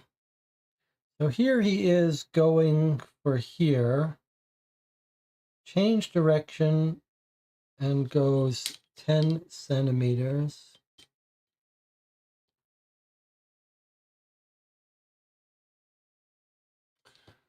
So I claim this is a turn right, go 10, then turn right here. Okay, so if this is where he is,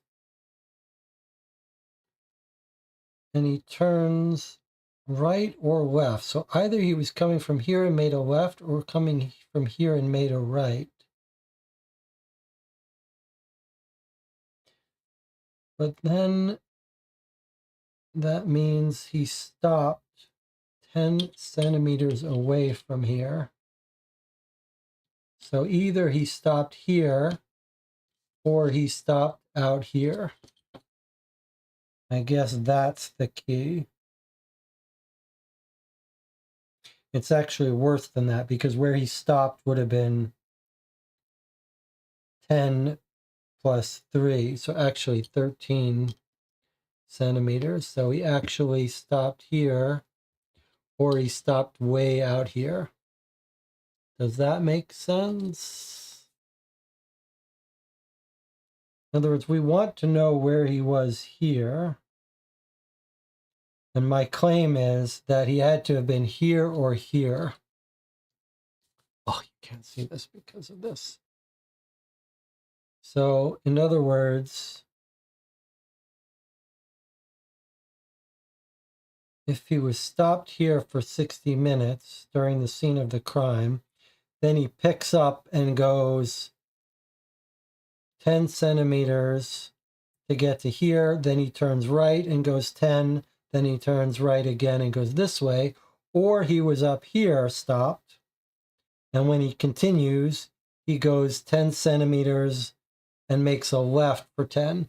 So either way, the point is that during this break for 60 minutes when the crime was being committed, he's either here or he's off the map here somewhere before he picks up and continues home. So that's how we know he wasn't at the murder scene. Okay, that was just ridiculously convoluted to recover that, and a full bug in the game that broke it. And all that 1.5 hours to prove what we knew right from the start, which is this guy has nothing to do with anything. It's unfortunate that that was our last piece of evidence. All right, so, but I guess it gives him an alibi, which we didn't have before that.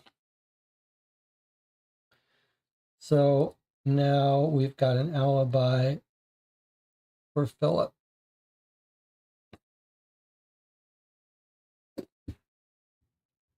All right, let's look at our people. Let's look at our people and who we don't have alibis for. All right, Kurt Murphy. He's alibied. he was a witness at 12:30 to the golf hole-in-one. Next up is Jerry Arnold. He's the poker player. We've got him posting on Reddit and at the poker tournament. Next, we have John Lindsay. He's alibied. He's having lunch with his wife at the pizzeria. Letitia Lovell is alibied. She's on a plane leaving. We've got her messaging our victim saying how she's getting on the plane. And, well, we don't know she got on the plane. How are we so 100% sure that she's on that plane?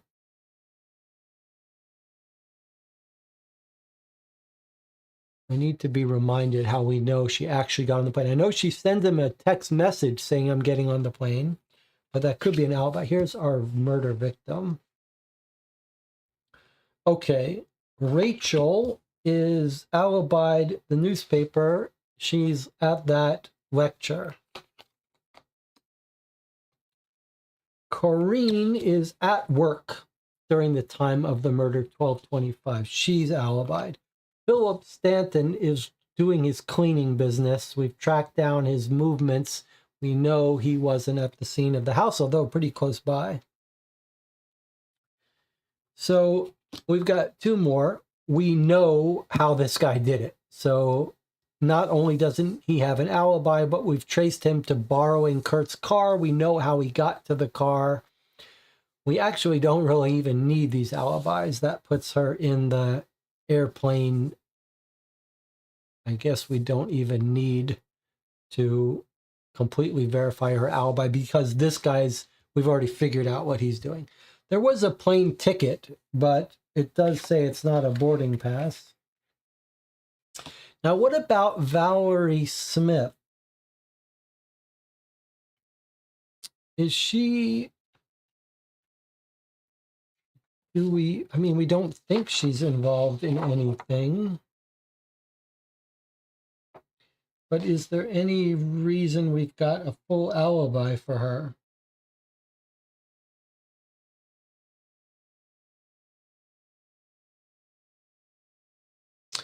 I mean, she's got no real motive, but I wonder if we should be alibying her somehow.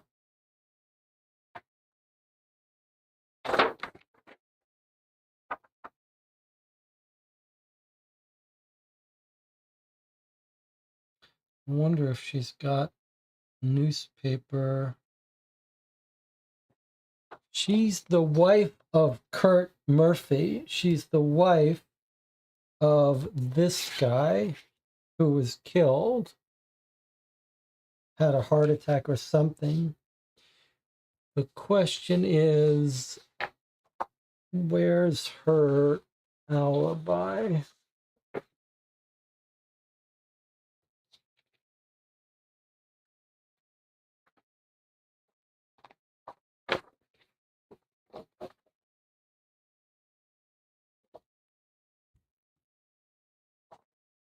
Let me see what she says her alibi is.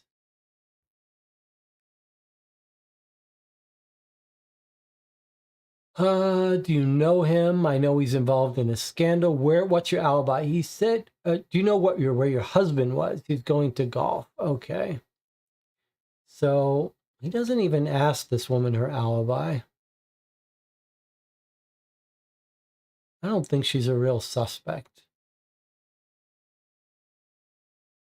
She's not a suspect. It doesn't even bother asking her alibi. He's just asking her about her husband's alibi. She doesn't have any investment in him. She has no motive. All right. So we've got our murderer here.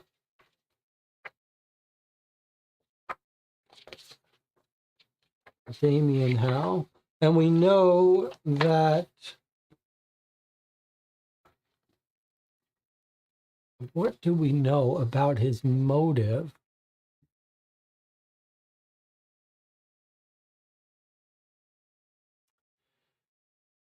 We have information on the date. You had an argument with him during a meeting, and that you had been arguing for a few days due to the scandal. Normal to be tension. What are you going to do? We're going to do this audit. He was falsifying documents.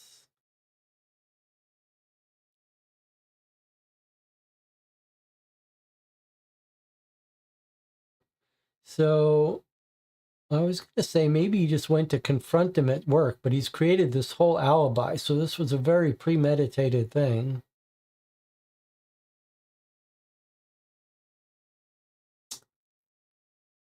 So I think it's possible Damien was doing the fraudulent stuff and Alexander Morrison was going to figure it out. And so he had to kill him so that he could blame him.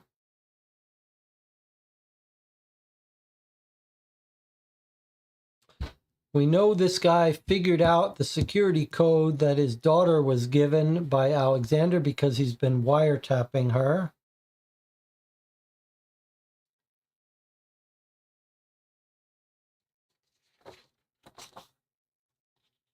There's this statement about the charity gala the evening of his death.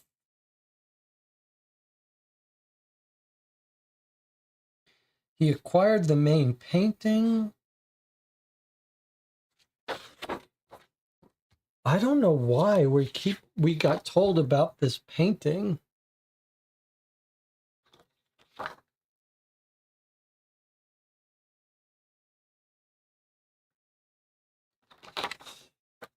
All right.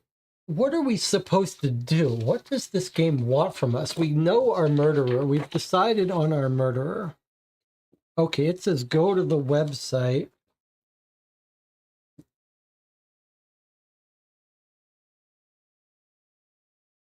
The solution section is available to submit the resolution and check if your guess is correct. And yet, we never needed to use Instagram or Facebook or our Telegram. How's the investigation going? Okay, our boss is really curious about okay,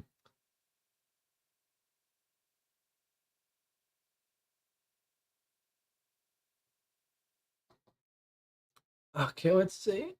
About the motor, I think it was about the daughter. Sanity CEO did not have proof of Alex's scam. Alex stole it before he could have read it. Unless he knows of the scam by wiretapping, also pre-planned to kill Murphy with the very same insulin, poisoning him all along. Final lethal dose. We don't even know how he killed him. I assume he didn't kill him with insulin. I assume he just smashed his head on the table and then super injected him with enough insulin to make it look like he died. Nelson says, I think Damien thinks Alexander is stealing and that's how he had the money to buy the painting. I guess. But let's go here and let's see how this bot reacts to some things. Okay, let's see. We think we know the murderer. Doesn't seem like this bot knows anything, but let's see what it says. Let's see if it understands anything that we type.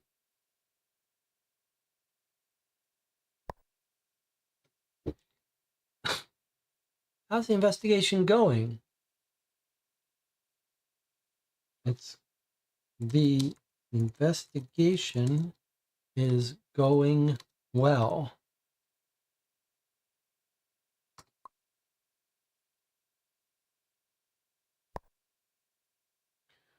What do you understand?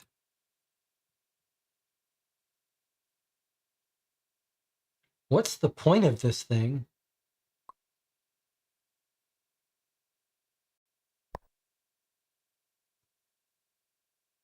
What's wrong with you? Boy, Telegram is lovely too. You just hit enter and nothing happens.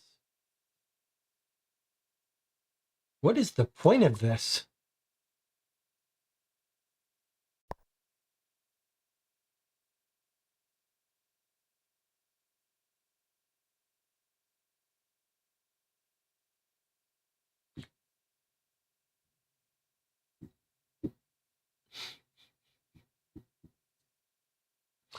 There's no point of this? There's nothing to do here? Boy, that's weird. All right, let's go to the website. Okay. One criminal.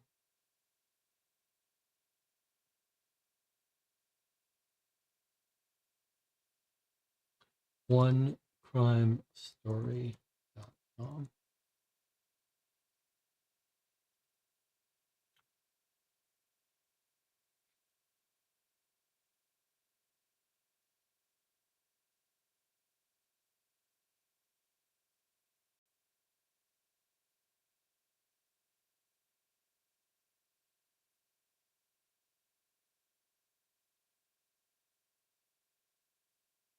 Guess it wants me to click here. Hints and solutions. So when I click solutions, it's not going to give me the solution. It's going to be where I submit my solution. Okay, let me just not do it in front of you in case it tells me the solution. Okay.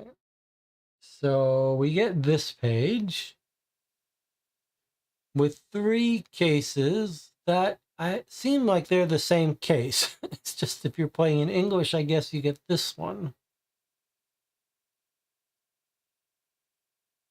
A weird choice.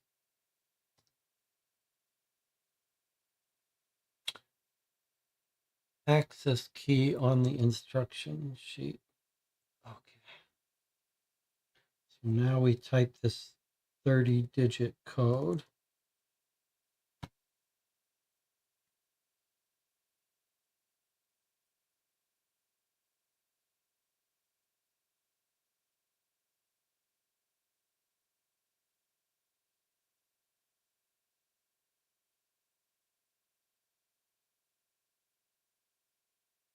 All right, so we got questions.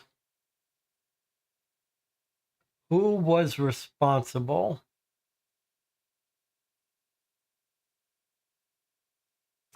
So we think it's Damien Howe. Now,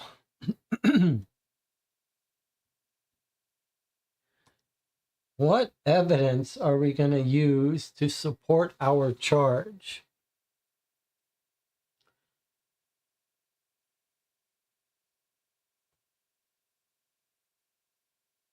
So I guess, what is our evidence? Our evidence is mostly the golf stuff. So we're going to say that it's, sorry, I don't want the chat. I want this. Okay, so what's our evidence? First evidence is the car logs. The second evidence, you might say, is this, what shows that he's filled it all out. Certainly, it's the hole-in-one ad that shows that Murphy was there the whole time. So I guess these 2 are our main ones. The proof that Murphy's car was left and the proof that Murphy was there.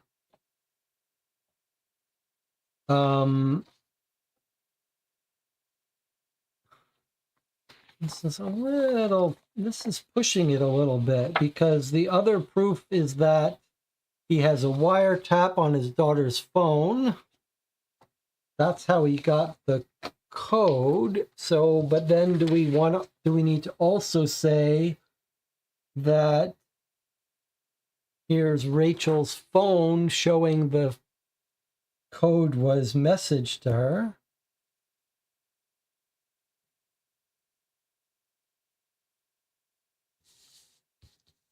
Not sure we even need this.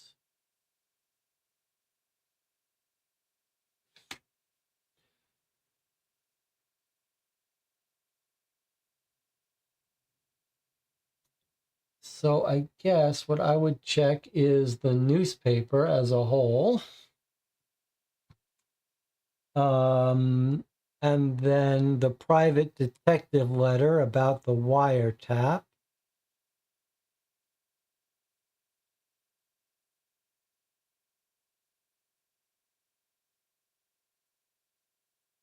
The phone comm for Rachel.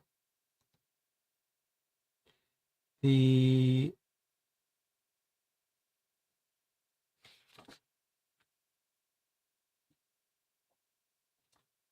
newspaper,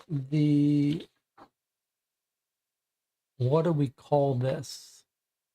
The golf entrances, I guess.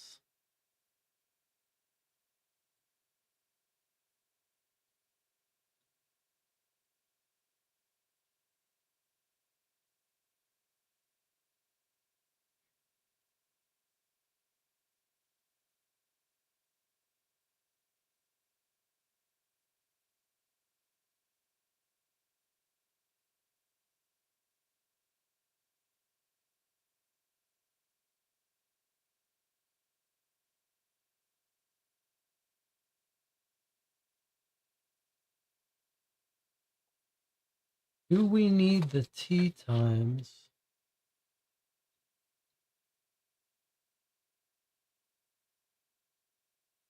This even is the tea times.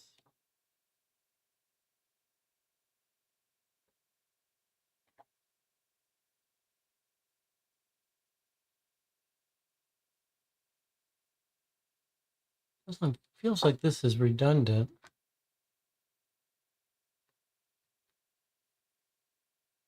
This doesn't prove anything, right? Because if you show this to them and say this proves that you weren't there, they'll just say, "Hey, Kurt took all the notes." Doesn't really show anything.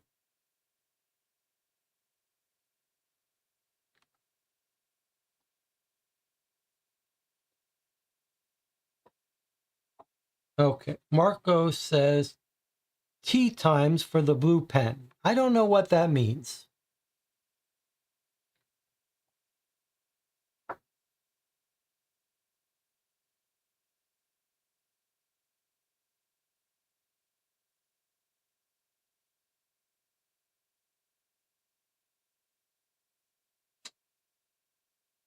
I don't know what that means, and I don't know how it seems redundant. All we need to know is that he was there at 12:30, according to the newspaper, and that at 12:30 his car was gone. This seems like it's totally redundant. It doesn't really matter if he was there the whole time or not.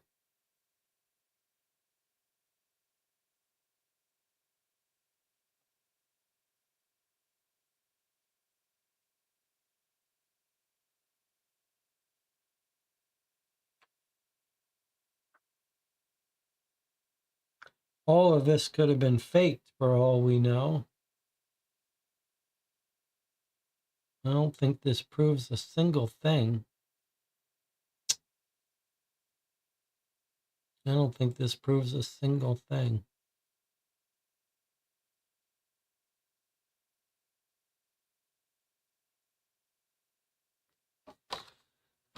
So I think this is it. Newspaper, which shows that Kent Murphy was there at 12:30. The private detective letter that shows about the wiretap on Rachel's phone, and then Rachel's phone messages where she got the code that our guy's going to use to get in. And then the golf entrance and exits for the car that shows that Murphy's car was taken out.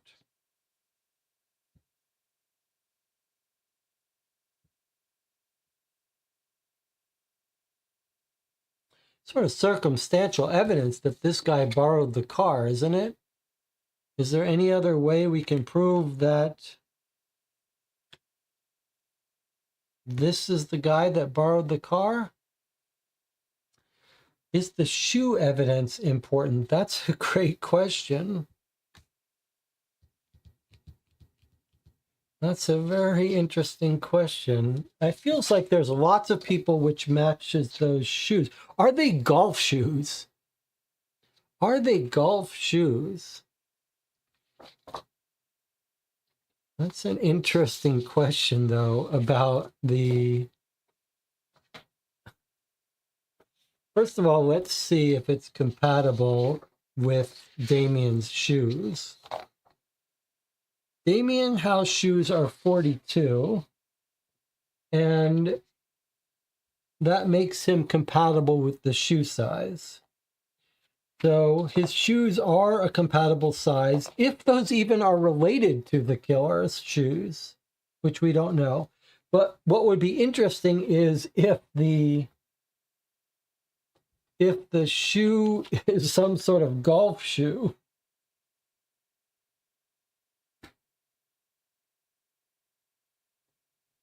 A golf shoe has like spikes on it, though, right? That let it grab into the grass, and these don't seem to be those kind.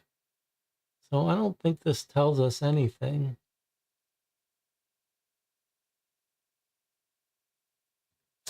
So I would say no. Boy, how...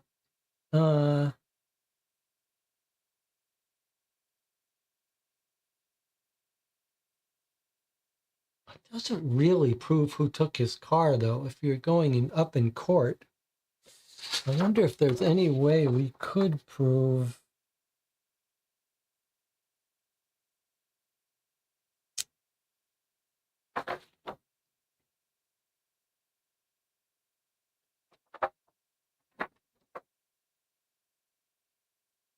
How could you prove that...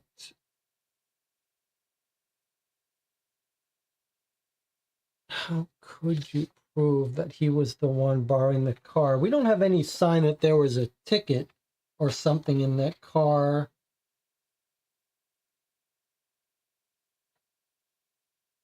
Like, if we could find that his car, Kurt Murphy's car, got a ticket on that day, but no.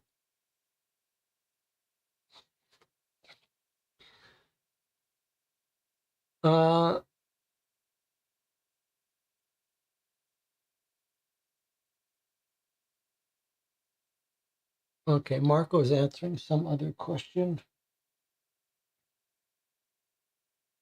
We know that Murphy didn't leave in his car. My point is simply that we're going to have a hard time proving that Damien was the person who borrowed the car,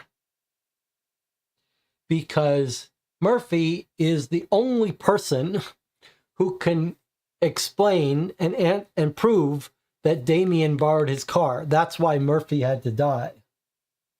That's why I think he's killed Murphy. He's killed the one person who can tell on him.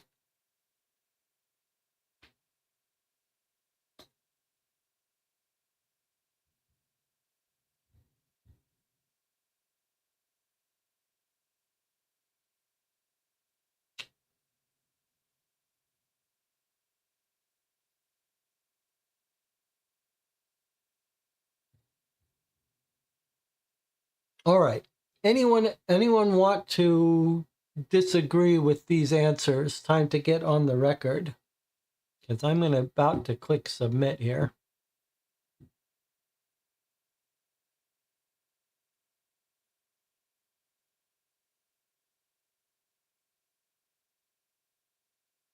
Nelson says the Gala fire. Why does the Gala fire help us? How does the Gala fire help us in any way?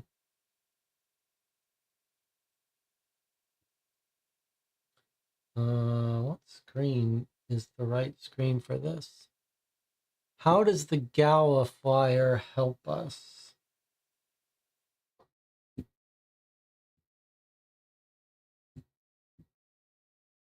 I guess this is the screen I want. The cost of entry. What does that have to do with anything?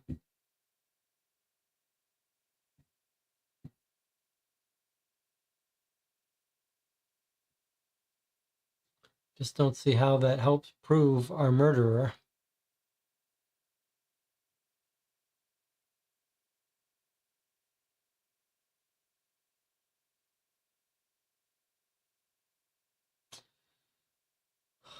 I don't see how the gala really gives us motive.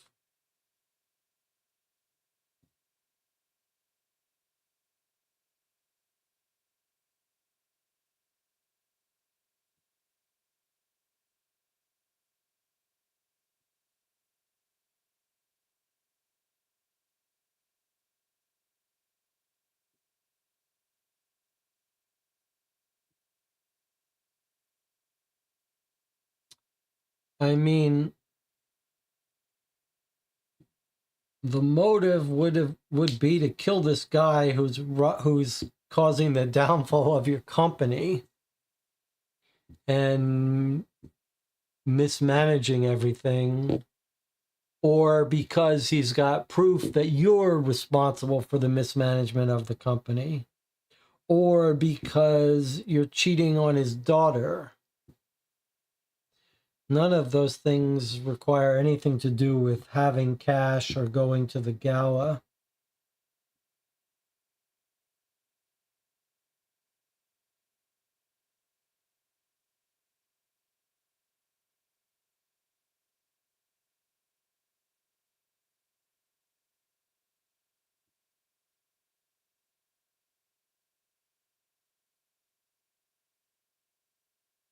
Is there any other evidence that proves our guy Damien was driving that car? That would be the only other thing.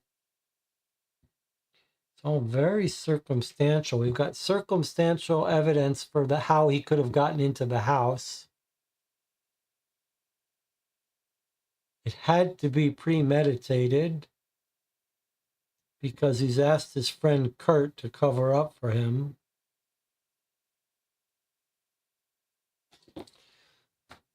Let me just look at Valerie's statement again.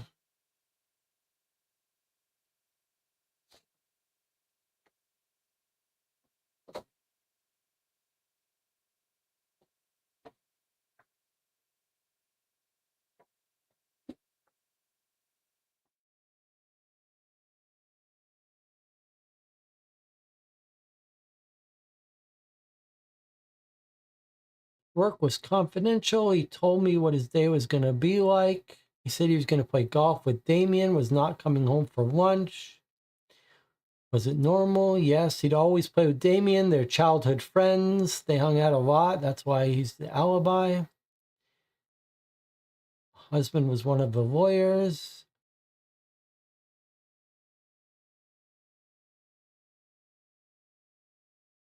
Any investment? No. Health problems. Last Thursday, he felt a little dizzy. We ended up staying home. Were the symptoms recurrent? No. Usually came home more on the days he was going to play golf. He came home more tired than usual. Lately, he complained about tiredness. It was a cardiorespiratory arrest, probably due to stress. So maybe he wasn't murdered. Maybe he was just super stressed out by what Damien was doing. All right, we're just going to go ahead and hit enter now, and everyone's had their chance. No one is saying anything else. Here we go.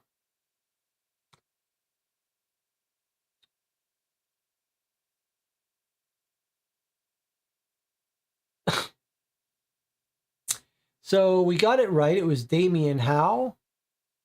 But we were supposed to also say the golf tee times. We were also supposed to pick his interrogation and his citizen registration and the emails and the office records and the map.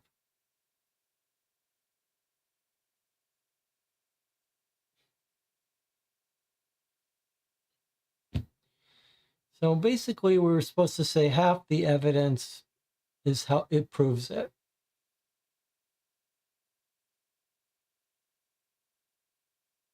So it wants us to go into our Telegram and type these words. All right, let's go ahead and supposed to send this message. Report. Okay, let's copy it. Let's go to Telegram. It only understands one thing. So here we are. Let's see how it goes.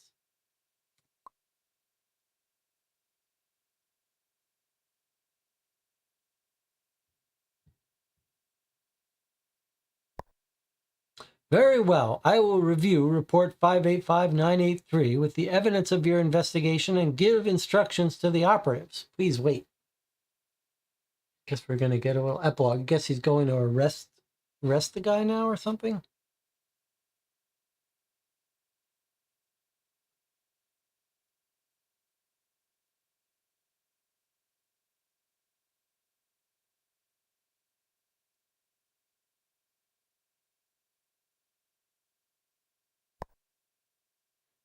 Congratulations. Based on the investigation, we were able to arrest Damien Howe. The first breaking news is already coming out on TV. All right. Thank you for helping us with this investigation. We can close the case until the next case, Detective. Okay, let's watch this video.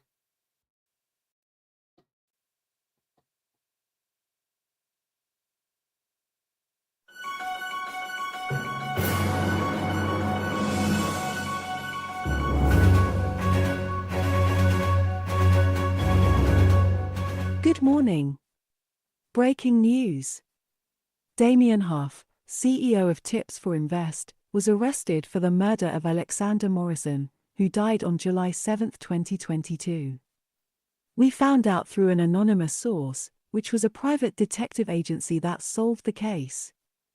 Damien Huff was arrested outside the house where he left for work. The police did not release more information, but as far as we know it could be related to the company's financial scandal, where Alexander Morrison was allegedly responsible. Damien Huff, go now to the interrogation room of the Vale Seco Criminal Police. It's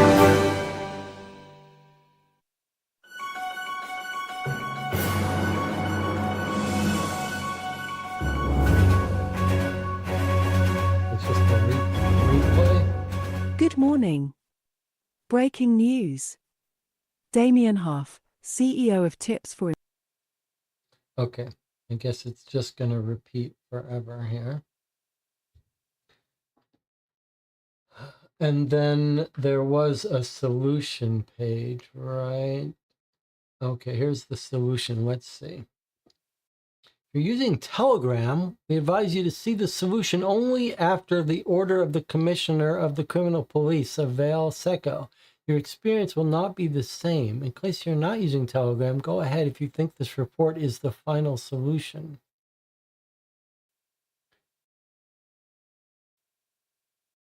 So, yeah, that's it. That's all there is to it. There was no extra thing, right? That was it. And then it's just Private repeating. solved the case. Okay. All right, let's see what this solution says.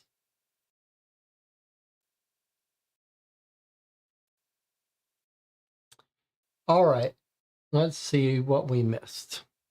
Damien is Rachel's father, CEO of Tips for Invest, a risk investment company.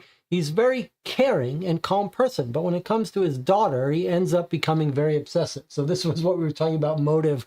Was it daughter? Was it investment? He went as far as bugging his mobile phone to follow his daughter's steps and to have access to all the information. We're losing a lot of frames. Why is that? I can see it's having trouble.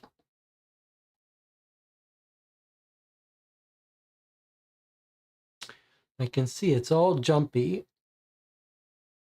All of a sudden, we lost 1,500 frames for no reason. It seems we're okay now. All right, so let's try to go back and figure out why it was doing that. Oh, it's doing it again.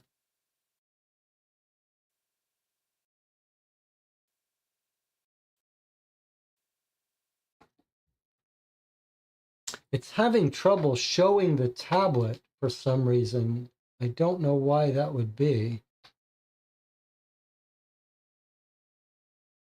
Let's see if it's any better now. Nope. Wow, that's weird. I can see it's dropping frames. Why would that be?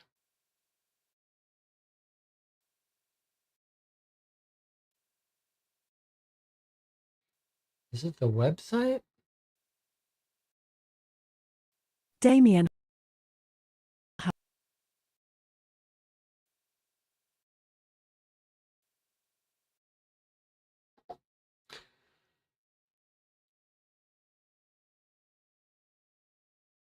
Well, there's something very odd happening with the tablet, causing OBS to drop frames like crazy as soon as I switch to it. That's a little scary. Not for this situation, but like, why is this happening? So as long as I don't turn to this view, let's see if we can copy it. Let me see if I close that.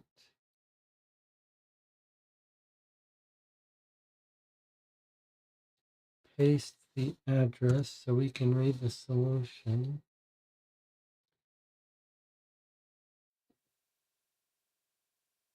Now we're dropping frames again.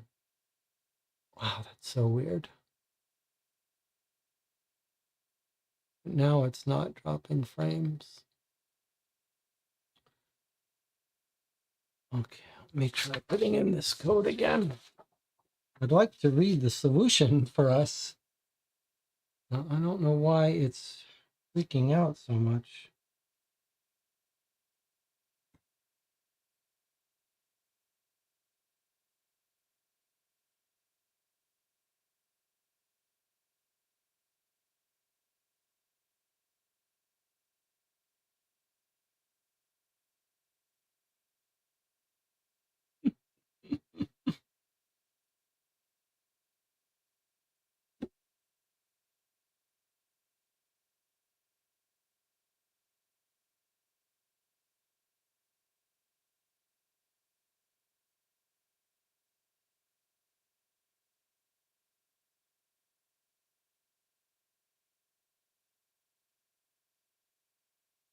We're trying this on a different browser to see if this fixes the thing. All right, so we said the newspaper and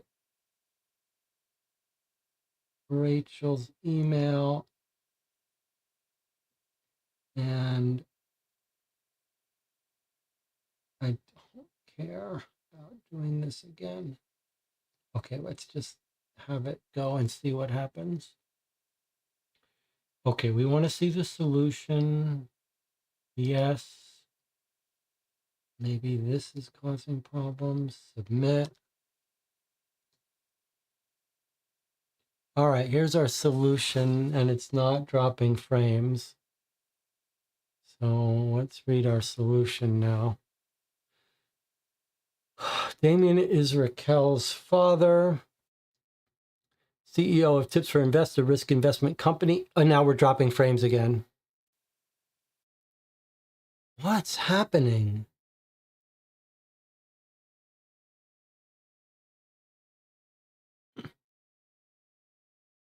All right, I'll just read it. I don't know what's going on, why it doesn't want to show it. In Firefox, it's very weird. We've never had that happen before. All right. Can anyone hear me and see me? He went as far as bugging his mobile phone to follow his daughter's steps and to have access to all the information she receives on her mobile phone. Through his equipment, he learned Alexander was cheating on his daughter, and he learned her access code to the house. Damien was approached by one of his collaborators, for John Lindsay, via email with the purpose of scheduling a meeting to clear his name, deliver a cover with documents proving Alexander had caused the whole scandal. The delivery was not possible due to something unforeseen by Damien. John left the cover in Damien's office. When he arrived, he didn't find the cape that John said he had left. Lots of typos here. Very suspicious. Damien accesses my workspace, checks the records of all entries and exits of his office that day. So he could have seen that our guy Alexander stole the file. On 7/7/22, I had a meeting at Tips for Invest at 9:30 with Alexander, which turned into a huge discussion between both of them. At the end of the meeting, Damien left the company and went to Quinta dos Peitos Golf Club, where he was going, different name, participate in the tournament. He entered the club through the South Park, met Kurt to pick up the card and start the tournament. According to the card, they started playing together around 10:35. Near hole 5, Damien asked Kurt to lend him his car. That's what we figured out. This hole is quite close to the North Park, where Kurt had parked his car. Damien left at 12:13, re-entered at 12:37. He met up with Kurt again and continued playing the match until the 18th hole. They handed in their cards. Although he's present at the golf match at the golf club Farm of Ugly Ducks, according to the participation register, it's mentioned in the newspaper that Kurt Murphy would be playing the course at about 12:25, the time of the hole-in-one, according to the photograph in the newspaper. Since his car did not leave the park between 10:30 and 10:29, Damien used his great friend Kurt Murphy's car, parked in the North Car Park hole near hole 5. He managed to get to his house, came back, etc. He went to Alexander's house to collect the briefcase he knew had been stolen, not knowing that he would have left the company shortly after himself. Damien had access to the alarm CCTV code due to the bug placed on Rachel's mobile phone. He entered, turned off the CCTV since the alarm was already off. Damien didn't expect Alexander to be home, and when he enters, he bumps into him. Alexander begins to question why Damien has shown up at his house. During this moment, Damien looks around, sees the cover of the evidence.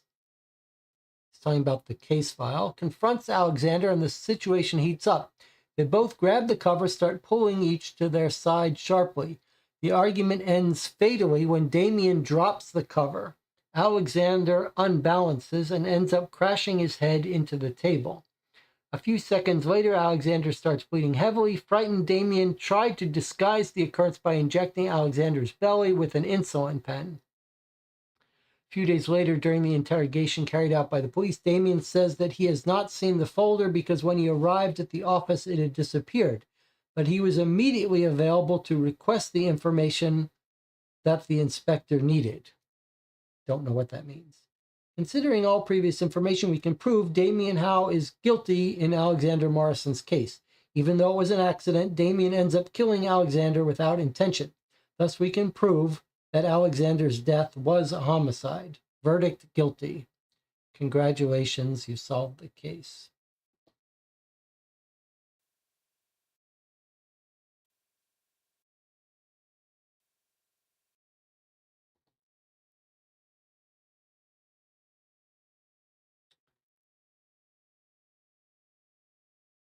Well, I'll tell you what, let's take a 5-minute break. We'll come back. We'll talk about the case, the game, the experience. I'll see you in 5 minutes.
So we did solve it, sort of. The identification of evidence was a little shaky. Oh, I don't know about this one, guys. Let's see what the chat has to say. Overall, it's a decent case. I especially like the golf thing. It was not particularly difficult, but it was fun. Good production with a useless bot, some translation glitches, a few bugs, one of them rather unfortunate. Nothing that would break the game for experienced players. The video was not very memorable, and the written solution was not that okay either. Nelson says, I liked it a bit. Not outstanding. Good material, poor online. Too many easy, overdetermined evidence for alibis. Map felt like work. Golf evidence was good. It felt too lack strong evidence for motive. Well,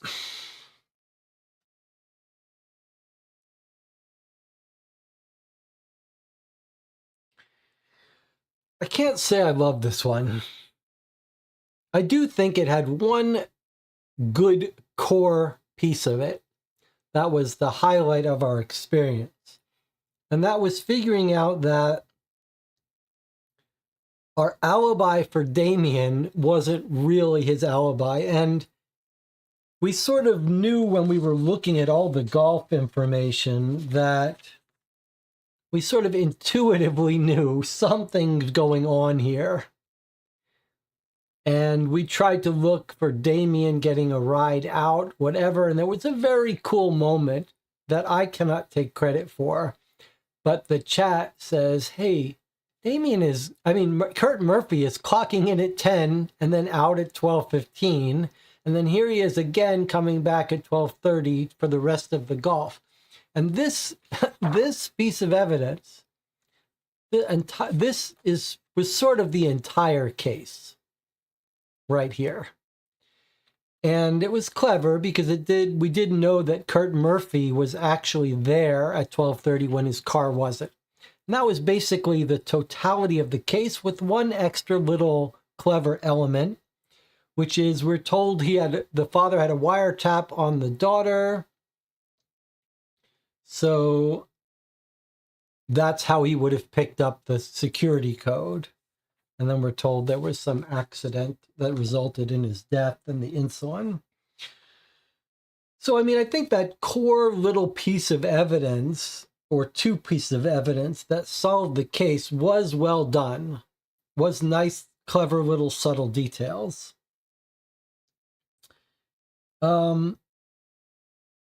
some of the translation was a little rough, including two very important elements. One was the map translation of streets broke that quite a bit, and it was in a particularly unpleasant little spatial puzzle, which I normally like, a oddly convoluted puzzle to rule out someone that we had already decided to rule out. And that was a very weird moment that we had to spend so much time dealing with the broken puzzle. But even if it hadn't been broken in that way, it was just way out of whack in terms of the amount of work that was required. And then bizarre online aspect of this game. It's telling you you need social media accounts, you need to install Telegram so that you can have this chat bot that does nothing. It has no function. They could have just put that video on the web page and be done with it. That feels like they were really trying to force people to sign up to Telegram for some reason. Really unpleasant. And then the whole thing about identifying what evidence proves the case, I have talked about why I think that's a great idea in general as a system. Here it was done pretty poorly. It basically wanted us to list everything that had anything to do with the people that we were about to accuse. It was a very, very poorly done choice. The actual physical elements here are designed well, but there's a lot of evidence here that felt like, what's the right way to say it? I feel like most of the evidence here that looked like it could be rich really wasn't. It wasn't dense and rich in content. It was sort of like there was one little piece that was slightly helpful. But really,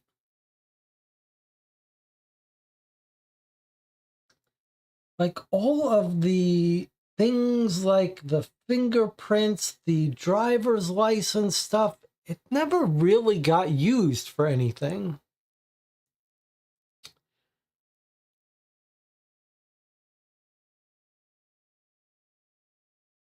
And then there was a lot of evidence that seemed overdetermined. Like we found his car parking of the one guy, John Lindsay, and we proved that he couldn't have gotten to the murder because of his car. Then we proved that he was having lunch with his wife. It just felt like a little bit unnecessary proof.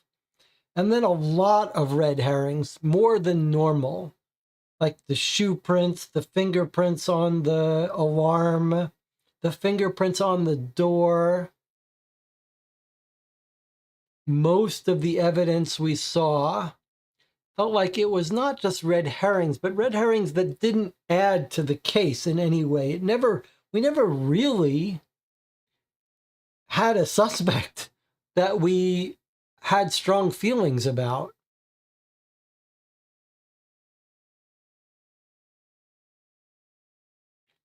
We caught the daughter lying. For what purpose? No real purpose. I did think the secretary was going to be in on it at some point. Yeah, even the love affairs, they're just provided to us. I mean, it wasn't. So, yeah, I did not love it. Definitely not my favorite, although I think you could, like, the pieces are there. The pieces are there, but they needed to be refined a little more. The guilt had to be directed at other people more to give us more to worry about.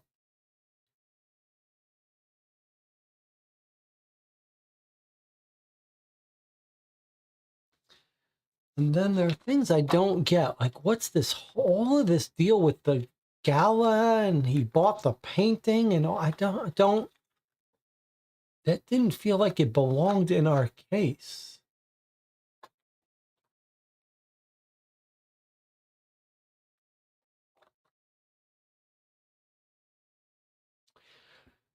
And then if you think about how if you were in America, this would cost you 70 euro, that's too much. But that's not the company's fault.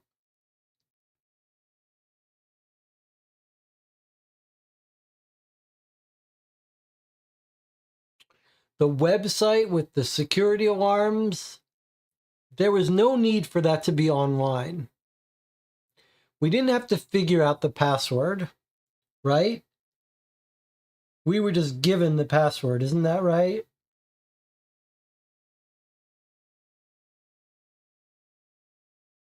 I think that's right. Correct me if I'm wrong.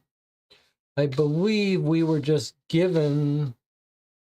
Yeah, so here's another example. We got this document that told us how to log into the website. So we didn't have to figure anything out. Then when we logged into the website, we just got a page of records. I'm not sure why we couldn't just have been given this information on 2 pieces of paper.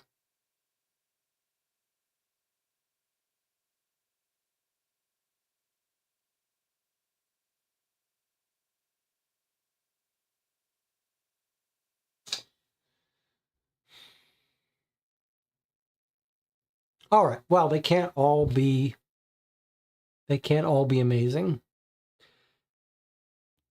Thank you for joining me. Thank you for the help in the channel. For those of you, there's always one part in all of these games where I would have been flat on my face without some help from the chat. So I do appreciate that. If you want to discuss this, if you've played this, I have heard from people who love this game. So I'd like to hear from you in the comments if you think that if I'm being unfairly harsh to this game.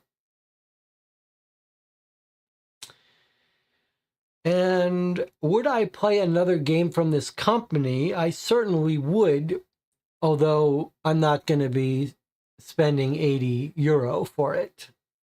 But since nothing gets destroyed, you could pass it along between people and buy it used. I do think they should do away with that whole Telegram online stuff. No reason for it. All right, thank you for joining me. Reminder, on Sunday, we'll be doing Game Design Diary number 9. Probably nothing tomorrow. Thank you for joining me. Have a good weekend. I'll see you all next time.